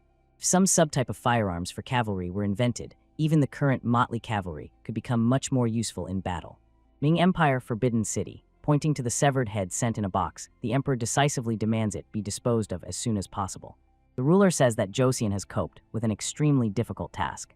Wang Zhen believes their new rifles deserve special praise. Enemy ranks were literally mowed down by volley fire, and the enemy horses panicked, instantly breaking formation. They are capable of effectively hitting targets in live combat from 60 paces. The emperor notices that the barbarians' horses were not prepared for such a deafening attack. The Joseon forces caught them by surprise. He believes next time it might even be possible to provoke them into attacking first. Even if they do not rush headlong, confrontation with them will still exhaust them one way or another, and it is at such a moment that it will be perfect to finally march over them with his conquering stride. The emperor reasons. The courtier asks permission to express one request. He says that the experience of Joseon has clearly demonstrated the benefit of new rifles, and it would be very wise to first teach their warriors to master them well before undertaking conquest. The emperor asks what will happen if one of their soldiers is captured. Won't they be forced to point their own weapons at him? The eunuch believes that this request is quite justified. To get used to the sound of gunfire, every soldier must personally make at least 10 shots. The courtier curses the eunuch to himself 10 shots and immediately into battle. Has he decided to save on gunpowder to appropriate the rest of the funds? The main camp of Essen Taishi, angry shouts are heard, insulting the Joseon people and threats to them. A saber cuts through the air. The Khan looks at the man standing before him and asks, is his head only for decoration? What did he order him? Pressing the blade to his throat, he says that the envoy was supposed to go to Joseon and negotiate everything with their king. But in the end, he was so easily swayed by their bribe that he returned without agreeing on anything. The man tries to justify himself, saying that when he visited them, it did not look at all like there was any agreement between them and Min. The man standing behind the Khan begs him to calm down. Taishi tells the envoy that he will die. Lowering the blade, he adds that once before he had to accidentally take someone's life. But Alak's fate will be decided by the merits he gains in the upcoming war. And if he makes even one more mistake, his blood will stain the land much earlier than that of Chosun. He, kneeling on one knee, promises to wash away his sins with the blood of enemies. Taishi believes that the king of Chosun is far from a fool. He has already managed to unite with Min, and they even succeeded in dealing with Imangju. Now, as it seems to him, they will target them, but he will not allow them to escape retribution, so Khan orders everyone to prepare. He is about to go to Khan. Taishi is confident. They need to unite forces with the golden dynasty of Kublai, the descendants of Genghis Khan. In response to the question if there is any news from Khan, the man surrounded by the attention of two women answers that not yet. He very much hopes that they will manage to smash the Min scoundrels to smithereens. Khan says that if it were possible to influence the world by the power of thought, he would have long ago torn that vile emperor to pieces, but now they are in such trouble that they do not even fully understand what kind of weapons the Chosin people are using against them, some kind of iron long poles. The interlocutor was clearly interested in his words. Taishi says that he himself knows little about it so far, but in recent years they have been using some strange weapons. He orders Alak show the drawing. He shows the rifle blueprint. Bukvan Keshik, the personal bodyguard of the Khan, is curious whether warriors carrying such weapons happen to carry a fuse with them. Alak says that is indeed the case. It is quite long, and they insert it into the upper part of the weapon. The man says, "Here is your answer. This is a firearm." He reminds that such weapons were already used during the fragmentation of their lands and in other conquest campaigns. Taishi does not believe it is simply unheard of. Essentially, it is a portable cannon that only one warrior can carry in his hands, and he heard from the elders that the penetrating power of the iron balls they shoot is stronger than a crossbow shot. Besides the penetrating power, these things were essentially portable artillery, so when fired they made quite a loud noise during the conquests of the Song dynasty. Their shots sounded like thunderclaps, causing many problems with horses because they were terribly frightened. Taishi wonders how loud such a small cannon can be. The man says that the voice of one person may not scare anyone, but if a whole 1,000 gather together, their collective shout will be quite capable of shaking an entire plain, and he suggests that Taishi himself guess how their horses will react upon hearing a simultaneous volley from 1,000 such cannons. He thinks it will be like the rumble of thunder, shaking the air very close by. Taishi asks what if it is windy or it rains. The interlocutor answers calmly. Now he understands why they do not like to attack first and hide behind the walls of their stone fortresses in the rain. The Khan believes that if a horse is only scared by loud sounds, one can simply plug its ears, but the man says that this will make it nervous and less obedient. He scolds that rumble and thinks that his insides will burst before they get to something sensible. The woman silently does her chores, listening to their conversation and stoking the stove. Alak scolds her who puts wet logs in the brazier. Doesn't she know they can explode? From his words, some thought appears in the Khan's head. He is surprised at himself. How did he not think of this immediately? It's just like during Khan Kublai's purges of the Zheng dynasty, when they blew up bamboo to scare away wild animals. The man asks, does he really mean that there is wood that can explode while burning? He begins to speak, but is still pondering something. His interlocutor is eager to get an answer. Taisha orders Alak procure bamboo. He bows and replies it will be done. The man asks, do they only need to strike Min first? The Khan replies not exactly. While he is busy dealing with Min, Khan will strike the Chosin people.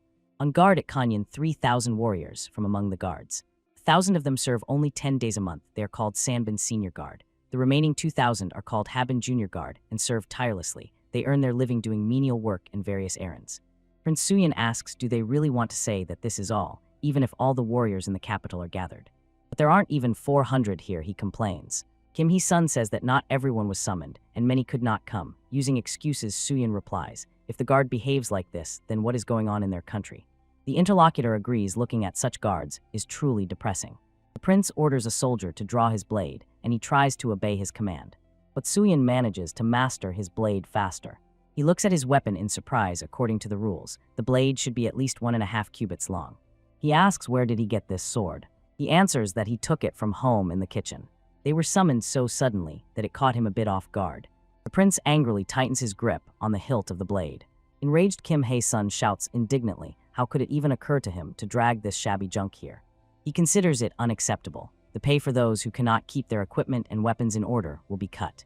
He fully shares the prince's views. Their minds and bodies have rusted through and need serious retraining, and let anyone just try to fail it.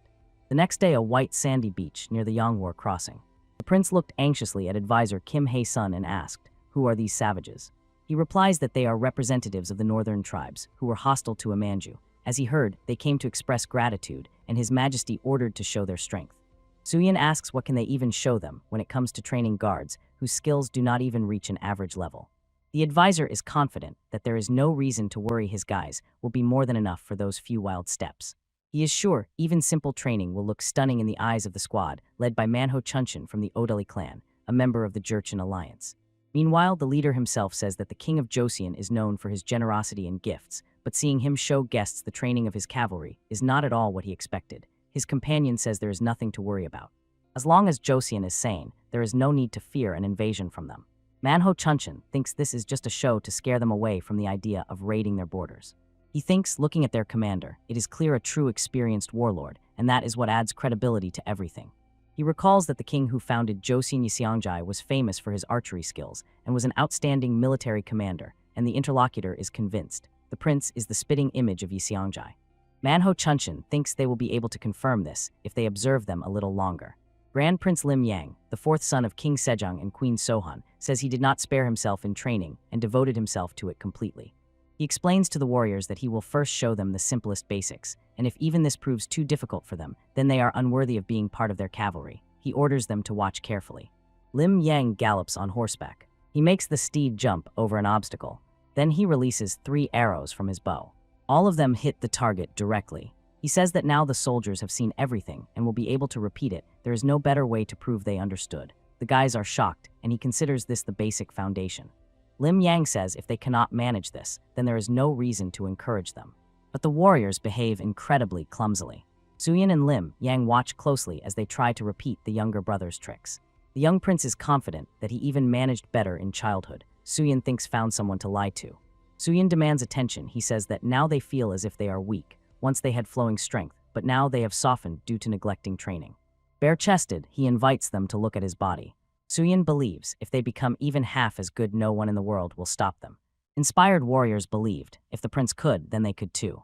Manhwa Chunshin, observing what is happening from the top of the cliff, believes that the disciples are just skin and bones compared to the prince's body. His companion confirms they are too pathetic. He is convinced there is nothing more to see here. In the evening in Manhwa Chunshin's tent, he exchanges thoughts with his companions. They are convinced that the skill of the rider who trained the disciples surpasses even many of their horsemen, and one of the men says it seems to be the king's son, and if he joins the ranks of the commanders, it could become a serious threat to them. Their leader says that the prince's body really looked very impressive. His associate says this is no joke. The guy handles a bow no worse than the legendary Lee Sung-ji. Manhwa Chunshin asks, do they remember Gaebulcho? Looking at the blazing bonfire, he clarifies that it is about a special detachment of formidable warriors led by Lee Song-ji himself. Many chiefs, including Montama, fraternized with him or joined under his banner, uniting against a common enemy.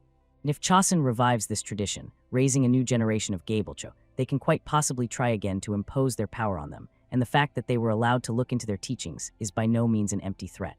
A voice sounded from the entrance to the tent. A guest had come to them. Bukwan Keshik, the personal guard of the Khan, says he arrived by order of his master and heard that Manhwa Chunshin had traveled to Chosun. The leader replies that he is flattered that the Khan needed something from such a petty person as himself. Bukwan Keshik says that he is hardly to be called that. And then the man announced that they would soon attack Chosun. He explains that they have stained themselves by conspiring with the Ming Empire. One of the men at the council says, to oppose them at least somewhat, they need at least 10,000 warriors. Bukwan Keshik replies that they already have 40,000, and that is more than enough. Even 5,000 of them would suffice. And since they were there recently, he will ask them to tell how things are now, the condition of their weapons, fortifications, and the troops themselves, everything related to this. Manhwa Chunshin replies if it is the will of the Khan, he obediently submits, and adds that Chosun sent 20,000 warriors to pacify Imanju. But due to discord in their organization, not all the army participated in active combat, and on their land the Chosun people had a hard time. There were many who lagged behind in their ranks. Manhwa Chunshin says that they saw everything with their own eyes. Because they helped them as guides precisely for this reason, the king invited them. Bukwan Keshik asks in shock, how did the Chosun people manage to defeat Imanju with such a disposition of forces? The leader replies rumors say that Imanju was tormented by a severe fever, which prevented him from retreating on time. He endured in that state for as long as 4 days, only thanks to his own endurance. The guard says that catching a fever in summer is a great misfortune. Manhwa Chunshin says that he cannot provide the required 5,000 warriors now, but Bukwan Keshik is confident if he unites all his tribes, they will have enough to gather such a number. The leader replies that he is right, there is no arguing with that, but he has one problem with his uncle. The watchman clarifies, does he mean Panchu, the younger brother of Montamo? He recently died. Could this have caused some unrest among those loyal to him? Manhwa Chunshin says that they have completely lost their shame. He barely restrains himself from driving them away as soon as possible. Bukwan Keshik decided to assign him the role of auxiliary troops and supply, but he is not even allowed to think about a share of the trophies. Those closest to the chief consider this a big blow to their warrior pride. Manhwa Chunshin agrees, but secretly hopes that for his extreme honesty Khan will also hide nothing from him in return. He asks, is this whole campaign just for show? The interlocutor considers him clever. 40,000 under the command of Taishi, and another, as many under the leadership of Khan, will simultaneously march on Chosun and Min. Bukwan Keshik departs, throwing a farewell remark that they will be eagerly awaiting them. The closest associates of the leader think that they want to step on his throat again. Manhwa Chunshin orders to prepare a horse for him. He urgently needs to go to Chosun. Standing at the foot of King Sejong's throne, the leader says that recently the personal guard of the Khan Keshik Bukwan came to him with a message. He informed about the intention to wage war on Chosun and ordered him to join their army as auxiliary forces. Moreover, it seems they are simultaneously preparing to strike the Ming Empire as well. Sejong says that since he knows about this, he has agreed to participate in this war. The chief addresses His Majesty and says that then he was forced to bow his head before the Khan's envoy to survive. Suyin immediately understood. If they do not submit, this will turn into a war of total destruction and put Chosun at risk of complete ruin. Kim Hyun-sung warns the king. Although it is unlikely, if the Jurchens unite with the Northern Yuan, a grand army may arise, and once they grow in strength, stopping them will be extremely difficult, even with the participation of the most experienced commanders. Sejong addresses Manhwa Chunshin. It turns out, he told them about this because he wants them to take them under their protection in the future confrontation. He asks try to understand him after all. The lives of his relatives are at stake. Like Sejong in his reign, he cares above all about the welfare of his people. The king suggests discussing the details later, and for now let the leader return to himself and continue pretending to prepare to fulfill Bukwan's request. He is waiting for the crown prince, Prince Suyin, and minister Kim Jeong-so. The minister says that if the northern tribes are drawn into this war, it will be very difficult to end it. Sejong asks, is he hinting that the option of Ming's defeat should be considered? Even if it is not about a crushing defeat, they will clearly suffer heavy losses, Kim Chen-song suggests. He suggests that perhaps the Jurchens have found some way to counter their rifles. Sejong listens intently to his words. The crown prince believes they might plan a sudden attack during the reign, but an experienced commander would not rely on something so changeable. The king is confident, having strong troops at hand, he will be able to prevent any unrest. He orders Suyin to focus on preparing the Yang Gapsa soldiers standing guard in the provinces of Fyeongan and Hamgyong. He commands the minister to conduct an inspection of the troops setting out on the campaign and then proceed to Shenyang. The horsemen wait tensely for the command of the commander. Taeshi addressed them and said that, in his opinion, all those gathered here are united by one thing, a common grievance against the Ming Empire. He also desires to slit the throat of their lying emperor for all the oppression. Han says that they have already forgotten the feats of their great ancestors and dare to look at them arrogantly and contemptuously. Standing before the numerous army, he believes that they are no worse than their ancestors, who once overcame many obstacles and eventually managed to establish themselves on the Central Plains. Drawing his blade, he says that the first place they will strike is the Taedong Gate.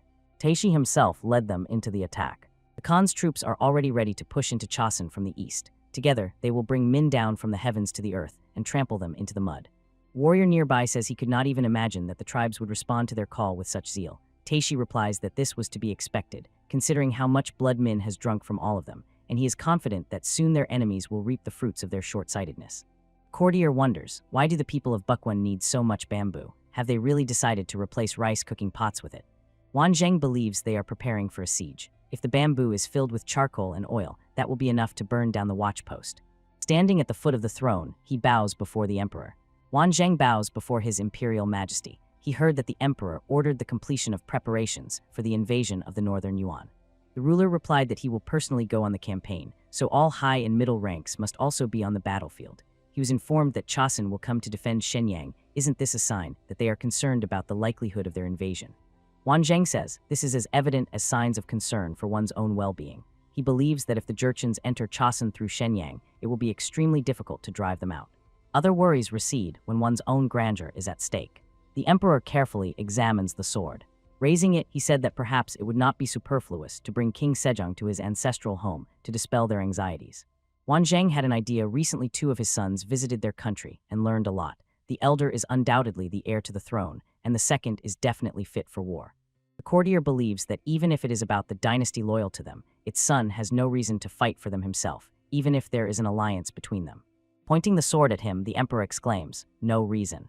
The ruler proclaimed, "His will is the will of heaven, even reasons are determined only by him," and demanded to immediately record his words. After that, a messenger was sent to Joseon with the imperial decree. Prince Suyin from the ruling Joseon dynasty must definitely appear at the military assembly to show the emperor in all his glory.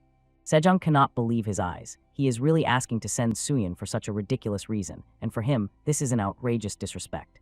Prince, laughing, asks, is he really worried that there won't be a horse strong enough to carry his weight? The father replies that it is about the role of a messenger, not a commander. Sejong explains that the prince will not go into battle personally it will be enough for him to quietly wait in the camp. Suyin promises to put all his strength so as not to let anyone down anywhere, so his father should not worry so much. Sejong asks him, be sure to return alive. The main training camp at Namhansanseong Fortress. A shout is heard, the general is on the net. Lee Zai-nok trains shoulder to shoulder with everyone.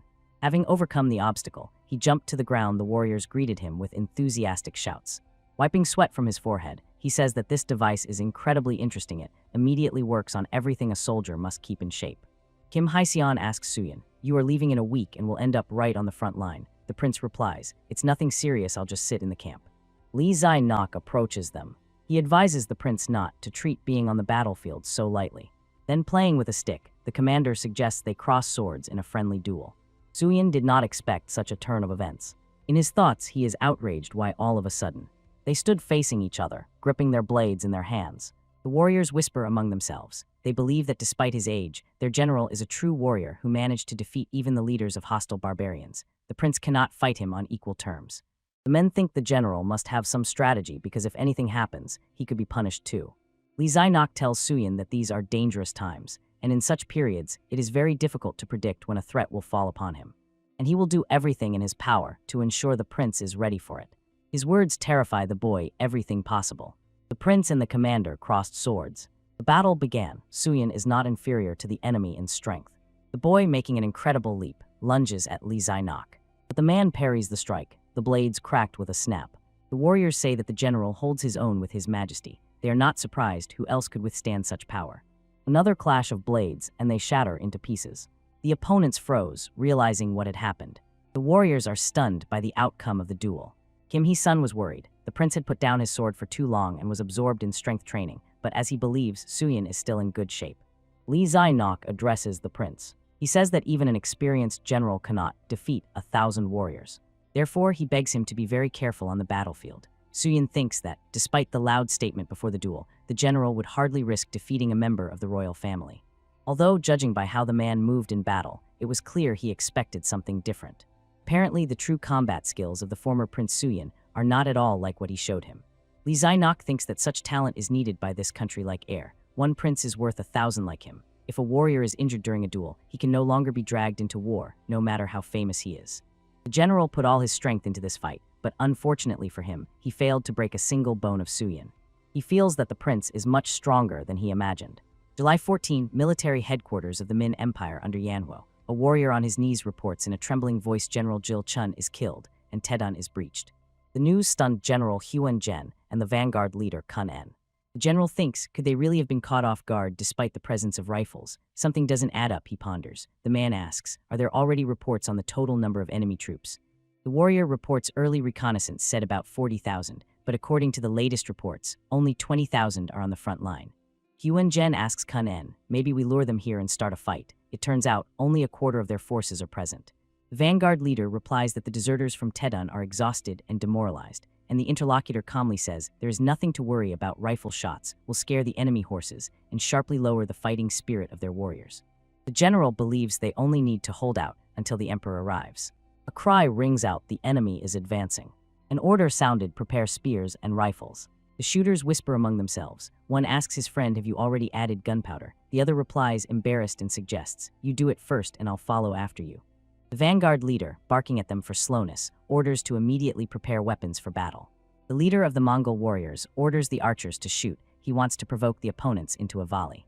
The man persistently advises to aim as far as possible and not bother with aiming sights. He wants them to just overwhelm the enemies with arrows. The archers follow the command. The emperor's warriors are ordered to change position. The command sounded, riflemen fire. The soldier is afraid to shoot. He doubts did he add too little gunpowder, but it's too late to do anything and he is forced to pull the trigger. The bullet flies straight at the leader of the Mongol army, but its impact shattered against the metal armor of the man, who is already mentally saying goodbye to life. Comrades are surprised he was shot with a rifle, yet he is whole and unharmed. The man mockingly comments on the enemy's weapon. Someone asks how is he? Examining the bullet, Bayan replies that it is just a lead ball that hit the armor and got stuck in it. The cavalry is rushing closer and closer. The emperor's warriors feel that the enemy is breaking through, and one of them advises another to load more gunpowder and press the trigger. But he is completely inept, and as a result, an explosion occurs. The rifle explodes. The soldiers do not understand how it happened. Another explosion is heard nearby. The The battle begins. The emperor's army suffers heavy losses. The horsemen mercilessly deal with the foot soldiers. Bayan calls the warriors, "Do not spare the sword, trample, cut, and burn." The vanguard leader orders to stop the panic. He asks why are the shooters in the rear. The leader of the Mongol army, seeing the commanders of the enemy army, ordered to capture them. Huan Zhen and Kun En freeze in shock. August 8, 1449. The emperor, riding fast, says that since the vanguard arrived in Tidun, 15 days have passed. He cannot believe that during all this time not a single messenger was sent. Wang Zhen suggests that the enemy has already fled, stunned by the might of imperial majesty. Warrior reports that enemy forces' tracks were spotted 20 li from them. The emperor believes that they have completely lost control if they know they are approaching. Then why is no one meeting them? Where is the command? Stumbling, the warrior begs for forgiveness. Suddenly, the emperor notices crows circling in the sky. An exhausted man with a wrinkled face, looking at himself in the mirror, thinks that there is very little time left. Soon the one who decided to become a eunuch for the sake of wringing silver will disappear, and another will appear majestic, worthy of battle. The heavens decided to reveal him to this world as the child of a poor man, but now he towers over many. Reaching for the brushes, he thinks that today, thanks to this war, he will shine brighter than the emperor himself and rise even higher than the heavens. He begins to paint his face. The high-ranking noble Jiang Fu addresses Wang Zheng, who is riding ahead on a horse. He was told that 1 musketeer is many times more effective than 5 archers, and he asks on what basis were such conclusions made. The eunuch Sorgama says that usually, if 5 archers shoot arrows, only one of them can wound someone, but when a rifleman hits the target, the armor is instantly pierced through, so they unquestionably defeat the archers. Jiang Fu grumbles, what kind of calculations are these anyway? An experienced archer will shoot 5 arrows in the time it takes a rifleman to fire once, and there is no significant difference between these types of weapons, only a different impact force. Wang Zheng replied that it is not for him to judge, and in general, this can be discussed later. Now, it is necessary to reach the emperor as quickly as possible. On the battlefield, strewn with dead warriors, a voice is heard begging the emperor to retreat. He begs the ruler there is plenty of horse manure and corpses here that have not yet stiffened, which means the enemies passed through here only half a day ago. The emperor asks retreat. Does he realize to whom he is proposing this? The warrior replies that, according to surviving soldiers, the enemy invaded the Ulju area 3 days ago and wiped out everyone there. The emperor cannot believe it. Ulju is right in their rear. He orders everyone to retreat immediately. They will take up defense in the Tumu fortress and prepare for a new enemy attack. But the exhausted soldiers cannot retreat quickly, so they move even slower than at the beginning of the campaign. Taishi swears, unable to contain his anger. Then he says that the road here took 15 days, so the return journey will clearly take no less.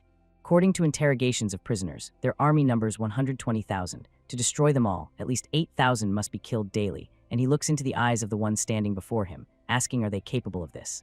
Bayan replies, what about capturing their emperor and using him to open the gates of Beijing? Taishi considers this an excellent idea. He orders all their leaders to be informed, let them continue sudden attacks every night to thoroughly exhaust them. At night a cry is heard, the Minsk scoundrels go to the fire to ignite their rifles. The archers were ordered, aim at them. Arrows fly at the soldiers of the imperial army. They respond by shooting from rifles. The horsemen rush into the attack. The soldiers are confused. Why does the thunder of gunfire not scare the enemy's horses? Bamboo explodes in flames. The Khan gently calms the frightened horse. Taishi praises the animal and says that at first it was very scared, but now it calms down much faster. Bayan reports that he rode near Tedun with a small detachment untrained. Horses, the shots no longer scare them. The Taishi says he sent a part of the bamboo to Khan, so they can train their horses as well. The riders shout to the emperor's soldiers that their praised rifles no longer frighten them. If they drop their weapons right now and run away, so be it, their miserable lives will be spared. A man shouts that he is running away, all their soldiers are dead, so now they, the servants, are ordered to take up swords and spears. His unfortunate comrades think the same. Better to try to escape than just die here. They thought that bringing that creature here, whoever knows what it is, sometimes a man, sometimes a woman, was clearly not good.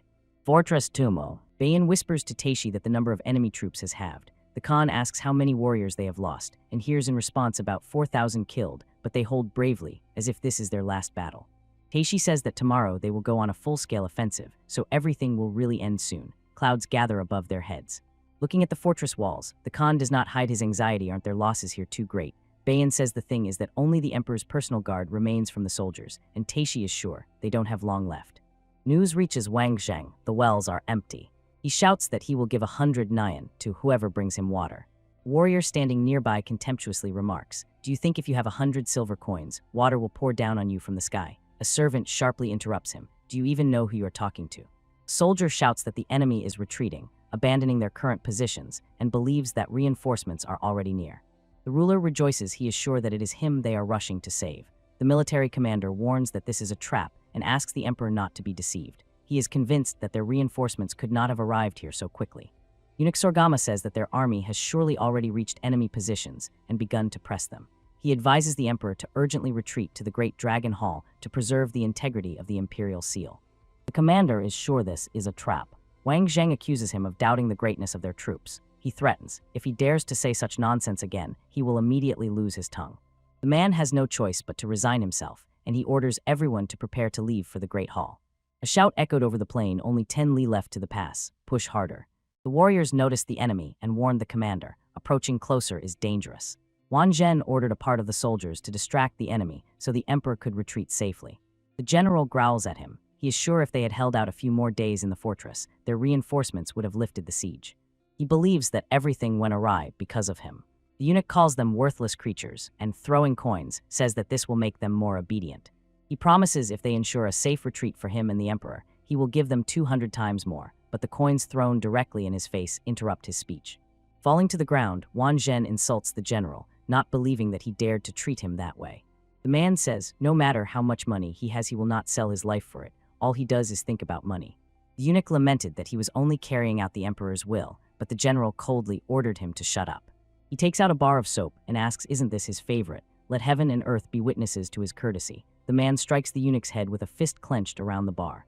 Having finished the beating, he, looking at what was done, says what a disgusting sight this is. Beneath all these layers of powder hid such ugliness. Then, throwing coins on the ground, he adds, I return this to you. Use it for pocket expenses. On August 23, 1449, the eunuch Wang Jin met his demise. The flames of war reached Shenyang, where Joseon troops were already stationed. Shenyang, August 24. Jiao Wei, commander of the Liaodong garrison, is outraged who even gave such an order. The man standing before him said that there was complete chaos in Beijing. Generals Ben Pu and Wu Zhem had declared an urgent assembly of their troops to prepare for defense, and he too should act immediately. Zhao Yue anxiously reports to Prince Suyin and Kim He-sun that an urgent message has arrived from His Majesty's positions. They managed to undermine the fighting spirit of the Daljits, but many warriors have suffered serious injuries, so now they need support from their troops. The commander thinks it would be great if Chosun troops filled the shortage of soldiers here who are absent because of this. They will cover the accommodation costs for them. The prince thoughtfully considers his words. He believes the commander is hiding something. Zhao Yue replies that Joseon is completely devoted to him, so why would he have anything to hide? Suyin is confident if everything were so smooth, there would be no desertions among their warriors. He asks the commander to be honest and gives his word that this will remain only between them. The man replies that their main forces have suffered huge losses. Most experienced commanders have been killed. According to rumors, the emperor was trapped and captured by the enemies. However, already 100,000 soldiers are marching to defend Beijing from Huaibei and Huingen, but they must stand in its defense and hold out at least until their arrival. Kim He-sun understands. If the enemy advances with the same tactics by which he already defeated the 200,000 army, it could turn into big problems. Commander asks will they be able to hold the defense of Shenyang. The military advisor replies that they have about 10 days left before this news spreads everywhere, and if by that time they do not manage to push them back, the Jurchens will rise up and attack them en masse. Kim He-sun says they have one way out. The warriors of their country must rise against the Daljits. Zhao Yue firmly objects. This is a fierce enemy who managed to defeat such numerous troops, and they are going to attack them with a full-scale destructive war. Kim He-sun says if they hide out in Shenyang, they themselves might survive, but the entire northern border will sink into chaos. Suyin recalls that in historical records about the period of the Mongol uprising, Joseon did not suffer direct destruction, and the empire's troops were not defeated. He does not understand why this happened, since they were even given rifles, and the prince says that the commander is completely on edge, to which the advisor replies that this is quite natural. Kim He-sun still cannot comprehend how the Daljits managed to defeat such a numerous army. They pass a soldier who awkwardly tries to understand how to use a rifle. Suyin asks to show him the weapon and asks, "This is a light rifle, right?" Carefully examining it, the prince asks, "Is it a combat one?" He understands that in rifles everything else is different, both size, weight, and even barrels. The soldier is surprised. Isn't it supposed to be that way? Suyin shouts no, and then asks, why are the rifles so clean? Have they undergone any training in handling them? The man replies that today he trained with real gunpowder for the first time because it is expensive. The prince looks intently at the clean targets. During training, their fighters are thoroughly instructed about the principles of gunpowder weapons, but even this does not prevent accidents, and they send completely untrained soldiers into battle with hastily made, knee-jerk weapons. He believes that under such circumstances, the northern Yuan has not yet felt the true power of their rifles. The camp of Taisun Khan spread out in the northeast of Kaiyuan province, in Liaodong. Warrior hurriedly reports to Bukwan Keshik about recent events. In the west, their troops defeated enemy vanguard detachments and went on the offensive against the main forces because Joseon is many times weaker than Ming. 30,000 warriors will be enough. The guard replies that it is time to act and inquisitively asks what happened to those troops that left Liaodong. Maunahai, the younger brother of Essen Taishi, heard that they retreated with few forces and is confident that their grand victory is not far off. A warrior runs into the tent, shouting that Joseon troops have abandoned the fortress and headed north. Bukwan Keshik is convinced that they decided to escape precisely when the garrison was emptied. The younger brother Taisha can hardly believe that they chose an open field instead of stone walls. He pondered, could it be that they really decided to head to the Kwansun Pass, where some of the Liaodong gates are located, to prevent their advance. In that case, they must hurry, seize the gates, and deal with the enemy in the south. The guard says that the battlefield will be the outskirts of the fortress Kalrin. He wants to know what Maunahai thinks. He smiles and says that it seems the time has come to test that fiery jumper his brother gave him, and he is sure it will be an easy victory. A military camp was spread out on the hill. Bukwan Keshik sits on a horse and gazes into the enemy camp, not hiding his surprise that the opponent is acting too boldly. Maunahai says that they didn't even cover themselves with earthworks, although that wouldn't have helped them either. The guard guesses, judging by how they chose the place and settled, it is clear that there are experienced warriors among them. He is racking his brains trying to understand what exactly they have planned. His comrade is sure that he is worrying too much about these second-rate minions of Mina. Maunahai reminds that their troops broke through the enemy's defense with unprecedented ease. Bukwan Keshik thinks, as soon as this war ends, they will become enemies again with this short-sighted young man. He says that their troops are not used to fighting side by side, so it would be wiser to split up. Maunahai has no objections. His people move forward and engage in battle. Bukwan Keshik tells the warrior what to do. He carefully aims with the bow. Suyin hears his name being called. The warrior says he brought him a bow and arrows. He asks if the prince is sure he can use them. Suyin begs him not to worry, says he has enough strength. The prince, standing on the elevation, takes the bow in his hands and prepares to shoot. A shout sounds arrows, followed by the command, raise the shields. Bukwan Keshik is stunned. How does the opponent manage to wield such huge shields so easily? Maunahai calmly believes this will not be an obstacle for them at all. But at that very moment, he is forced to change his mind. Shots ring out and their warriors fall dead to the ground. Their ranks are rapidly thinning. Maunahai is confused. Reports said that Mina's rifles are not that dangerous, but he understands their situation is bad. They are informed about heavy losses. Many Sotniks are already dead, and order among the Tens is severely disrupted. The guard orders Maunahai to withdraw his warriors. If they make a mistake now, their entire line will collapse. The young man believes they still have a chance to catch up with them. He says that the Joseon people are excellent archers, and probably even the riflemen have adopted this skill. The command sounds, split in half and prepare for mounted shooting. Maunahai orders shoot, and the warriors of the Joseon army are also commanded, open fire. The soldiers open fire with rifles. They strike the enemy warriors. Jongbom Su gives the command to concentrate and not let themselves be pushed back. Bukwan Keshik orders Maunahai to calm down, otherwise they will lose all their warriors here. Fog covers the plain. They decide that now it will worsen visibility for the Chosun soldiers, and they can strike while they are blind. Maunahai shouts loudly, everyone attack. Inspired by the Great Khan being with them, the warriors rush at the enemy. Bukwan Keshik orders, as soon as the enemy soldiers fire twice, immediately attack. Cries are heard the enemy has released fiery arrows. The warriors are asked not to panic, it is just fire. An order sounds, raise the shields. Shouts are heard, this is where the gunpowder is. Bukwan Keshik believes that they rely too much on their shooters. But in the end, the lands are won in hand-to-hand combat, he thinks. He gives the order, advance. A soldier in a tree reports, the enemies have reorganized into assault formation. The command sounds, prepare, swordsmen. The riflemen were ordered to make a single shot and immediately move to the rear trenches. Act on signal. About 5,000 horsemen in iron armor go on the offensive. They advance in two waves, one after another. The soldier says that with such a crowd of people, the very ground shakes. He does not understand, why does their cavalry not fight with them? The warrior nearby insists, trust his highness, those secret trenches were not dug for nothing. If the prince were not confident of victory, he would not have led them here to slaughter. Suyin, with a bow in his hands, stands on a height. Cries are heard the enemy is approaching. Then the command sounds, riflemen fire. Bullets hit both people and horses. Bukwan Keshik shouts, only a little left. He calls the warriors to be careful, not to trip over the fallen, and sends resolute threats to the enemy. The horsemen fall into a prepared trap. Cries tear the air around his mud, and the command shouts, hold. The soldiers shoot with all their might at the enemy warriors. Maunakai is confused. Bukvan Keshik calls out to him.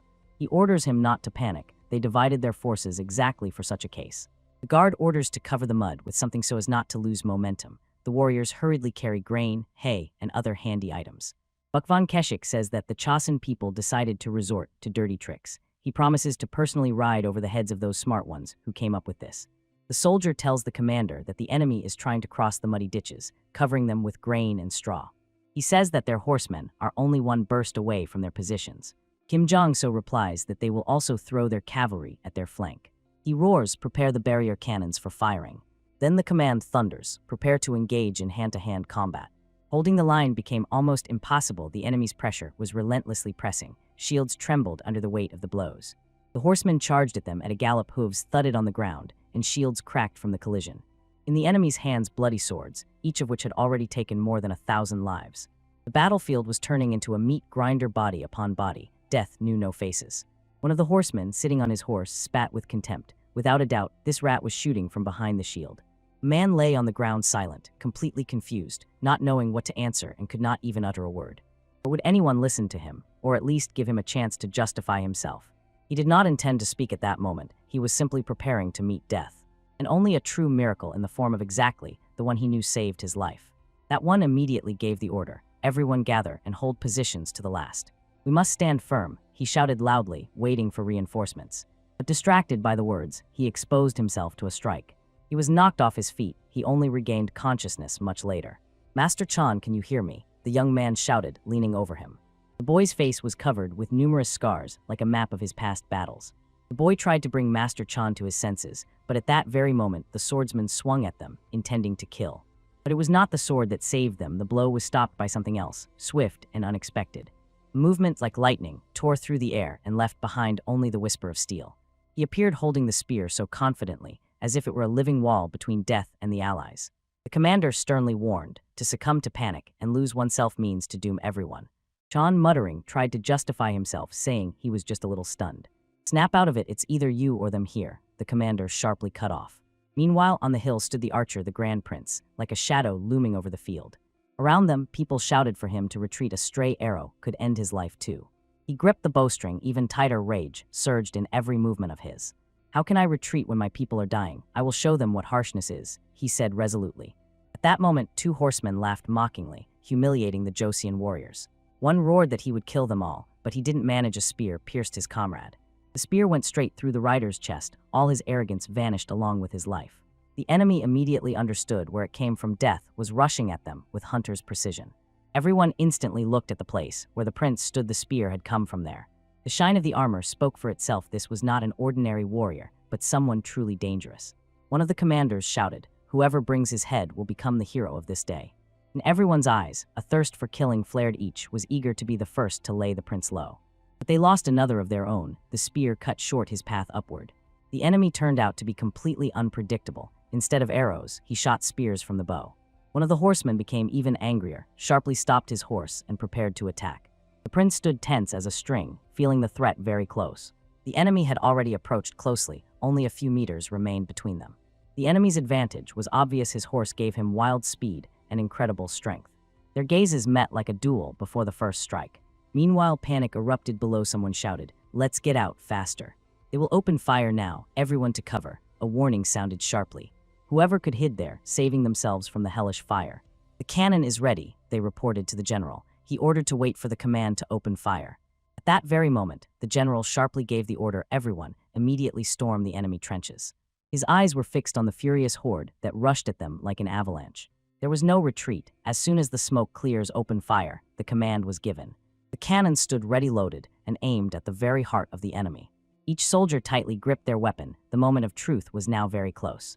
And then the command shout rose, "Fire," a terrible word that changes everything. And behind it came even more terrible consequences: death, dust, screams, and mutilated bodies. Even those watching from above felt goosebumps run over their skin from what they saw. "Continue firing," someone shouted, not stopping for a moment. The general watched this horror calmly, with pain in his heart, but no emotion on his face. Finally, after a moment, "Cease fire," spoken briefly and without hesitation. The losses were terrible, impossible to count. The general harbored hope that the next enemy would be defeated by the Grand Prince himself. The only thing left was to believe that the prince would be cautious and stand firm in battle. Meanwhile, the same man stood silently, looking at the piles of bodies lying before him. There was not a single doubt in his eyes. He was going to destroy the enemy standing before him.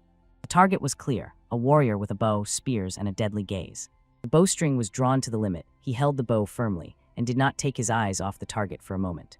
The arrow was aimed directly at the horse, charging at him with full force. Cold words escaped his lips. "You are going to die now, idiot." But was the rider ready for the bowstring to snap any second? And for this giant arrow, flying at a furious speed, to fly straight at him? Consumed by rage, he did not even notice the deadly danger. Not a word about defeat, only blind confidence in victory. But instead of triumph, his own death appeared before his eyes, swift and relentless. Everyone around saw it. The commander fell dead without a single chance. The great prince destroyed him, and uncontrollable joy erupted in the army. Meanwhile, another warrior, hearing about the commander's death, understood. Now it was only left to deal with the remnants of the enemy force. Rage seized him. He thought he must urgently join the ranks of the enemy cavalry to avoid cannon fire. But at that very moment, something struck his armor sharply, and with such force that his heart stopped. "What the hell is going on? Why the hell do we have to retreat?" the warrior growled in fury. The Khan felt, if they lose to the Chosin, other tribes will no longer respect them. It was crystal clear. They had to withdraw while the infantry had not yet retreated, otherwise the fire at the crossing would turn into a disaster. "Light the arrows, fire," commanded the man near the ammunition, focused and determined. And at that very moment, every arrow ignited, ready to turn into blazing death. They gave the order, "Shoot." The arrows burst into the air and scattered in all directions. The Khan looked at the Chosin, as if at real beasts. They did not stop and began shooting again. He even thought that someone among them might be fighting from his own people. The general understood. Only thanks to the cunning plan of the Grand Prince was it possible to avoid massive losses. Just as he was discussing this with the fighter nearby, he suddenly heard shouts. "This horse has gone mad." "Great Prince, be careful," a worried cry rang out from the crowd. At that moment, the horse lunged straight at him, fierce and completely out of control. It struck with its head with such force that it flew straight into the prince's body. The horse went wildly insane from the death of its rider and did not understand where it was rushing. And therein lay the horror. This creature was much more powerful than an ordinary horse. Everyone saw how the prince defended himself from the enraged horse, and satisfaction shone in his eyes. The opponent was worthy. Although it was not a human, the fight with this beast ignited true combat excitement in his chest. He defended himself and at the same time forged a plan how to tame the uncontrollable force. Even a fool knows losing here is absolutely impossible. And then he did the impossible. He flipped the horse's front hooves onto his shoulders. He tensed the muscles of his forearm and firmly gripped the horse's leg. Then, like a beast in a human body, he threw the horse away from himself. Someone was already trying to warn the prince about that danger. It could have cost him his life. He understood, either now or never, so he immediately decided to end it. Leaning close to the animal's ear, he quietly whispered, "Your master is dead." "Come on, surrender already," he added, slyly giggling. Standing aside and watching this was, to put it mildly, extremely strange. Is he really trying to strangle the horse with his bare hands? No one believed it. It could be called nothing else, pure barbarism. But the horse heard the ultimatum: either serve the new master or die here and now. And this fierce muzzle suddenly made its choice. Quietly and gently, it pressed its nose to the prince's hand as a sign of submission. He really managed to tame that wild, uncontrollable beast. The prince smiled and called him Hick, Black Baron. A victorious smile blossomed on the prince's face. This trophy was special. After the battle at Karian, the numbers were staggering. Out of 28,000 Joseon warriors, 1,400 died, 700 were severely wounded, 4,000 lightly, and out of 30,000 Jurchens, only a third survived. It was a stunning victory for Joseon. In the memories of the prince, who reincarnated in this world, it is clear Tisun Khan was destined to die at the hand of Essen Taishi. But what if everything turns upside down, and he is killed by someone completely different? Meanwhile, the Khan was retreating. Teeth clenched. It was not yet time to die. He looked back and asked, "Is this everyone who managed to retreat?" The reply came, "Yes, but a few are still lagging behind." He noticed that the horse was barely pulling, breathless, almost powerless. The Khan tried to find out where the other horses were, and at that moment, the retreating were attacked by Yajin warriors. "Carrion, dishonorable scoundrels," the Khan hissed, carefully assessing the enemy. In such hell, they were surely slaughtered to the last, and Mound turned into bloody, impaled meat. But something clearly did not add up. Perhaps Essen deliberately planted false information. But now it did not matter. The most important thing was to survive, unite with his army, and finish Min off, and they would deal with Chosin later. Suddenly someone roared, ahead, the very same horse thieves. The Khan opened his eyes and saw them right in front of him. The danger was closer than it seemed. At that moment, the prince was speaking with the general, laying out a clear plan. He suggested capturing the Khan, alive. The general immediately understood that this would take away any chance for Essen to become the sole leader. Exactly, confirmed the prince, explaining. Essen does not belong to the Golden Dynasty, so Tisun Khan is the only hope to legitimize his power. Their conversation was suddenly interrupted by a warrior who ran in with urgent news. The message exploded with joy. Their cavalry had driven Tisun Khan into the forest, an undeniable success. The general proposed to the prince, show courage, personally capture the Khan. Someone instantly recognized the bow he had used to shoot before his fame was already spreading. People had already begun comparing the prince to King Tijo himself. Most importantly, in the eyes of his people, he looked like a true hero of the nation. If Khan wins, the others will surrender faster, and the country will get better terms in the negotiations, the general explained to him. Meanwhile, Khan went as deep as possible into the forest and hid among the thick bushes. He must find a way out. As soon as they come out into the open, the Chosin people will immediately start shooting with cannons. Realizing all the risks, Khan decisively gave the order to prepare for the last battle. But the enemy's behavior seemed strange to him. Something suspicious was emerging in Chosin's actions. Shame on the Golden Dynasty, the prince thought with contempt. I want to look straight into the face of the one who greedily tears our country to pieces. You still dare to call yourself the voice of the great Khanate? The prince threw words at the enemy that pulsed with power and anger like a challenge. He raised his eyes and solemnly said, I am the second prince of Chosin, Suyin, descendant of the king and killer of Mount He, commander of the northern sea troops. I give you exactly half an hour. Come out and fight me like a real man. Surprise was written on Khan's face. He did not expect such a turn of events. He could not utter a word, and the prince only mocked, enjoying the moment. He went even further. He even suggested arranging a fight without weapons. They say you are a fan of such entertainments. I assure you I will find something to impress you. One of the fighters behind Khan was already boiling, ready to rush forward on his own. This prompted Khan to respond. He asked the prince what he would give if he won. I recognize you as a true descendant of the Golden Dynasty. I will give each of you a horse and guarantee that you will leave Ganshan safely. Khan asked again, not hiding his doubt, and am I supposed to believe these words? The prince threw back a question. Do you know any commander of Chosin whose deception would be like what your countrymen are doing? He added his own condition, come out alone, no tricks, otherwise I will come out myself and wipe you all out. After that, the prince quietly consulted with the general. Would Khan agree to the duel? The general was confident. Khan would not miss the chance to save himself and his men. The general could not help but be surprised. Where did the prince get such a style? It was a Chinese technique where the fighter patiently holds the defense and waits for the moment to counterattack.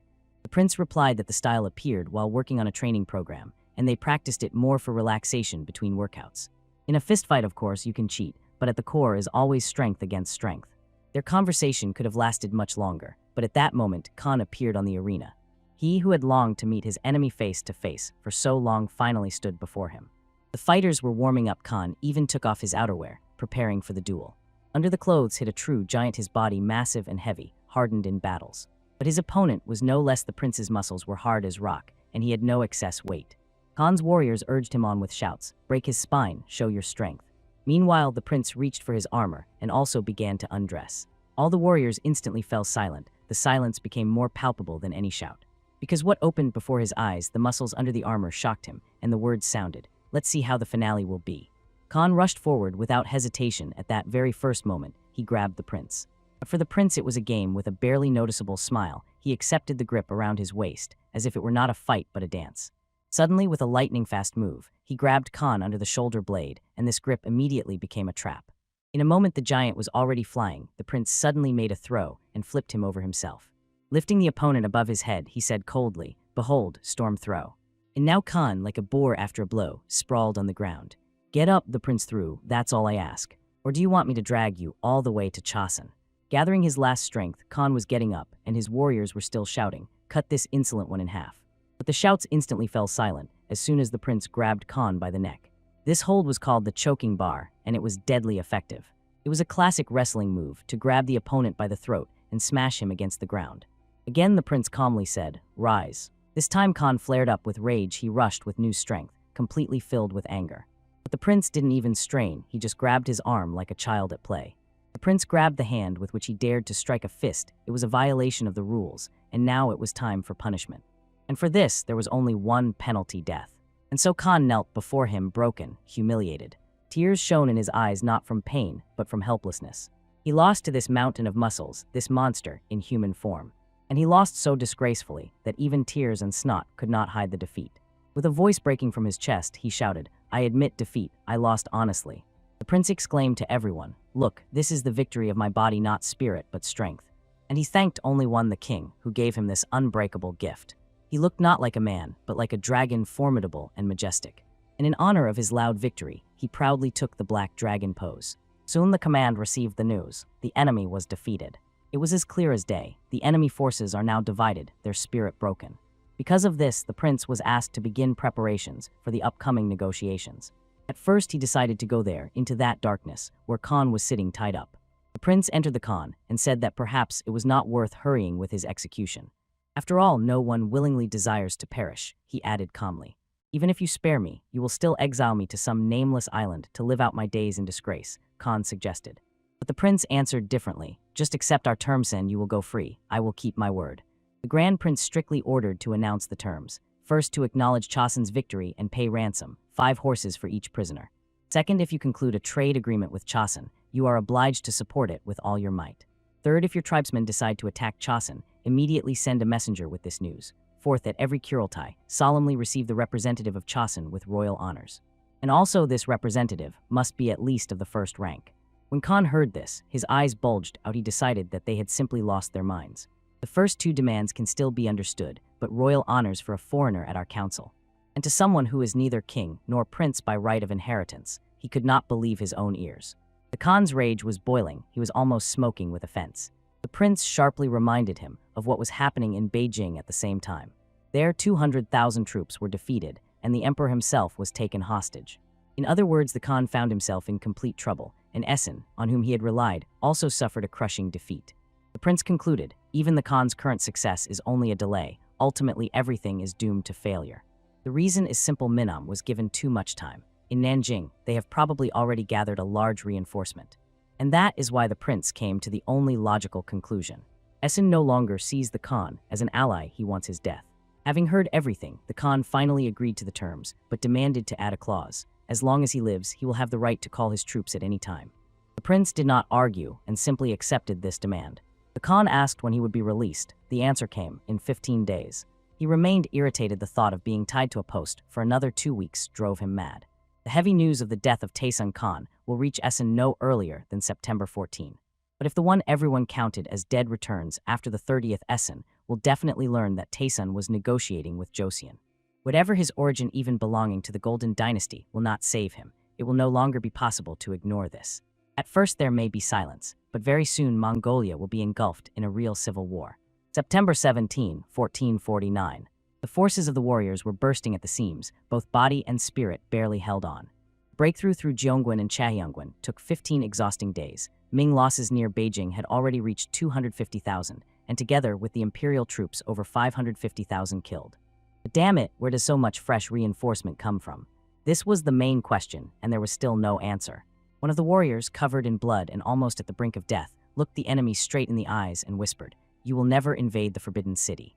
And in a moment he fell dead, giving his life for these words. Meanwhile, Taeshi listened to the report. A new army was approaching from the south, about 100,000 fighters. It seemed to him that they already had more people than arrows, and inside him, indignation boiled. In his head, the whisper about Chaehyungwon sounded again, 80 million subjects, and it seemed to be true. And imagine, every 5th man is a soldier.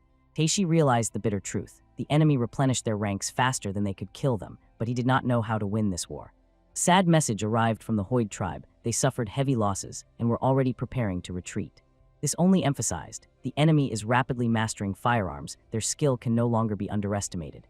Even the last hope pressure through the captive emperor did not work. When Taeshi threatened to behead the emperor, the enemies did not even flinch. Tun's younger brother, Ken Tichi, even mockingly sneered, "Our emperor, what are you babbling? He is already here." From how quickly they appointed a new emperor, and with those absurd methods, Taeshi clenched his fists in rage. He was advised to find a pretext for retreat, but Taeshi felt a great threat in this. A hasty escape could easily turn into a trap. Moreover, news was brought about new alarming rumors that had been spreading in recent days. They said that the Joseon army, having won in the Lyodan area, had brought even the great Khan to his knees. Now they feared that, emboldened by victory, they would rush to Karakoram. Hearing this, Taeshi could not stand it. He abruptly jumped up from his place. Revenge for the Khan and the defense of Karakoram became his sole goal. Under the banner of revenge, he could unite all the tribes, gather 300,000 warriors, and break through the Ming defense. Meanwhile, in the Ming capital, Yueyang, The Minister of Military Affairs of the Empire received alarming news. Joseon had missed Tisun Khan, but in the Lyodan area, the enemies were completely destroyed. The minister understood. If they were attacked from both sides, now reinforcements would come from nowhere. Losses were already astronomical, and the latest report said that only 2,000 warriors could be sent to Lyodan. He asked again, are these troops really commanded by Kim Jeonso, a first-rank military commander, and heard confirmation. After that, he briefly replied, tell him to stay away from our capital. But suddenly behind him came the words, the enemy is preparing to advance. Joseon has indeed done a great deed. November 4, 1449 Henyang. The warriors froze in amazement. Their cavalry had new war horses that had recently belonged to the enemies. And the king himself confessed. Every day and every night he prayed, begged the heavens for his people to return safely. And sincerely, from the bottom of his heart, he wished to reward them for their tireless struggle, for defending the lands of Min, and for destroying the common enemy. All the warriors lined up in formation and proudly bowed to his majesty. Placing their hands on their hearts, each solemnly spoke words of loyalty and strength. For their faithful service, his majesty announced that they would be rewarded and duly honored for their merits. Kim Jong-so received an appointment as Right State Counselor of the first rank and earned the title Hero of Loyalty and Courage. Kim's son, commander of the Central Army, was promoted to the rank of Minister of the first rank. Lee Jae-nok, nevertheless, remained commander of the Right Army. His merits outweighed the revealed shortcomings. Prince, listening to the awards from the side, realized, officially, Taesun Khan had been overlooked. Nok had taken responsibility, his stubbornness and devotion were unbreakable, and nothing could change that now. His Majesty stepped forward to the next part of the ceremony. He did not forget Prince Seon. He gifted him holdings of a whole 1,000 kyol. Your grace is boundless, bowing, said Seon, and the king smiled and called him his son. When evening was falling, it was time to lift weights. That was the custom. Dumbbells, kettlebells, barbells for the prince. It was a true pleasure. The boy nearby was very worried. His Majesty was exhausting himself too much and begged to rest at least a little. But he could not stop. My brother defeated the enemy leader, and now they will strive to see their ruler's body first. Even when he pulled 200 kg in the 3 basic exercises, 100 more than most military officials, he still wanted more. 8 years of training flew by, but stopping was not allowed. He had to work even harder. But someone was eavesdropping on their conversation. The words especially caught attention. I will train even more. It was so desired to understand what was behind this. But for the king, these words were the most pleasant. They warmed his heart. At night, the king was led through the streets quietly and respectfully. He plunged headlong into thoughts. When did his sons manage to grow up so much? And at that very moment, he understood. Now the fate of Chosun is in their hands. The prince found himself in a strange place. He understood nothing. Where he was, what was around, and where the world had disappeared. Goosebumps suddenly ran over his skin cold, and anxiety gripped his whole body. Under his foot, he suddenly felt something soft. It turned out to be the body of a dead warrior. He looked around and saw dozens of the same. The dead lay everywhere. Right in front of him, a skeleton, from which worms crawled, greedily devouring the remains. And suddenly this skeleton moved and stabbed him with a knife in the stomach. Feel my pain, whispered the dead man, gritting his teeth. At that very moment, a girl's voice, a scream that pierced reality. Beloved, what's wrong with you? She lay on top of him, trembling with fear. He was like in post-traumatic shock, unable to come to his senses. She felt that the medicine had no effect and suggested trying another potion. In her eyes burned a deep pity, like a bottomless well of compassion for him. But suddenly, someone else appeared in the room, an unexpected guest. He announced the prince is summoned to the palace. Soon he, alongside his brother, stood before their father. In the father's hands lay a message that was to be sent this summer to the new Emperor Ming, and it was about him. What do you think about this letter? He asked his sons. The letter from Joseon painfully reported the consequences of the recent Jurchen attacks. Both sides suffered losses. But not only the Jurchens took advantage of the situation, the Tatars and Warets also ignored the greatness of Ming and appealed with a request. We ask you, Your Majesty, to decisively intervene in Liaodong and drive the enemy out of there. If a permanent garrison of 100,000 warriors is stationed in Liaodong, no attacker would even dare to look that way. And Joseon itself swore loyalty to the Ming Empire and promised to root out the Jurchen threat. That is what was just spoken aloud. The elder brother asked for the floor. At first glance, this is a gesture of submission before the power of Min, but if you look closer, a completely different meaning is hidden here. The second prince instantly grasped the essence. The letter says losses due to lack of people, so they asked to relocate people there to strengthen the troops. But the elder brother tried to explain. If you relocate 2 million there for Min, it will only be losses. The father agreed. Liaodong is poor land, and it is also infested with Jurchens. There you can only grow Jaeliang, maybe also breed horses. Min will have to feed this population itself. Imagine you relocate 1 million people, and every year you need no less than 4 million sacks of grain. 4 million, that's the annual income of all Joseon, exclaimed the elder brother. Do they understand what expenses this requires?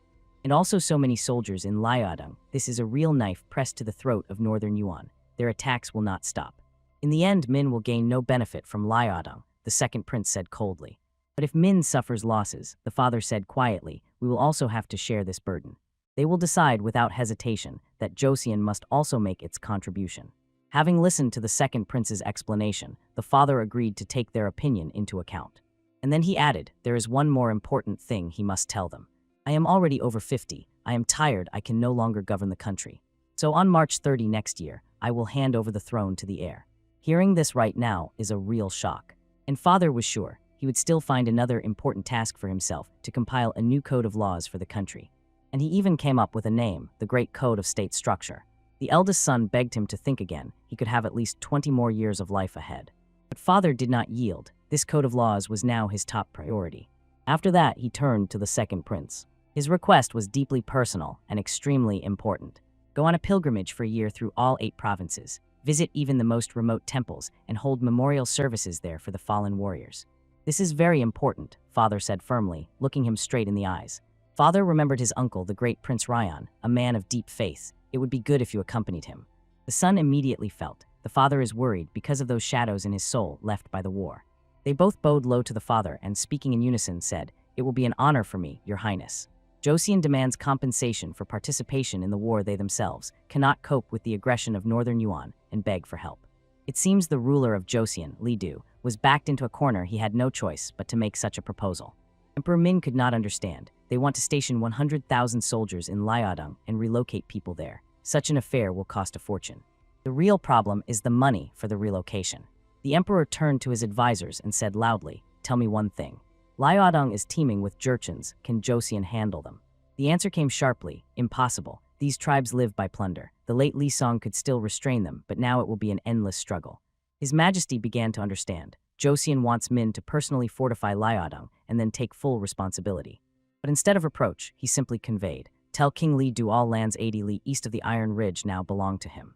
This unexpected gesture of His Highness stunned even his closest advisors. His intentions remained a mystery. But it was clear, continuous battles with the Jurchens and northern tribes mercilessly exhausted the Ming forces. Not everyone admitted this, but a smile flashed at the corner of the emperor's lips. The wind of change is turning the war. The wind of change.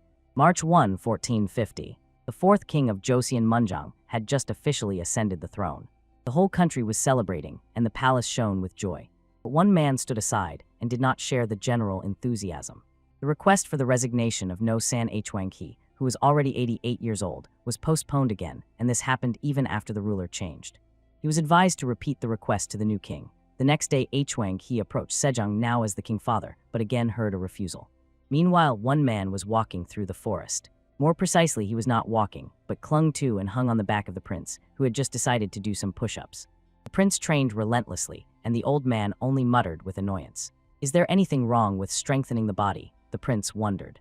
And he also suggested jumping rope on the stomach, supposedly, to strengthen the abdominal wall. During the pilgrimage, they entered numerous temples. There they sacrificed new millstones. In the temples, they ate piles of tofu, and the old millstones were repurposed into weights, which, by the way, turned out quite suitable.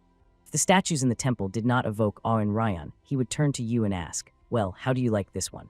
You answered calmly, without a trace of emotion, it seems to have cracks. He could not bear to look at it. He immediately asked to bring the master to make a new statue. Later, he brought the sculptor and ordered to give the statue an even more noble appearance. The model for the statues of the 4 heavenly kings was always himself. He believed that the statues should look exactly like that. Now his soul was calm. These were not just figures, but majestic, muscular guardians of the sky. Time slipped by and silently April came. The uncle excitedly told the prince that he had received a letter. Supposedly, his brother was seriously ill. It was about the elder uncle. It was strange to hear this. He always looked unshakable. So you decided to teach the great Prince Ryan simple exercises. In particular, the very basic techniques of working with one's own weight. Soon they found themselves near Mount Odessen, immersed in a conversation about the art of reading faces. You suddenly remembered an exceptionally talented man and suggested going to the Sanwon Monastery instead of Walchjan's. That man studied together with Master Chachho under the guidance of the great Hamho. When they finally arrived and did everything they planned, you stood next to his uncle and, not hiding his curiosity, whispered, did he meet your expectations? You were right, he replied quietly. I didn't think the jokes would turn out to be true. You saw Ryan so excited for the first time he even asked, go and check for yourself. And you, without hesitation, rushed to the mysterious door. Prince carefully opened the door, asked, is anyone here? And suddenly saw incense slowly smoldering near the Buddha statue. Under it sat an unfamiliar man. In a calm voice he said, you should not have come here now. The prince guessed that he had been waiting for him, perhaps for 15 years already. But the man replied, then I wouldn't have had time to contemplate the appointed. In real history, Seijo came to Odessen only in 1465. And then he was already sick with leprosy, or with something no less terrible. The prince pondered, could this man really have the gift of prophecy? But the stranger admitted that he himself was not sure whether it was worth telling at all what he knew. Then, as if a verdict, he said, you will become king, but your actions will cause bloodshed, nephews and friends will perish. The prince heard this and was seized by anger. But the stranger added quietly, and yet, everything can be changed by one guest. And even if the guest tries to turn your fate onto another path, changing, it is not easy at all. It seems you still will not be able to avoid the bloody storm. Holding his breath, the prince whispered barely audibly, bloody storm. In response, a voice pierced the silence. Will you be able to endure it? Clenching his fist, the prince answered in a firm voice, I must. The prince thought, I have already changed a lot with my own hands. Could I really not challenge fate itself and overturn its path? These words truly amused the seer. It seems there is nothing left to worry about, he said. Perhaps the strength of this young man will be the key that opens the way to future changes. The next day, standing in the yard, the prince froze in thoughtsolent and deeply absorbed in himself. The uncle noticed this and asked what was troubling him. He asked again, where did yesterday's master go? I clearly remember his face. They say he recently reached nirvana, the uncle replied thoughtfully. But you was certain. Yesterday he only spent time in the Samsungak pavilion, and then simply fell asleep. Waking up in the morning, he rushed to ask several people. And everyone answered the same like, with one mouth. Monks of that level have long since gone into nirvana. But how could that be? You was sure he saw him in Samsungak. Could this man really see the future? Yesterday you exploded with anger. He didn't know what to think. Did he decide to make a fool out of me? Especially after he said that the prince could harm his own family. Angrily, Yu began waving his hands strong, as if carved from stone, in a stormy surge of emotions. Suddenly, his gaze stopped on the inscription on the floor. When a guest has nowhere else to stay, he inevitably returns home. His breath caught, he froze, looking at the inscription, and a thought appeared in his mind. What if all this ends with death and a return to the modern world? In the morning, he returned to the same place to check if the inscription was still there. But there was nothing left there anymore. A monk approached them and briefly informed. The tribal chief Kenju came to meet them. A few months ago, at the very beginning of February, 1450 south of Ch Horian. What does it mean to relocate immediately? The man could not understand. They were promised 2 sacks of rice and millet for each household. But he was not going to agree to such a deal under any circumstances. He only said, I do not agree. Then he was hinted, let him try to find out what a bachung is. They pressured him. The Joseon warriors had already proven many times how effective their rifles are. He agreed to find a place for resettlement, but begged at least until the end of the year, give him peace. He said that 4 sacks per courtyard is too little, asked to wait until the harvest, until the people regain strength. But the commander did not care. He simply called all this their problems. And if next year we find you here, the Joseon warriors shouted, then blame only yourselves. It was necessary to urgently resolve the situation, so he convened negotiations. The 3 of them sat at the table, and he immediately blurted out, in Beijing complete chaos. How did you manage to gather so many soldiers here? In response, he heard, this is not the Beijing army, they were sent from the southern provinces. It seems they are going to tightly close the ring around Liaodong. It was clear the Chinese will not stop arriving wave after wave. And already in a few years, all the Jurchens living beyond the Great Wall will be expelled. Suddenly, the man remembered about the second prince of Joseon. They whispered that he had defeated the Tisun with his bare hands. They even whispered that he threw horses and tore armor. Meanwhile, rumors spread that Joseon had already captured the lands of Yeh, Hoifa, and all of Ula. And it was these very rumors that pushed him into a whirlpool of deep thoughts. A month later, the court of King Munjung, breathing the art of body refinement. The chief of the Kenju tribe personally met and greeted the envoy of Joseon. From his sweat-drenched forehead came a voice, good day. And immediately a question that broke the silence, would you like to join Joseon? The chief did not understand at all where he had ended up and what kind of strange place this was. He was explained, this is a device for hardening the body. It was invented by the younger brother, the second prince. Barely had he regained consciousness when he was immediately offered to try. They placed him under the barbell for real, no jokes. Lift your chest as if you were pushing the barbell up, they guided him. He tried, tensed his muscles, and immediately felt that it was incredibly hard. Up, down, without stops, without mercy, the body was burning. The barbell weighed 122 kilograms, exactly as much as 2 adult men weigh. My brother lifts 345 kin, that's 220 kg, the king said proudly. The chief asked again, his voice trembling and his eyes shining. Your brother, you mean the great Prince Suyin? Who hasn't heard of him? He's the one who attacks horses and tears armor with his bare hands. If you want, I can arrange a meeting for you, came the reply. And now, in our days, on Mount Odessen, near the Sanwonsa monastery, Buddhist ritual was underway, and although rumors said that in Joseon Confucianism oppressed Buddhism, here sincere devotion to Buddha prevailed. It was impressive. They climbed upward all day, and still hadn't reached the path exhausted them. Unable to bear the strain, he shouted, how much longer, how far to go? We're almost there, they answered, look ahead. His legs buckled from what he saw, he simply collapsed to the ground. Shock pierced his whole body, he could not believe his eyes, seeing such muscles before him.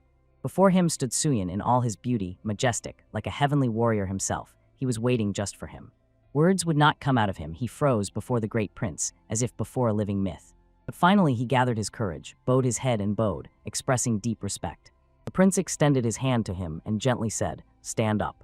At that moment he truly looked like a god of war, majestic and unbreakable. After recovering a little, they found themselves in the courtyard. Your body is truly magnificent. Do you have any disciples? The northerner inquired. Suyin recalled and felt the weight of the numbers. Those who mastered the body improvement teachings were a little over 200, and those he personally taught, excluding officials, were over 5,000. Those words made the bald man blush. It was truly impressive. He immediately thought, what if he learned from this man and passed the knowledge on further? Any moment now, all Chosin people will become true strongmen. In the north, strength is the truth, the answer to all questions. Perhaps I missed my chance, but I will not allow my son to repeat the father's mistake. With this thought, the northerner approached the prince and asked, may I become your disciple? Suyin replied, after the autumn Buddhist ritual, I will speak with his majesty, and the permission will definitely be granted. As soon as he imagined becoming the king's brother's disciple, birds almost started singing in his head. He, of course, thanked him, and the prince reassured him, if your son masters the art of body refinement, he will surely become strong. Because a leader is one thing, but sons are a completely different story. In fact, the prince had long discussed everything with the king. In the conversation, it was mentioned that these people are illiterate and foreign to Confucianism. Can they grasp the teachings of body refinement? Someone asked. If we take their sons for training, their descendants will essentially become our people, the king replied. This is precisely His Majesty's main argument. 10-year-old boy who comes to us will first spend 7 years immersed in studying Hangul and Chinese literacy, and then another 34 years devoted to body refinement. Such education will not pass without a trace, it will leave a deep mark. It is even worth arranging a state exam for them. And the Brother King will create a separate category for the northerners, the body of a northerner, and together with the spirit of a Joseon man, this will become the ideal. The bald man did not hide his surprise. He looked straight into the prince's eyes and blurted out, is it true that you defeated Taesun, one-on-one? The prince calmly began to tell how everything really happened. All the details, how he grabbed the legs, then the neck, then the shoulder, he missed nothing. And again, the northerner could not hold back. The request trembled in his voice when he said, can you show this on me? But the next thing completely caught him off guard. He did not expect the prince to immediately move to action. Suddenly, he grabbed him and lifted him high above the ground. And already during the demonstration, when the prince was showing the techniques in detail, he suddenly burst out sneezing, and it was clear that he regretted his initiative. It seemed just a little more, and after the prince's demonstration, this poor fellow would have to be sealed into the ground. But northerners respect strength, that is exactly how they live. And the prince clearly felt, his style suits them perfectly. After the conversation, they decided to prepare everything and come to him this very winter. Soon, tribal chiefs from the outskirts of Liaodong began to gather around the prince. At first they doubted, but when true power emerged, the doubts vanished like fog. One by one, they swore loyalty and said they were ready to send their sons for training. Meanwhile, the horse stood silently beside the prince, and he, to stretch his back, simply lifted him into his arms and began to squat. Already, more than 1,000 northerners had arrived in Joseon. Later, the prince met with his brother the king. He asked with curiosity in his voice, how is the Buddhist ritual progressing? I am faithfully following your instructions, your majesty, the prince replied. The king, in turn, shared that he had carefully studied the reports about battles on the northern border. And he concluded the army was still too weak. One of the men addressed his majesty with an urgent request not to disturb the northern and Ikon troops yet. The king himself knew this. They fought heroically and had no intention of troubling them. The real problem was with the riflemen. The weapons had already been received, and the king asked, is there anyone here who truly knows how to handle rifles?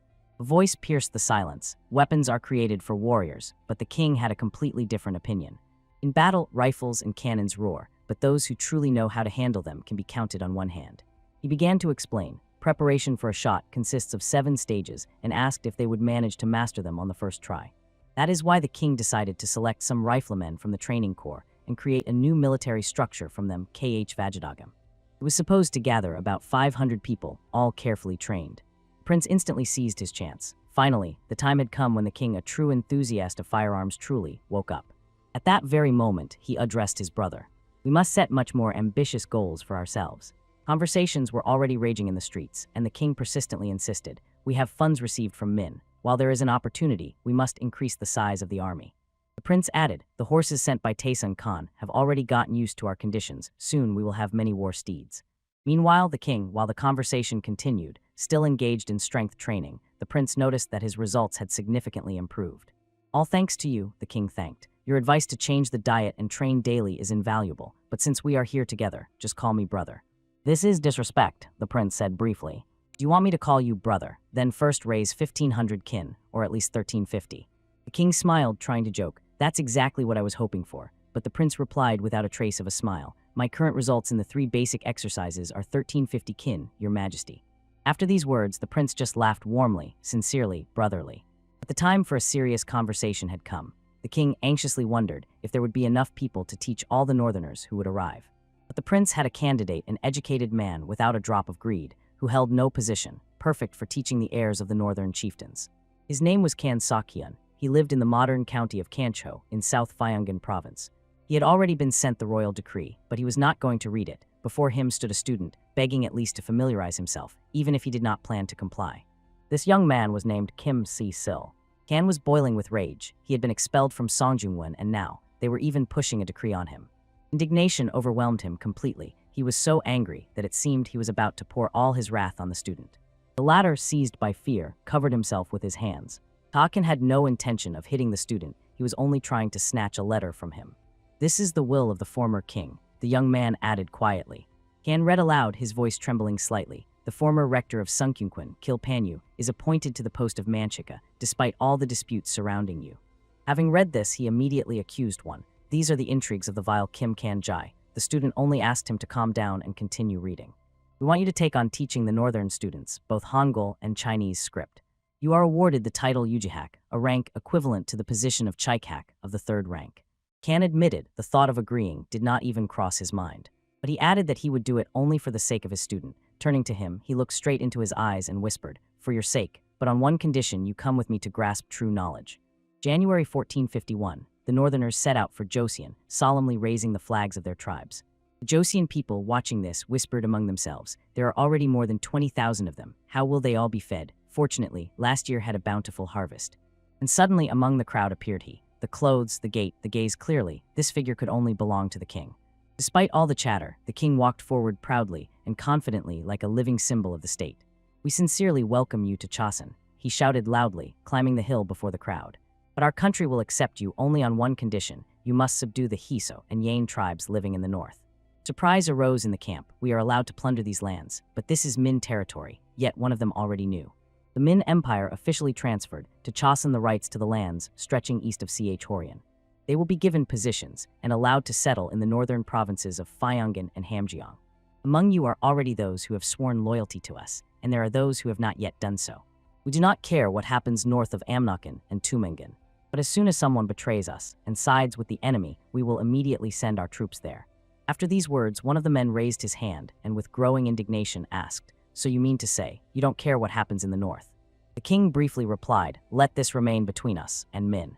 These words caused a real explosion of emotions. People shouted joyfully, barely containing their excitement. Later, the king stood beside the prince calm and confident, passing the initiative to him. The prince watched him and wished him a safe journey. And he himself was already eagerly ready to get down to business to teach the children of the northern chiefs. The old scholar thought that if the northerners were treated with such tenderness, then teaching them would be no harder than the butchers. But the prince felt well, it was not so simple here.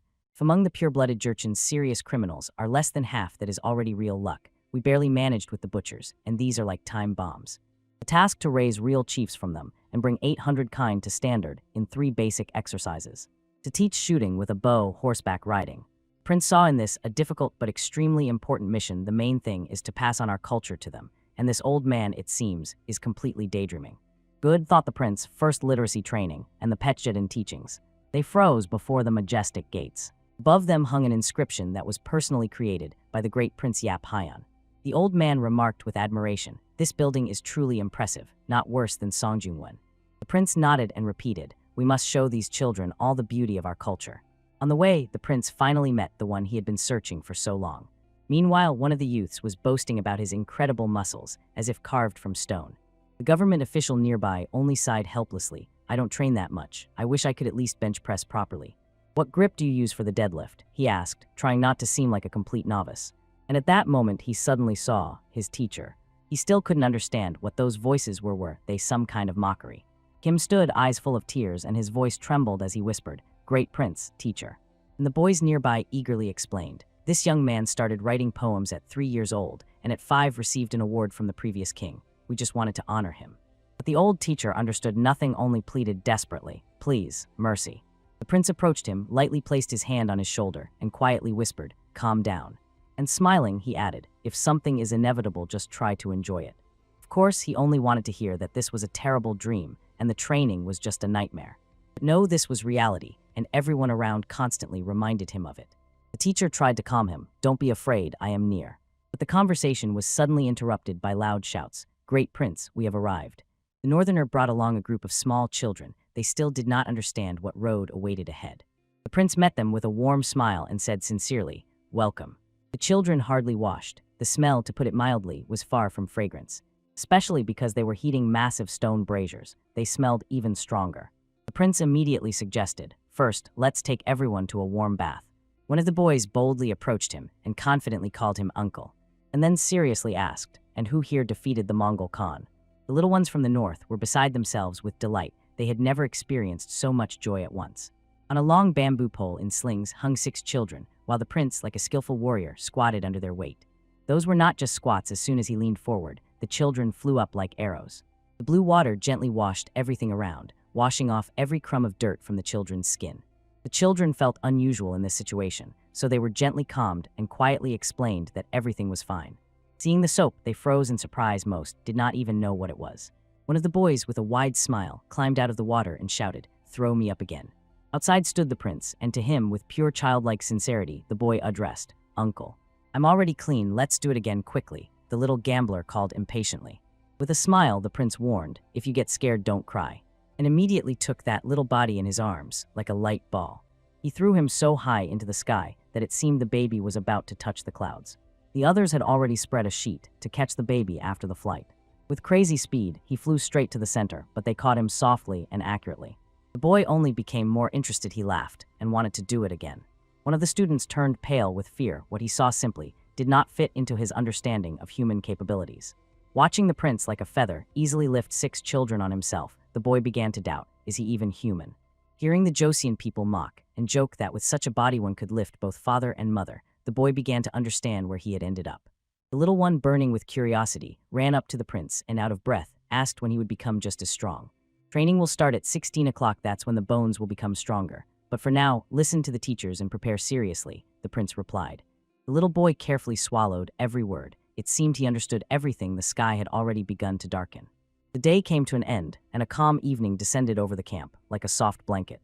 It was time for dinner, but the boy froze over the plate, looking at it with surprise and not understanding what it was at all. The food was without spices, dry and bland, as if deliberately prepared to bring no pleasure. One of the students explained that he had heard, supposedly this food is given to gain weight before future training. Someone stood up and calmly suggested, "Now let's run 10 li," as if nothing had happened. Everyone picked up this idea with childlike enthusiasm, their eyes shining with joy. Everyone except him. He was still finishing his portion, with tears in his eyes, barely chewing. They rushed through 10 li without any stop, and immediately after that flopped down behind the books as if that was the way it should be. The boy could not believe that this was possible. The same children, running, studying, and not giving up. Taking the book Lun Yu in his hands, he thought in amazement, could it really have always been this short? Not finding an answer, he approached the student next to him and heard that the book was divided into 4 parts so it could be read in an hour. He barely had time to process what he heard when suddenly a new announcement sounded, time to move on to body improvement. The books were thrown aside. Everyone rushed to the yard, as if on command, without any delay. And just as he managed to sit down again and immerse himself in reading, After all, everyone was already playing badminton outside actively, cheerfully, and casually. The boy found himself on a team with a gray-haired old man and, surprisingly, began to hit the shuttlecock accurately. He still could not understand. Can such games really help in learning? Quiet night fell again, but the peace was suddenly broken. They handed him clothes and strictly ordered him to change. Today is a knowledge test. Come with me. He got nervous. We only read it twice. How can anyone remember anything in such a short time? If he makes even one mistake, he will face strength exercises with weights, chest, abs, and triceps, and also shoulders, back, biceps, and the rest of the muscles, and all this in a strict regime. He is still a beginner, so he will have to do 3 sets lying down and then a leg exercise. But only if he fails the test. If not, he can rest a little. At first he thought physical exercises were punishment for mistakes, but soon he realized it's much deeper. Outside, the students lined up in a row, and in front of them stood an old man with a book in his hands ready for the test. The old man read a passage and paused, as if waiting for someone to continue. One of the students loudly and clearly recited the required line, as if reading it from memory. It can't be. Did he really remember everything word for word? And the most amazing thing, the newcomer suddenly remembered those words, although the day before he considered it impossible. At that very moment, His Majesty himself was in the palace, the king, who was respected by all. Hwan he came to him, with repentance in his heart, begging to be allowed to atone for an old sin before the crown. The king himself approached and caught him. He saw how hard it was for him to stand, as it could harm his health. Hwan he began his confession. It all started 11 years ago, when the king was still the crown prince. In his memory, it surfaced how he brought a boy named Hwan Sen to the prince and claimed that he was an illegitimate son. Suddenly, during the bowing, gold spilled from his hands and scattered on the floor. One of the men sternly demanded explanations from Sen. Where was the rest of the gold, and what was he hiding? He was immediately branded a criminal, given no chance to justify himself. And when Hwan he appeared, the situation became even more complicated. It was completely unclear what was happening and why. He was explained. This criminal stole golden cups and jewels from the crown prince's palace. In a loud and authoritative voice, they directly asked, "Do you admit your guilt?" Sen, his voice trembling, answered he was not alone. He did not act alone. "My brother," he whispered, and in a moment he was standing nearby, kneeling. Sen confessed he took only what his brother gave him and nothing more. The enraged High confessed he himself took Sen to him. Although he was not of his lineage, he simply pitied the boy. He was kneeling, saying all this, and could not hold back tears. Sincerity tore him apart from within. Now the king recalled how he saw the boy in the palace. It seemed he was executed for crimes, and asked Hwan, "Did you not then deny that he was your son?" Hwan finally confessed Sen was indeed his illegitimate son. For others, this was a betrayal, a deception of the king, and such a sin cannot go unpunished. Several days passed in the Sugan palace, but tension still filled the air. The king spoke with Sen's father. He recalled a recent meeting with the prince and asked which law he considered unjust. The prince replied, "Even an orchid in a pot reaches for the sun. Why should the loyalty of an illegitimate son differ from the loyalty of a legitimate one?" These words made the king sink into deep reflection. They pierced his heart. The comparison to the orchid stunned him, a pure, selfless yearning for light. However, he noticed, if both legitimate and illegitimate sons begin to receive court positions, the former will not endure and will be outraged. Even to these words, the father answered calmly and confidently, "Do not worry, your majesty." Hwan he sincerely repented his deception and fervently begged to repeal the law that humiliated the rights of illegitimate sons. Perhaps it was the example the father reminded of that finally pushed the king to reconsider his decision. Hwan he sighed deeply with relief in his mind. He was sure that he was finally completely free. But suddenly the king sharply said, "You will go to the Sugang palace and ask forgiveness from the former king." The king pardoned him and did not intend to punish, but repentance remained mandatory. Then the servants without hesitation rushed and led Hwan he straight to Sugang palace to fulfill the king's will. Meanwhile, the king himself pondered, what will happen to those born out of wedlock? He asked about this and heard the answer: such children are born to women of low origin. Could a woman from the servants or slaves refuse her master? The king continued, and pain resonated in his voice. This question drove everyone into a dead-end. Answering was a real challenge. And the king decisively said, "A father has no right to deny a son a chance just because he is illegitimate. If he has talent, he deserves success. But for such a son to pass the state exam, he will have to serve in the north for at least 2 years. And if he was born from a slave woman, his service will last 5 years longer, and moreover, he will be entrusted with a special mission to teach people from the north." In the end, the king was finally ready to give them a chance to master the doctrine of body improvement, which teaches respect for parents. And he warned, soon this book will become mandatory for the state exam. Whoever masters it will be able to claim high positions. Since we have already started talking about discrimination against illegitimate sons, it is time to finally discuss this injustice. Isn't it worth abolishing the law that automatically makes the children of slave women the same as their mothers? They should inherit the status of the father otherwise. It is not equality, but a stigma for life. The old man thought gloomily, if the ban on high posts for such sons is already being lifted, then the law on inheriting status is just a trifle. Thus in Joseon, too old, unjust laws were abolished at once with the beginning of a new era, a new justice prevailed. Meanwhile, Hwang-hee arrived at Sugeng Palace and approaching Sejong, asked to be relieved of his position. And in response, I heard, "You are needed by us to create a new era laws that grant freedom." Having not achieved what he sought, Hwang-hee had to remain in service. After the morning meeting, it was decided, today training to improve the body, with the main focus on running. The prince warned everyone, they will run all the way to Pechheden and don't expect it to be easy. One student complains, after each run his legs hurt. Another advises wearing Michuri traditional Korean footwear. For every problem its own solution, and so, full of new strength, they rushed forward. On the way, they bowed low to the great prince and the Minister of Finance, giving them sincere respect and reverence. They wished everyone good health, because that is what those raised in honor do. The Minister of Finance recognized a familiar face among the students, his absent-minded, somewhat clumsy friend.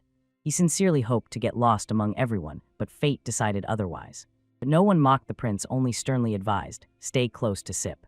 Bring the criminals, a commanding voice burst out from the mouth of a high-ranking man. The prisoners appeared, bound with thick ropes, oppressed and frightened. They begged for mercy, shouting that they were being judged unfairly. So is this how you disgraced yourself on the exam? The king's angry voice rang out. In response, only trembling and uncertain, attempts to explain that everything happened due to a misunderstanding. Then the king commanded, bring the witness, and suddenly a deafening silence fell in the hall. The accused did not expect such a turn, they were gripped by anxiety. And then from behind the door came out the very man who was to tell the truth. The former student was called and asked to tell all the details of what happened. He swallowed his saliva, gathered his courage, and began his story. Once the steward from the Choi family, one of the influential Yongbin families, visited him. He threw a question, you are a student of the great Prince Suyin. They say you are skillful, teach one, slave. At first he could not understand at all what it was about. How is it, to teach a slave? The steward said, the slave's name is Guk, and he must undergo training. Now pointing a finger at one of the bound men, he explained, only later did he find out Guk was not a slave at all. It turned out that he was a Christian named Cho Ka. No sooner had the scholar said this than the accused rushed to beg his majesty, defending himself and insisting that he had nothing to do with this. The scholar nearly exploded with rage. This insolence was already crossing all boundaries. Cho Ka's body was weak, and failing him, he could not perform the exercises properly. He slept all day long, avoiding any duties. How did it happen that such a lazy person could even take first place in the Hanyo exam? It's simply impossible, and now he even says he won because the opponents were weak. The king thundered instantly, shut up, and the hall fell into a deathly silence. Suddenly everything became clear. They had conspired with the Yongbin and passed off the Christian as a slave. No one wanted to hear excuses anymore, only begging for mercy remained. For the king, this was a true disgrace for the entire Hunandog system.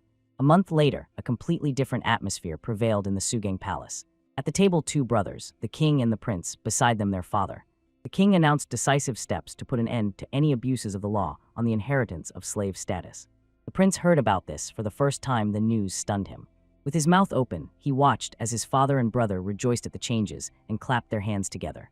When that old law was introduced, slaves began to give birth to children by anyone and gave the children to other families. Eventually, the treasury was emptied. There were almost no slaves left. And those who still desired slaves forced their servants to rape free women, and their cruelty knew no bounds. It was these dreadful events that the prince remembered well from his past life. In the end, King Sejong had no choice. He changed the approach and introduced inheritance of the father's status. But even here a compromise. Lawbreakers will be sent north to settle the lands, and their sons will help them with this. As soon as the situation calms down, a system of personal identification cards will be introduced, the very one that the great King Taejong never managed to implement. How do they manage this? The one and only question that troubled the prince. You won't guess what they will do. Their element is not in words, but in iron and muscles. Therefore, he decides to devote all his attention to training the students. And at that very moment, someone suddenly and noisily bursts into the courtyard. The prince hears a piercing scream on the street. Catch them, don't let them escape. Behind him, loud neighing and the pounding of hooves that shake the ground. Right in front of the prince, one of those horses has already appeared. The prince stood bewildered. He did not understand at all what was going on here, especially after he noticed a small boy from the north on the horse's back. Another one joined him. They both raced in circles around the coachman like elusive ghosts. Their faces showed no fear at all, not a shadow of anxiety. On the contrary, they sincerely enjoyed what they were doing, as if it were the best adventure of their lives. The prince could not stand it, and he himself rushed to resolve the situation. With strong hands, he grabbed the horse right by the hoof. He held it tightly apparently. Even the animal could not match the prince's strength. Although he felt sorry for the animal, the prince pressed its muzzle to the ground. There was no other way. The prince's face twisted with anger. No one had ever seen such fury in him, and he sternly ordered the child to immediately get off the horse. And then an old man ran out from the yard frightened, confused, with tears in his eyes. Tears shone in his eyes, and with a trembling voice, he addressed the grand prince. He fell to his knees and begged to be heard, and the prince calmly asked, "What happened?" The old man began the story and quietly said, "Lately, the children themselves have been asking to be taught to fight. They complained that the training was difficult for them and passionately desired something more real, alive. And now they have stolen horses and are misbehaving like real little devils. They trampled the crops, the fields turned into complete chaos and mud. And on the way, we also hit someone they were rushing, not paying attention to the road. These troublemakers cannot be stopped. They are like a storm that knows no bounds." Even now, when the teacher was grumbling and the prince was holding the boy by the collar, he did not ask for forgiveness, he only demanded to be taught how to fight. The prince, with patience in his voice, explained, "Your bones are not yet strong. It is dangerous." To teach him a lesson, he decided to shake some foolishness out of him. But even then, the boy did not give up, stubbornly proving that they were smart and capable. The old man grumbled that they could not be handled, and the prince just shrugged. He himself did not know what to do with them next. The prince felt the future talents were simply overstrained, they were exhausted, and urgently needed a release. That is why suddenly, a very interesting memory surfaced in his mind. Suddenly, he remembered the traditional Korean style of fighting. Nesrin, a bright show that impresses, demonstrating the strength, power, and grace of a well-trained body. Like Namsadong Nori, an ancient street theater that pulses with movement and bursts with emotions. It was a true Korean spectacle, both dance and fight and theatricality merged into one. At first, the children thought it was a harsh fight, but in a moment they realized, in fact, it was a fun theatrical performance. The prince was defending himself, his voice trembling. This is the best way to lift your spirits and relieve tension. He called a few boys closer and quietly whispered something directly into their ears. When they heard it, their hair stood on end. The intrigue was serious. At the Chuseok festival in Petjeon appeared the former king and the great Prince Hyo Ryan. When they looked at the yard, they were simply amazed. The children had settled in so well and even created their own coziness. They approached the northern children and asked with interest how they were managing their studies in the new place. The little ones with frowning faces thoughtfully replied, "Interesting." It sounded too restrained, even suspicious, but at their age, everyone talks like that, not admitting what they really like. Today, Prince Suyin was supposed to show his vision of Nesrin, and everyone waited with bated breath. For the two children, it was completely unclear, only rumors reached them that it was some kind of theatrical performance. Just at that moment, an extremely important person was brought to them. She was so unexpected that the children froze in place and almost forgot to breathe. Imagine it was Suyin himself, disguised as Maitrenu in the female image of Kunio. He loudly exclaimed, "O suffering ones, I am your Buddha. How many of you have been waiting for my appearance?" He continued pompously, waving his hands. And he announced the theme of the performance, Nesrin, the Fall of Kunio. In a past life, Suyin watched the historical series about Wang Khan twice. Now he knew it almost by heart. Besides this, he involved several extras in the performance. Everything was honed to perfection. When the prince stepped onto the stage, the children caught their breath. He looked stunning. Only someone coughed and the prince thundered, "Who is there who dared to cough?" All heads instantly turned back to the one who dared to disrupt the performance. The prince rushed to the guilty one, exclaiming heatedly, "Demons must be nesting in your head." The children froze in fear and instantly pressed against the teacher's back, just to avoid falling out of favor. The prince, pretending to be angry, unleashed a storm of accusations on the coughing one. The play reached a new level. The teacher was as frightened as the children. He begged the prince not to touch them. But suddenly, from behind, a loud, decisive voice exploded. "Stop. I will no longer tolerate your misdeeds. How dare you call yourself Buddha?" The prince calmly replied, "Watch closely." Removing part of his clothing, he solemnly displayed the true signs of Buddha. Among them were virtue, compassion, and most importantly, a muscular body shining in the sunlight. The little troublemakers were drooling. This display was incredibly impressive. Two warriors nearby couldn't stand it. They rushed forward to show what they were capable of. They stripped off their clothes and vividly proved, also in shape and no worse than the prince. The spectators could only pray. Watching all this beauty made their hearts beat faster. A man stood under the stage. The prince addressed him. "You must be Pak Ken Hwi, right? Could it be that you really came all the way from distant Sagarabal to assess our combat skills?" As soon as he confirmed this, the prince smiled and said, "Then please do not judge us too harshly." And suddenly, a deafening drum beat. the air trembled. It was the beginning of the clash. The fight began. The tension grew with every second. The prince was firmly embraced by the waist. The moment of truth had come. In such a situation, the most important thing is not to lose composure and not let the rhythm falter. Anyone who thought the prince would lose composure was terribly mistaken. At that very moment, he grabbed the opponent by the neck and changed the move. And then a sudden, swift throw over the arch, like in real wrestling. The body flew headfirst toward the floor, leaving an arc in the air. The children shouted to the teacher in unison, "Don't give up." "Get up," they shouted again and again, while the prince was already preparing for the next move. Pushing off the ropes, he burst forward with lightning speed. It was impossible to believe. It seemed like a real duel was taking place, but it turned out to be just a theatrical performance. But the teacher responded no less skillfully. He caught the prince in midair and slammed him to the ground. If during training, they fell with a loud splash onto soft mattresses, here the hard floor made him feel the full reality of the collision. While the prince lay on the ground, the teacher, gasping heavily, climbed the ropes ready for the next jump. The teacher shouted loudly, "Your tyranny is over," and sprang upward to deliver the decisive blow. The spectators watched with wide-open eyes. What was happening simply defied imagination. The prince's father suddenly became nervous. It seemed his son was truly fighting on a battlefield.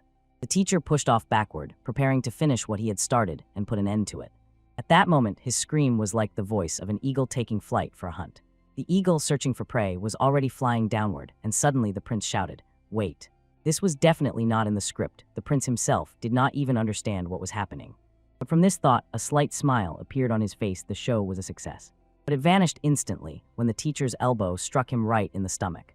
Even if it was feigned, the pain was completely real and merciless. Seeing this, the father turned pale. Everything looked too convincing. And the children were beaming with joy and decided, "That's it, that scoundrel is finished." But this is not the end. The prince still had not said his last word. Calling the teacher too weak, he began to rise like a phoenix from the ashes. And although the big guy was still lying on him, the prince stubbornly refused to give up. Tensing the back muscles, he arched into a real bridge and simply threw the opponent off himself. General Van watched this closely from under the ropes, as if already preparing for the next move. But another one rushed into the ring, intending to finally exhaust Cuneo. He rushed at full speed, jumped, and struck the prince with both feet, just below the back. "That's unfair," exploded the voice of one of the spectators, and the air around the prince was literally smoking from his ass. It was then that the old man raised his hand and allowed a substitution. The show had to go on. The battle continued for some time, impressing with every new move. The little ones shouted excitedly to the teacher, "Show him where the crayfish hibernate." The demon general Nin San entered the arena, a dark, formidable figure. The prince sharply accused him of betraying Wang Gan, calling him a traitor and a deserter. "You are nothing. I can't even bring myself to call you a traitor," he shouted with rage. "Come on, attack, bastard," barked the prince, heating up the new round. Their clash rolled across the entire ring with a powerful, spectacular wave. The prince leaned toward his opponent, and his voice, quiet as a blade, whispered, "Time to finish this." Catching the hint, the general ducked and prepared for the final trick. He suddenly pushed his head between the prince's legs, preparing an unexpected move. And then he suddenly straightened up and threw him over himself like a sack of rice. The prince landed again with a dull thud on the hard floor, not a performance, but real survival. The children jumped up joyfully. Cuneo defeated. The celebration was a success. But their joy was premature. Cuneo got up again. He stood up to prove once more who he really was. The only true master of this world. He is unbreakable and invincible. He mocked the general so scornfully that he began to beg to stop and already addressed him not as an actor, but as a real prince. The old man, although he dictated the rules of the game, never thought he would see the prince's hand on his neck. "Shut up, how dare you talk to the master like that?" Suyin thundered, fully immersing himself in the role. According to the script, everything was simple. Cuneo was supposed to establish tyranny and then heroically suffer defeat. And now the two fighters, prepared for a joint attack, the final, decisive act of this drama. They jumped simultaneously and collided back to back in the air like legendary heroes. Raising his eyes upward, the prince saw a picture as if torn from an ancient epic. On his face wounds, he addressed the children. "Did you watch carefully?" He remembered they were sitting in the auditorium, confused, inattentive, indifferent. "Nesserin is a story about heroes, where strength, honor, and skill prevail," he said solemnly. The prince solemnly announced the theme of the performance, the last days after Cuneo. And then he accused the children, saying they understood nothing because they studied poorly. "If you had studied properly, Nesserin would have brought you much more pleasure." The boy looked at the book with interest for the first time, and something changed in him. At that moment, the prince turned to the teachers and loudly declared, "They have mastered the tetralogy and the Pentateuch, and now it is time to perfect the body." The boy looked at the prince with unwavering determination and asked, "How much longer do we have to study?" Only 5 more years, and at 16 you will be able to start perfecting your body. Are you ready? The prince replied. And suddenly a unanimous yes was heard. After some time, the prince sincerely apologized to both of them for disturbing them so. And they did not hide it. During the performance they sat as if on needles, and their hearts were wildly pounding. Before Master Sin Mi, who came with them, they felt awkward, but the prince also apologized. The father asked his son with curiosity in his voice, "How did you know about the exploits of the mad monk Kunio?" The prince froze in thought. After all, the history of Goryeo was not yet officially written. What should he say? In the archive I saw so many scrolls of the saga, he began cautiously. I mixed together the Samguk saga with legends to create my own story, the prince confessed. Next time he already planned to stage the Battle of Hwasugbul, but for now he kept it a secret. The next morning, during the official gathering, someone read a letter aloud, and everyone froze. It said that the great Prince Suyin had staged the Nesserin performance at the festival, framing the monk Kunio and making him out to be a thief. The king himself read the letter. He finished and raised his eyes to the prince, and sternly said, "Step forward." The king awaited an explanation, and the prince, without hesitation, replied, "Your humble servant Suyin displayed unforgivable arrogance due to a lack of knowledge."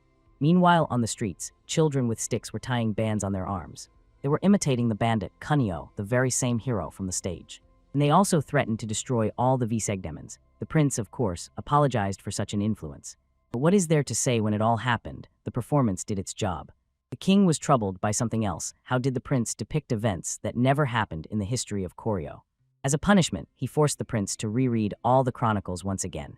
The prince was tasked with gathering all the scholars and reviewing the history from the beginning once more, even if he had already seen it 3 times.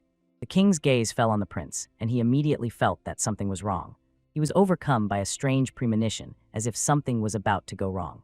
Perhaps it was because of that mountain of scrolls that the scholars were holding. The history of Koryo was so vast that it seemed boundless. While working, Suyin increasingly caught himself thinking, where are the other students?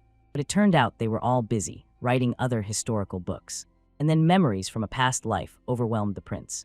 For a graduate of the history faculty, it was just a trifle. 2 years maximum, or maybe even 1 will be enough, he exclaimed, and a fire burned in his eyes. The scholars only exchanged surprised glances. This excessive confidence seemed suspicious. These books are not ready yet, they explained. They are still being checked. First the primary sources, then the secondary sources. The prince nodded and said, "All right, first, let's sort the material and rewrite the text later." As soon as the prince said this, he gently touched the shoulder of one of the scholars, a small but expressive gesture before the storm. It seems he completely forgot about improving his body, fully immersed in books. But there is no need to worry. The prince was already preparing to rush to their aid and restore their form. It all started innocently with a light warm-up and no hint of harshness. Meanwhile, on the eastern sea, a man sat on his knees right by the ship's side and swayed with the waves. How good life was in the south. Why are we even sailing north? He muttered, and the other asked, wouldn't it be easier to send the 5th batch there? In response, it was said, you can't send rookies who have just finished training. But the comrade objected, flashing his eyes. We once ourselves jumped around Changbation and fought with the mountain spirits. His friend, barely alive, begged, wait a bit. It's not far to the Tumengin River. Getting there is much faster than on foot. We'll be there soon, he sighed, dreaming of solid ground under his feet. In the north stood the border fortress Kh Varian. The chief of the Kenju tribe, a Guji, as a sign of loyalty, they gave the position of a 6th-rank official, the one who must prepare military forces. By the king's order, he was entrusted with a new mission to guard the fortress Zveron. Taking the document in his hands, Guji bowed low and said, I obey and submit. The king gave him not only authority, but also generously showered him with gifts. They even sent cows and 9 carts, which were bursting with supplies. You won't have to bother with farming in 2 months. We'll send more food, they informed. After everything, only one phrase reached him: relax, settle in, and live peacefully. The man could hardly believe his eyes. Could they really have treated him so generously? As soon as he left, the children rushed to count the supplies. One boy was drawing numbers on the ground with a stick, quietly dictated to him. Particular attention was drawn to the heavy iron cauldrons. Their appearance was breathtaking. 40 bundles of arrows, the boy exclaimed, but was wrong again. There were actually 51 arrows. Probably he still couldn't count. One of the men came closer, took the boy by the hand, and looked closely, confused and not understanding what it was. And then he simply took and tried to bite it. As expected, he immediately started spitting out in disgust. A few more men approached them, and the eldest among them announced that they had already arrived at the construction site. Realizing that Guji was the leader here, they directly asked, give us some workers, we don't have enough people. He decisively ordered the boy to gather everyone who was able to work. When the team gathered, they together selected trees that could be cut down for construction. Gudzi finally realized this position is not just for show, but a heavy, real responsibility. After a few weeks and already at the construction site, Gudzi came to see how the work was progressing, and they reported to him everything is going well. The building is being erected from the strongest wood, but suddenly a scream sounded behind. People screamed, and immediately a dull roar of a tiger burst out. It was Sangun himself, the mountain lord, who was terribly feared here. Arrows stuck out of his body, he was wounded, audacious, and dangerous. Seeing that the beast was attacked, the commander instantly gave the order to retreat. But one Chosin man did not agree. He rolled up his sleeves and resolutely went into battle. And after some time, they were savoring the meat of the proud tiger with pleasure. One of the men asked his friend for a piece of soap. He had already used up all his own. Hearing this, another man paused in thought for a long time too seriously for such a simple request. It seems Mr. Manhwa completely forgot to explain. Soap is not food, but it is a washing agent. One such piece costs 3 miskarises, not a heated loaf of bread. And in response, they jokingly said, "Try it yourself for taste." Several days passed, and the man, again covered in sweat, decided to bathe. But by the river, he noticed several children already happily splashing in the water. Even stranger, the water had an unnatural white tint. The mystery was revealed. Mr. Tanji joyfully exclaimed, "Oh, what freshness." The stream suffered from a soap avalanche for a long time. The water became like soup with fluffy foam. After 2 months, a letter finally arrived from Pejidin. While the children still could not read, one of the men read aloud himself, "Mom, Dad, I am doing well." As soon as the first words were spoken, tears appeared in the eyes of those present. "I am not yet 16, so for now I do not engage in body improvement. But I just watch how other boys play Yumagu. I dream one day I will become as strong as they are." No, like the great Prince Suyin, the little one finished the letter, and determination burned in his words. Behind the worried parents stood a man who, apologetically shrugging his shoulders, explained to Tanjan that they were delayed. The cargo from Kyonwon arrived late. He knew from Kyonwon to them only 3 days on horseback or by mountain trail.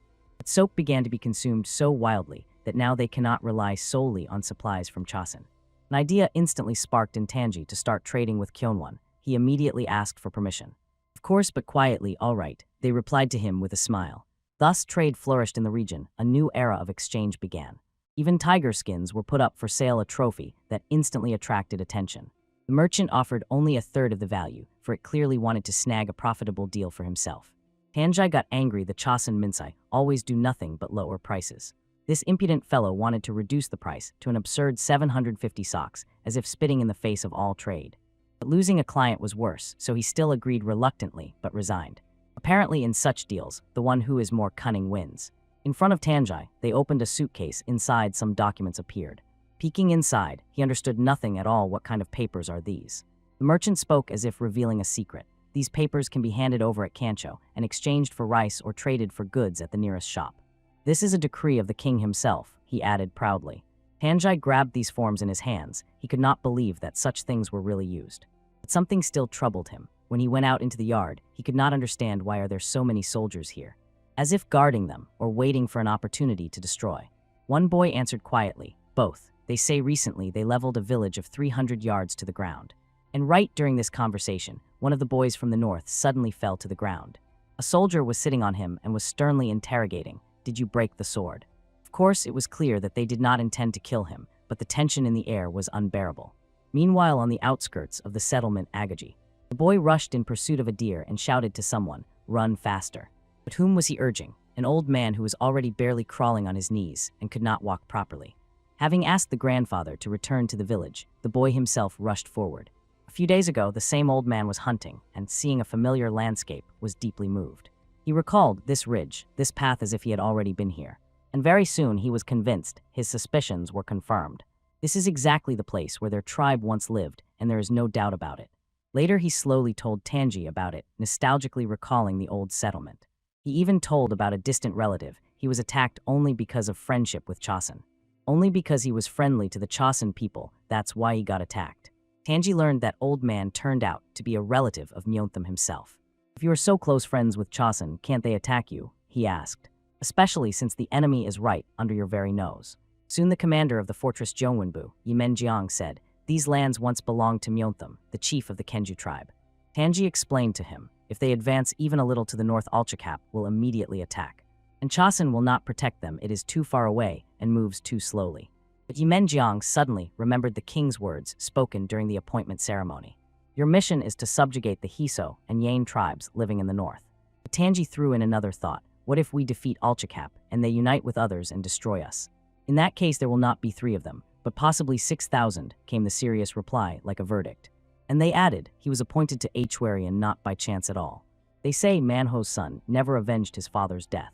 And so they rely on Tanji as if on a relative. They promise not to interfere, but guarantee reliable protection. Only now did he realize why he was so generously gifted. The king of Joseon had already calculated everything several steps ahead a true strategist. Another revelation, the king gave the order to transfer about 1,000 of the best warriors to Hanyangam. These are the very ones who defeated the army of Taesun Khan, the first graduates of the new military department. And Tanji, with a slight smile, said, joining Joseon is the best decision of my life. Meanwhile, in Chifyeongjin, the capital of Joseon, the scholar was flipping through papers and asked again, do you really want to unite all this? Yes, although King Chunyeol had a weakness for women, it was he who founded Songjungwen, the cradle of Confucian education. His contribution cannot be ignored, the prince explained. But the scientist was interested in something else. Can you concentrate? Are you paying too much attention to Myo Ch Han? Myo Ch Han was a Buddhist monk who boldly tried to overthrow the ruling elite of Goryeo and move the capital to Sajiang. In that case, you must correct yourself immediately, exclaimed the prince, and immediately got into a plank position. Do you want me to change the text, or the pose? He asked, smiling. At that moment, the king himself entered the room. And he also asked the same as the scientist, are you able to concentrate on reading? Soon they were sitting together at the table, and the prince assured, everything is going very smoothly. The prince praised the decision, placing the relative Mayanthamo was truly a wise move. Compared to my father's plans, this is just a minor trick, the king replied, smiling. And he added, the seeds he brought gave an absolutely incredible harvest. In iron production, sharply increased progress was felt everywhere. Thanks to the Khan's gifts, the country was filled with new horses' whole herds.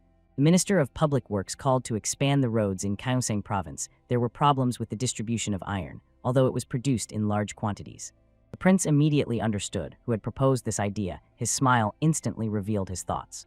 He is now in Kaesong checking whether the weight and length are measured accurately, he added.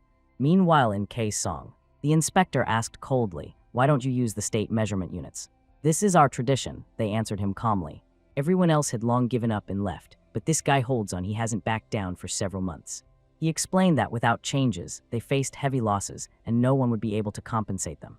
A strong man appeared here with a mace in his hands, and his look promised trouble. He was ordered to teach that persistent young man a lesson. But will he manage with his mace when that guy's hands are like iron? Of course not. Despite his massive body, he instantly takes off into the air. He was upset. He really wanted to help, not to fly out of the frame. The big guy splashes into the water, raising a wave like a ship. I traveled to Min with the great Prince Suyin, studied their trade, and at the same time hardened my body, said the young man. You need to change your approach, he quietly added, without raising his voice. Having said this, he handed over a book about his journey to Min. When he saw it, genuine surprise flashed across the man's face, such an unexpected thing. To put it mildly, this persistence annoyed everyone here so much that their heads were boiling. It became impossible to endure. Thank God, at least with one film we didn't miss. Finally, something turned out properly. Sitting at the table, the man felt the words of Prince Suyin come alive in his memory. He said, write according to the principle of 6 questions. This way the text will be easier to read. At that moment, a scholar behind him asked, are you going to the capital? Yes, the man replied.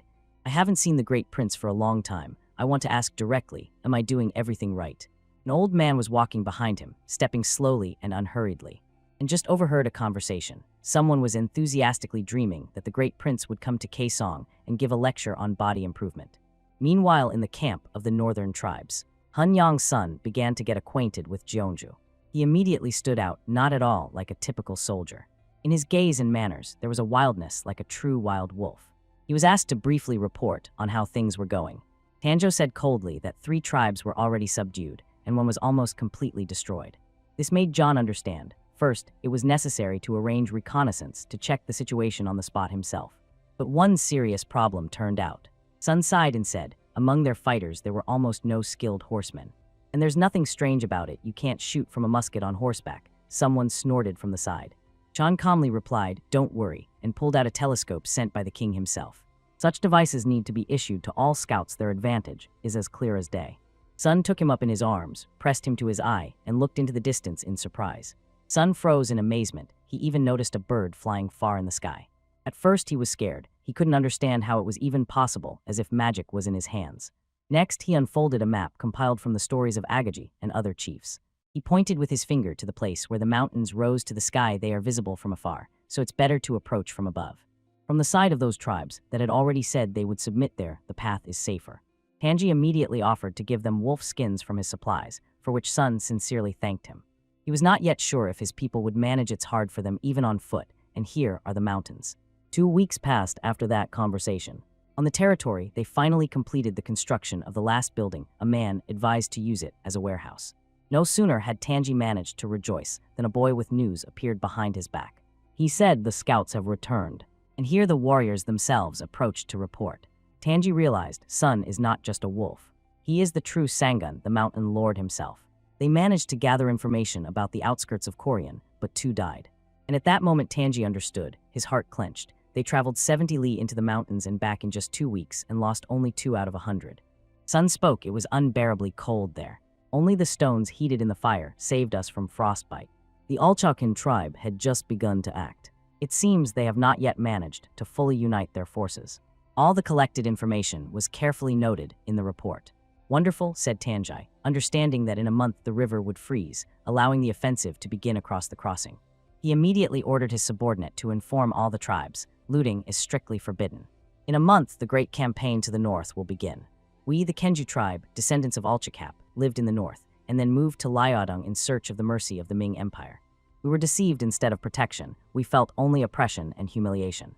And who opened their arms to us, who accepted us as their own? Josian, came the reply. And who gave us iron and grain? The question was asked again, and again the loud answer was, Josian.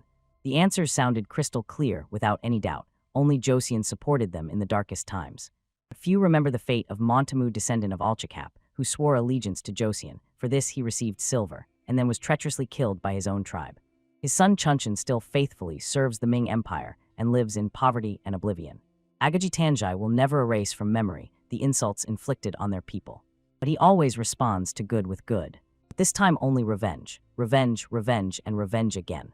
Speaking these words before the army, he suddenly noticed a figure behind his back. Approaching the troops, he addressed a 5th-rank military officer. He called forward a warrior named Han. The order was given: kill them all, no mercy. Li Kairan is a hero of the northeastern lands, emphasizing that his descendant serves Josian will boost the morale of the entire army. This was exactly what Jian was counting on.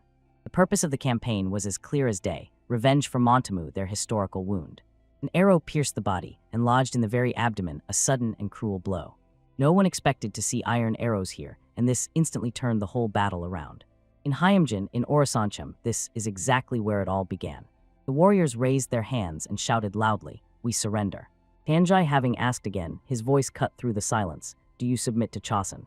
He told a little about himself, who he was, where he was from, and where he was heading, and he was heading north to subdue or destroy Alchacap.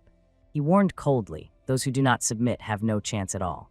So there was no other way to grab weapons, saddle horses, and side with Chosun. But one of the warriors seriously doubted. After all, in that direction were their native tribes. But for Tanjai, these words were simply nonsense. Relatives for him were those who had a lot of silver, not blood ties.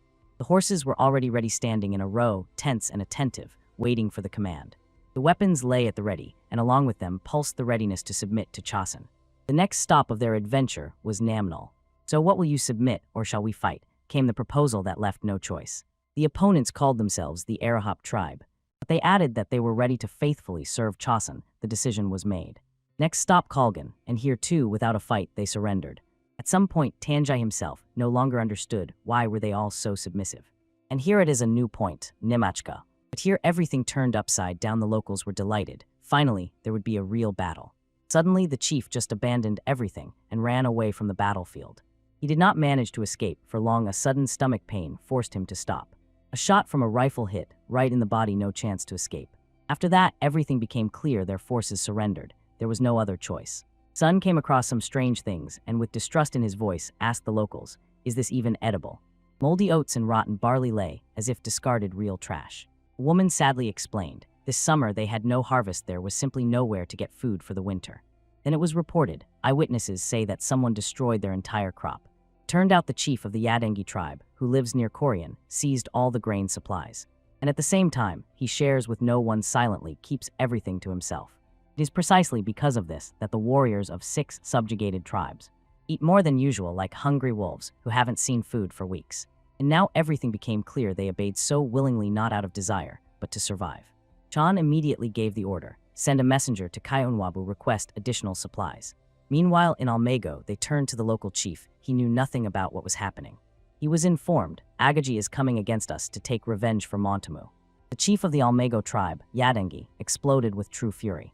But he felt it sharply. The frosts were already approaching in a month. Even in peace, it would be barely possible to survive. And with the arrival of the army, everything would become unbearable, so he decided to retreat to Korean time must be bought. And already in 3 days, troops appeared near their borders. War was approaching. The order was given to open fire without hesitation. Everything around began to collapse like thunder, rolling across the earth. The walls fell one after another, toppling at a wild angle. They could no longer be a shield. The remnants of protection crumbled before their eyes. For the sake of Almego, Tanji was ready to give a last chance as an exception. The killer Montamu has long been dead, but you remain Yadengi, his relative, he said. Yadengi sharply fired back. Why didn't you mention that Montamu wanted to betray us? And loudly asserted, we fight on the side of Chosun just as Montamu wanted. To prove his words, he brought forward his iron guys. They were incredibly burly true giants. It was enough to just look at their abdomens. Their abs were hard as stone. One of those present, a bit chubbier, ran his hand over his belly and sighed enviously. He wished he could be like that too. But can one call a strong man someone who cannot lift a person above his head? Only Chosun can command an army capable of such a feat, a strength, about which legends will be composed. The boys immediately, without hesitation, suggested to the leader to surrender without any pressure, just a fact. He already felt, if he does not surrender now, his own warriors will tear him to pieces.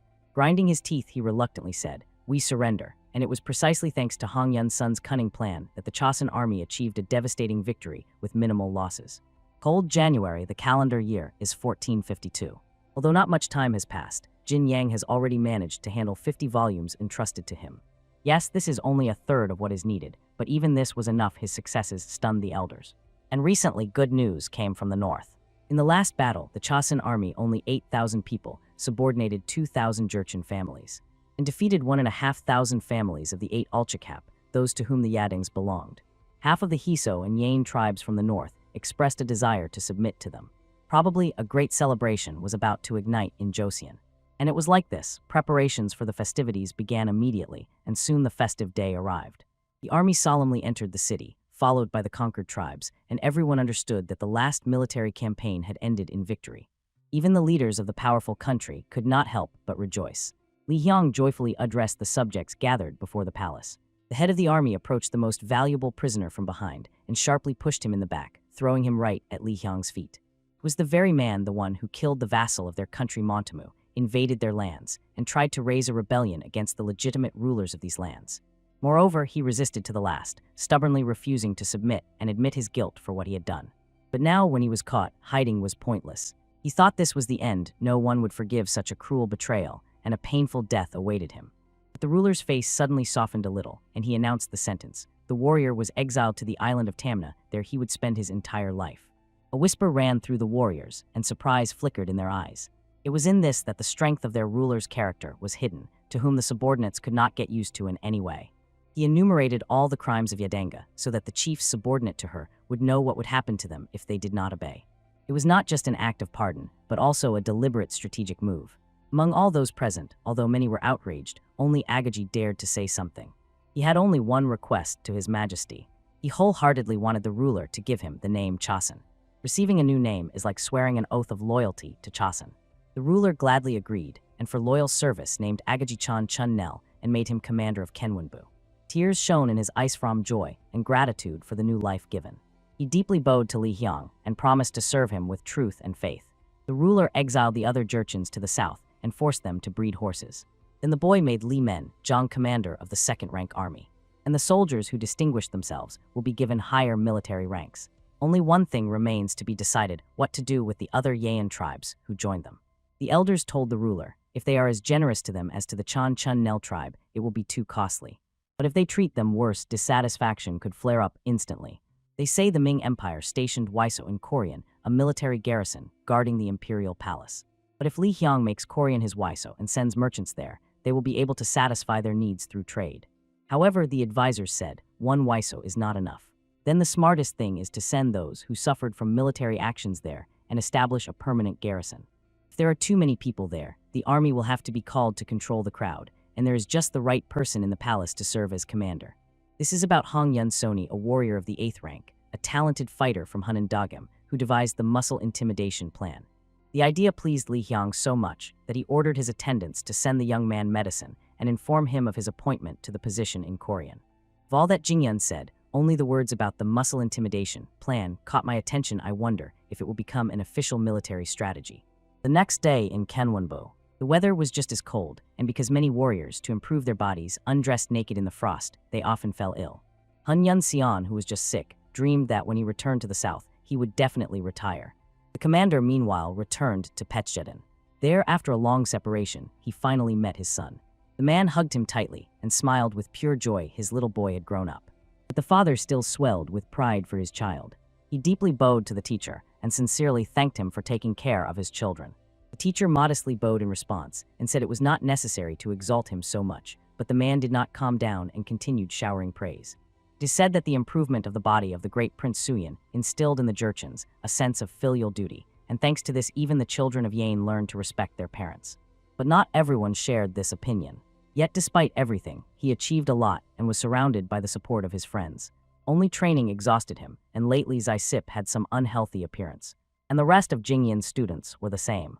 The worst suspicions crept into his head. What could be behind this? Do they violate the special diet rule? That is not allowed. Jingyun strictly adheres to it even on special nutrition days. He was ready with even greater zeal to take care of Zaisip's body and soul. The insidious wind seeped through narrow cracks in the walls and made not only the yard, but also the rooms cold. Despite everything, the people in the department did not give up and worked diligently, unlike some. As always, Jingyun had only one thing that interested him: to lift weights and stay in good shape. His older brother noticed this when he caught the younger one training instead of working. He was not very pleased. Instead of focusing on watching History of Korea, Jingyun was again spending all his energy on training. The boy smiled and told him that it was necessary to keep his muscles toned and from shrinking. The brother did not react at all to that statement. Instead, he explained why he had come. He thought that the most reliable way was to dive into history and check whether records about the Jin state, founded by the Jurchens, had reached us. They say that at the beginning of the Joseon era, only a few knew about Park. But in the notes of Minister Choi Shin Ale it sounds clear. Park was a powerful state that ruled over vast lands. But in the end, it was completely destroyed by the kittens. They say the last heir, Ti Guan Hyan, led tens of thousands of families to Kaesong and received the surname Wang. But at that time, everyone was up to their ears in taking in refugees. No one cared about records. The ruler was pleased with this news, and he said he will send an assistant to his brother who will review the history of Korea instead of him, and let Jinyang go to Kaesong and find records about Ti Guan Hyan there. The boy beamed with satisfaction, bowed to the elder, and said he would gladly take up the service. In his thoughts, he decided, when he goes to Kaesong, he should take Si Sipa with him, let him get some fresh air. But first, he will arrange a real celebration for his students, a day of special nutrition. Because now they only ate meat, and in huge quantities, they were afraid they might lose muscle mass. Upon learning this, Jin Yang became insanely angry at them, his face turning crimson from just one look. The disciples, embarrassed, tried to justify themselves. After all, he himself told them that they should eat less fatty food and live more modestly. But they forgot that the prince also told them, even the most educated person will begin to wither if they eat only meat for more than 3 months. They need not meat but healthy nutrition. Yes, sometimes it is worth indulging oneself to support both body and spirit, then the improvement of the body will be much more effective. The prince still could not resist and gave them one luxurious day, but warned, after it, everyone would have to change their eating habits. Meanwhile, the disciples joyfully rushed at what was prepared for them. The prince slowly walked between the rows of tables and carefully advised each one who needs to eat more fiber and who needs other nutrients. And the real star of this lunch was the dish from Choi Beek Jeonan, incredibly delicious, golden fried pork. Looking at this friendly scene, the prince could not hold back his surprise. Just 9 years ago, everyone fled from them as if they were criminals. And now, when his followers had increased and they had reformed, people began to look at them in a completely different way. To make the meat dishes even more appealing to the disciples, Jin Yang generously sprinkled them with herbs and spices. Everyone was grateful to him in those times. Black ground pepper was valued like real silver. It's good that the prince is rich. He can afford to take care of his students. While everyone was immersed in food, the prince quietly informed Sisino that he would go with him to Kaesong for a month. And he justified it by saying that they have been honing their bodies there for a year, so the boy would have something to learn from them. The boy resisted, saying that he had already learned a lot in Pyongyang, but the prince did not want to hear excuses. So he promised the boy that it would not be difficult just to somehow calm him down. His sinister, cunning face, when he said this, gave no belief that the trip would go smoothly for him. Meanwhile, on the Tumen River, Mr. Hun's colleagues set out on the water to replenish food supplies. They tried stepping on the ice. As a test, it quietly cracked under their feet. Fortunately, it turned out to be thick enough, so the warriors did not fall into the icy water. On the way, they sadly complained that in such frost a cold is not so easy to cure, but if the boy rested a lot and stayed warm, he would definitely recover. And also, these Jurchens seem to know everything except farming. They catch fish by making holes in the ice with heated stones. Finally, on Mount Chundoksan, they did find black soil. To the same place appeared the assistant advisor, Yiken Chan. He went to check how things were going in the tribe, but came across something quite unusual. The chief of the Hunchun tribe, Hasen, nervously told that while digging black soil on the other side of the river, they came across something unusual. Yiken Chan was stunned with surprise. The ground was so frozen that even a pickaxe couldn't break it. Hasen explained that they first heated the ground with bonfires, then dug, and during the work suddenly discovered a stone, but not an ordinary one, a worked one. The assistant advisor suggested that somewhere in these surroundings there might be an old buried building, and Hasen said that where they extracted black soil, there were also pits, and in each of them they found such stones. It seemed that everything should be in one place, and one could assume that a building once stood here, but there were too many stones scattered at a decent distance from each other. Yiken Chan looked through the telescope, and in the distance noticed many dug pits. This confirmed what was said. Hasen smiled broadly and dreamily said that maybe they would uncover a real treasure. Yiken Chan was not so excited. He said sadly that these could just be ruins of some old fortress.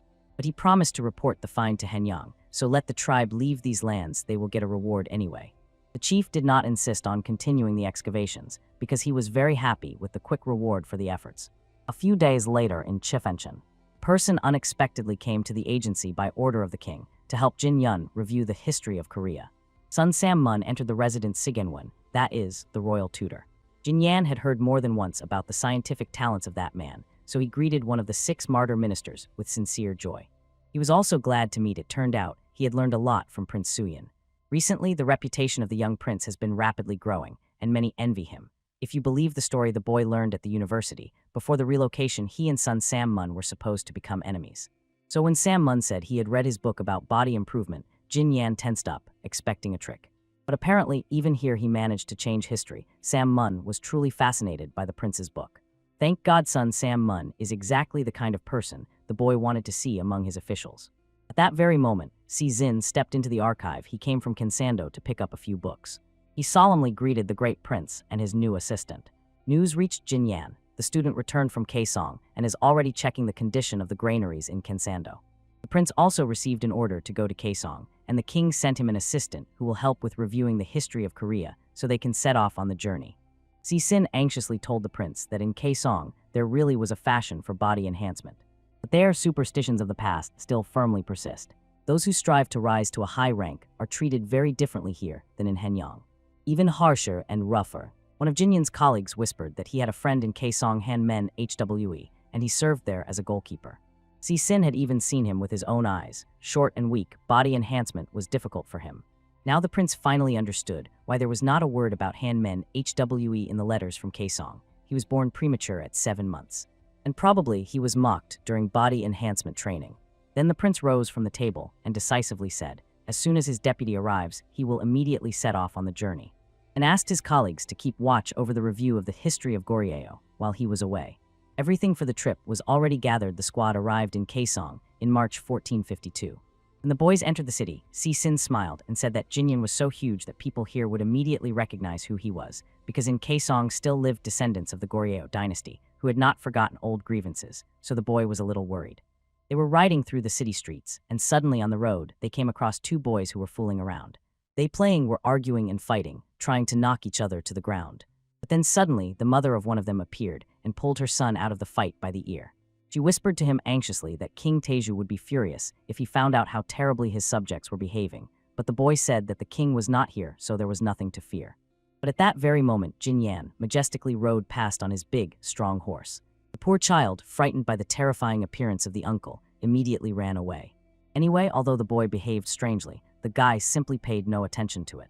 Quite soon they arrived at Yusubu in Kessen, and on the threshold, the ruler of Kessen Kai Khan was already waiting for them. He was beaming with joy upon seeing the guests. While they were talking, the guy could not help but noticed that a few palace guards were trying to peek at him from around the corner. He instantly realized that these were his admirers, so without hesitation he threw off his outer garment, bared his torso and arms, and showed his muscles. And the warriors, like devoted fans, tightly surrounded him from all sides. Finally, after some time, he found himself alone with the ruler in his office. He read in the records that Tiguan Haiyan entered the service of King Tizhou and received the name Wang Ji. But finding his descendants is not an easy task. For 2 years, King Sejong relentlessly erased all mentions of the Goryeo dynasty. He mercilessly burned all portraits of kings and queens. And he also buried their statues, so finding traces of Wang Ji's descendants will be extremely difficult. Suddenly, Kai Khan remembered. Recently, a man named Cho Wuji was brought to them, who persistently claimed to belong to the Wang clan. The king appointed him deputy head of Sunwujang. Now, he had the honor to continue the tradition of ritual homage. And he suggested the boy meet with him. When they met, Jinyang immediately asked the man about Wang Ji, but he, unfortunately, knew nothing. And when asked to look at his chokbo, he became so angry that saliva flew from his mouth as if from hell. Chokbo is a traditional genealogy book. The anger of the low, comical man only made Jinyang laugh, and he still found out where the royal family's genealogical tree was hidden, even though it was not a chokbo. It was immediately clear Cho Wuji had no intention of helping them at all. That same evening in Kendakuni, Jinyang grimly told his student that their attempts to gather information had failed and said that it seemed they were in for a tough time. The day had exhausted him, so Jinyang decided to just train a little with the barbell before bed, then lie down and rest. The local barbells turned out to be too light for him, so he handed the sports equipment to his student. And he himself was going to deal with the barbells that his subordinates had sent here in advance. But as soon as they started training, a loud cry for help rang out in the air. It turned out it was one of the carriers who brought dumbbells to Jinyang, who was shouting. He was shouting desperately because he grabbed one iron plate, realized it was too heavy for him, and none of his colleagues intended to help him. On the contrary, they were wildly amused that the man couldn't even hold one plate. So laughing, they loaded his hands with even more weight. We almost fell down laughing when the man, unable to hold the heavy weight, plopped down on the ground. But they were playing with the great prince's instrument in vain. When he approached and saw this, he got angry not because his belongings became a subject of mockery, but because those guys used their achievements in body refinement to humiliate the weaker one. They immediately apologized and rushed to unload the cart, fearing that, God forbid, the prince might punish them even more severely. And Cho Wujin, overwhelmed with immense gratitude, began bowing at the prince's feet. Suddenly, Jinyang realized that this short, slender man was the very one he had spoken about with the ruler. He was Hanmen Hwe himself. He felt very embarrassed about what had happened. Jinyang didn't even try to prolong the conversation about what was happening. He immediately fired a question at the man. Do you practice the art of body refinement? He sadly admitted that he had tried, but did not feel that his body had become even a little stronger. So Jinyang decided to personally take charge of the man's physical training, because in this new endeavor, it was very important to maintain diligence until the very end. No motivating speeches from the boy could stir this man. After all, this was exactly what he had dreamed of all his life, but could not achieve on his own due to numerous obstacles. Fellow warriors mocked Hanmen Hwe, saying that with such a physique, he wouldn't last even 3 days in body refinement training. So this is why, even at 30, he cannot pass the exams and remains only a goalkeeper. Jinyan noticed how poorly this man could control his emotions and mentally checked off. This needs to be addressed, and he must be brought under control. This is a very special kind of control, and it will help to break out of this hellish cycle. The next day, Jinyan arranged with the local followers of his teaching for joint training. They could exchange experience and learn a lot from each other. At first, Jinyan introduced Mr. Yun to the locals. Mr. Yun studied sciences under Jinyan's guidance, so he would help the locals with physical training. And then he happily announced that soon a new concept would be added to his body improvement program. A teaching must be written about the fact that bodies are all different, but this should not prevent anyone who wants to start improving themselves. Due to nutrition and lifestyle, muscles develop differently in everyone. This is what is called stable muscle mass. It improves nutrition and reduces the risk of diseases. And most importantly, it supports health. Suddenly, Men Hwe spoke from the crowd. He had heard that the followers of Tao used a life extension method that involved mercury consumption. At first, it seemed to him that the great prince was also talking about this mysterious teaching. But that was wrong. Men Hwe instantly thought about effortless training only on drugs. But Jin Yang stood his ground, only a healthy lifestyle and honest training. He confessed to the guys that when he worked on his body, his thoughts were always with his father. He was constantly moving, devouring piles of meat, and never touched any medicine. Hanmen Hwe was a little embarrassed and fell silent, saying that now he understood what the prince really meant. So Jin Yang finally stopped postponing training and announced that it was time to start the session. Soon Mr. Yun noticed that the prince paid special attention to two warriors and asked, "Is that really so?" Jin Yang told him that he was especially watching the boy who was a year younger and studying at Pejidan because he was the least experienced. And he was even more closely watching the man the oldest here, who had become an outcast because of his physical attributes. Mr. Yu said that he had tried more than once to reason with the younger one, but always thought it was in vain. He clearly lacked perseverance. At that very moment, the boy grabbed the barbell and perfectly performed the press. He moved flawlessly, nothing superfluous, and his back formed an elegant arc. The boy modestly admitted that he still lacked experience, but thanks to Jin Yang's tips, he had developed really good technique. But for Con Men HWE, things were going badly. He grabbed the heavy barbell with both hands but could neither move it nor lift it. Soon he finally lifted it a little off the ground, but it took incredible effort. Mr. Yu ran up to him and shouted, "Don't pull the barbell so sharply you might strain yourself and harm your health." The man said he had been training for 7 months, but during that time, he still couldn't lift that barbell. According to the chronicles, Con Men HWE was born 7 months premature, but there was no weakness in him. He tolerated alcohol calmly. And he even rode horses skillfully. Mr. Yu was surprised when he heard how long the man had been doing sports. 7 months passed, and his body still looked as if he had spent all those months just reading books, hunched, with weak shoulders, a belly, and thin limbs. He himself did not understand what was wrong. His body ached after training, but there were no changes. Suddenly, Jin Yang quietly sneaked up from behind and thundered right into his ear. "Well, of course, they will hurt." Because the man was completely mistaken when he built his training plan. Then the prince approached him from behind, grabbed the same barbell as Con Men HWE and said, "I will hold the barbell and you just move your hands." So they started lifting her together every time, and this amazed everyone around. After some time, the man collapsed exhausted from such intense training, but the prince said that was far from all the next stage, pectoral muscles. Now everything depends on one thing to build absolute muscle mass. When the muscles grow, people will look at men HWE completely differently. If he diligently follows the program that Jin Yan personally created for him for 3 days in a row, the trainer will allow him to drink as a reward. This greatly energized the man, and before that only intensified training. Soon Men HWE himself felt the excitement and pleasure from exercising, so he promised to try his best. But after just 3 days, even the dreamed-of shot did not bring him joy. He felt as if thoroughly beaten from head to toe. Jin Yan told him that this means the man did everything correctly, so he decided to treat him to hot chicken broth. This food is simply full of small nutrients, so the prince advised the man to eat more. And during lunch, he decided to ask the student about Kwon Rama and also inquired why that man, although from an honorable family, does not take the state exam. Men HWE admitted that he last took the exam 2 years ago. These exams are a complete hassle. Now people come there with enormous strength and deep knowledge. He cannot cope with such. Jin Yang joyfully exclaimed that those were his students at the exams. They simply combined training with studying, and then the boy suggested to the elder to quit his job here and come to him in Pejidan. The elder asked in surprise, "Isn't it too late for him? After all, he is a full 40 years old." The prince said calmly, "It doesn't matter, neither age nor circumstances should interfere with learning." The prince thought to himself, this man desires power. If controlled, he could become very useful. A few more days passed, and the search for a successor still yielded no results. Suddenly, the great prince announced his intention to reveal the tomb of the former ruler. In the city, people were bustling, searching for those who might be descendants of this dynasty. But everyone either openly denied their belonging to that lineage or doubted it, because documents that could confirm or refute this were not preserved. Or they even threw away these records themselves, fearing that someday it might harm them. Then Jin Yang pondered, what should he do to regain the lost trust of the people?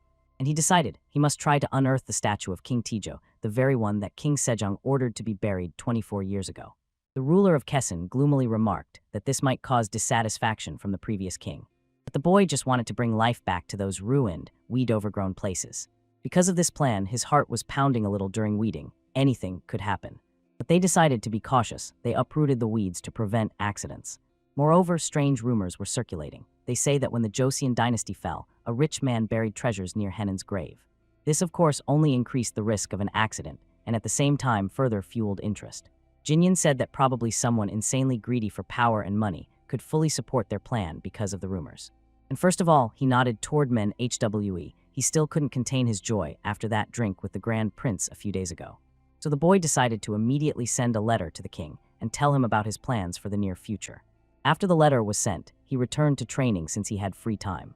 Meanwhile, Men HWE did not train instead. He decided to go for a massage. The child walked with his feet on his back, gently kneading it. The masseuse could not help but notice over the past month his body had noticeably strengthened. No matter how exhausting the training was, becoming more difficult each time, when else would he get a chance to strengthen his friendship with Prince Suyin? Even risking his life was justified for this. Manhwa was about to get up after the massage, but suddenly a sharp pain shot through his lower back, and he immediately stiffened and froze. The woman looked at him and advised him to visit a doctor. She had heard that recently they had learned to restore the body well after injuries. She knew one of Prince Suyin's disciples was a doctor, and he had created a new healing technique. They say it was quite good. The man jumped in surprise when he heard about the creation of his own healing technique. Obviously, many different opportunities were opening up to Prince Suyin's followers. The masseuse also whispered to the man that they say a treasure was buried near Henan's grave. This affected Manhwa more than anything else. That same day, he went with the prince and several of his companions to explore the tomb of the ancient King Teju. He told the men, although he was a king of another dynasty, this territory must be cleared and kept in order as a sign of respect to the ruler. And he asked the boys to work carefully so that no one would get hurt. All the workers bowed deeply and immediately got to work. Having learned that Prince Suyin was gathering people to restore the Henan grave, Manhwa volunteered himself. If he could prove himself here, his life might change. But the other workers not only did not want to cooperate with him, they seemed to completely ignore this short man. When the man tried to attract attention, they immediately said, "We know you volunteered to work here only because of rumors about the treasure." However, so did they. After that, they decided not to talk about it, and the man focused all his efforts on understanding where the treasure could theoretically be buried. Then it occurred to him, the most obvious place looks like a hard-to-reach and dangerous spot at the very edge of the perimeter. He called over several workers, and with a spark in his eyes, suggested they dig through this hill of earth together. The workers could only marvel with what responsibility he took on the task. He persistently struck the hard ground with a pickaxe. He cleared earth and dirty mounds piles that should not be on this territory. He swept up small debris and helped carry bags outside. He tore out weeds, and all this in order to finally reach the cherished goal and be the first to find the treasure. They worked on the restoration for a whole 4 days. Manhwa, as always, was the last to leave the clearing, seemingly to check if any roots remained. Everyone had already gone home to rest, but he kept digging, carefully examining the area in search of treasures. On the evening of the 4th day, he suddenly noticed that the soil in one section was a different color and felt completely different to the touch. Realizing he couldn't handle the work alone, Manhwa arranged for one of his colleagues to help him. They agreed if they found a treasure, they would split it in half. So Manhwa found the place where it might have been buried, and his partner would have to dig it if, of course, it was there. Therefore, the man enthusiastically began digging the spot indicated by his partner. But the pit grew deeper and deeper, and the treasure was still not visible. Manhwa stood nearby, hope shining in his eyes. He believed the treasure would surface any moment now. And indeed, he found something buried in that pit. But it turned out not to be a treasure, but a buried statue of the emperor, the very one Prince Suyin had been searching for.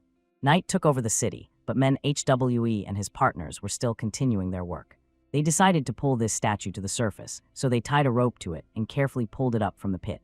Their movements were not hidden. Soon the guards ran to this place, certain that some hooligans had climbed onto the grave. Manhwa began to look around frantically, trying to figure out what to do and how to distract the guards. But suddenly, an angry little Cho Yujin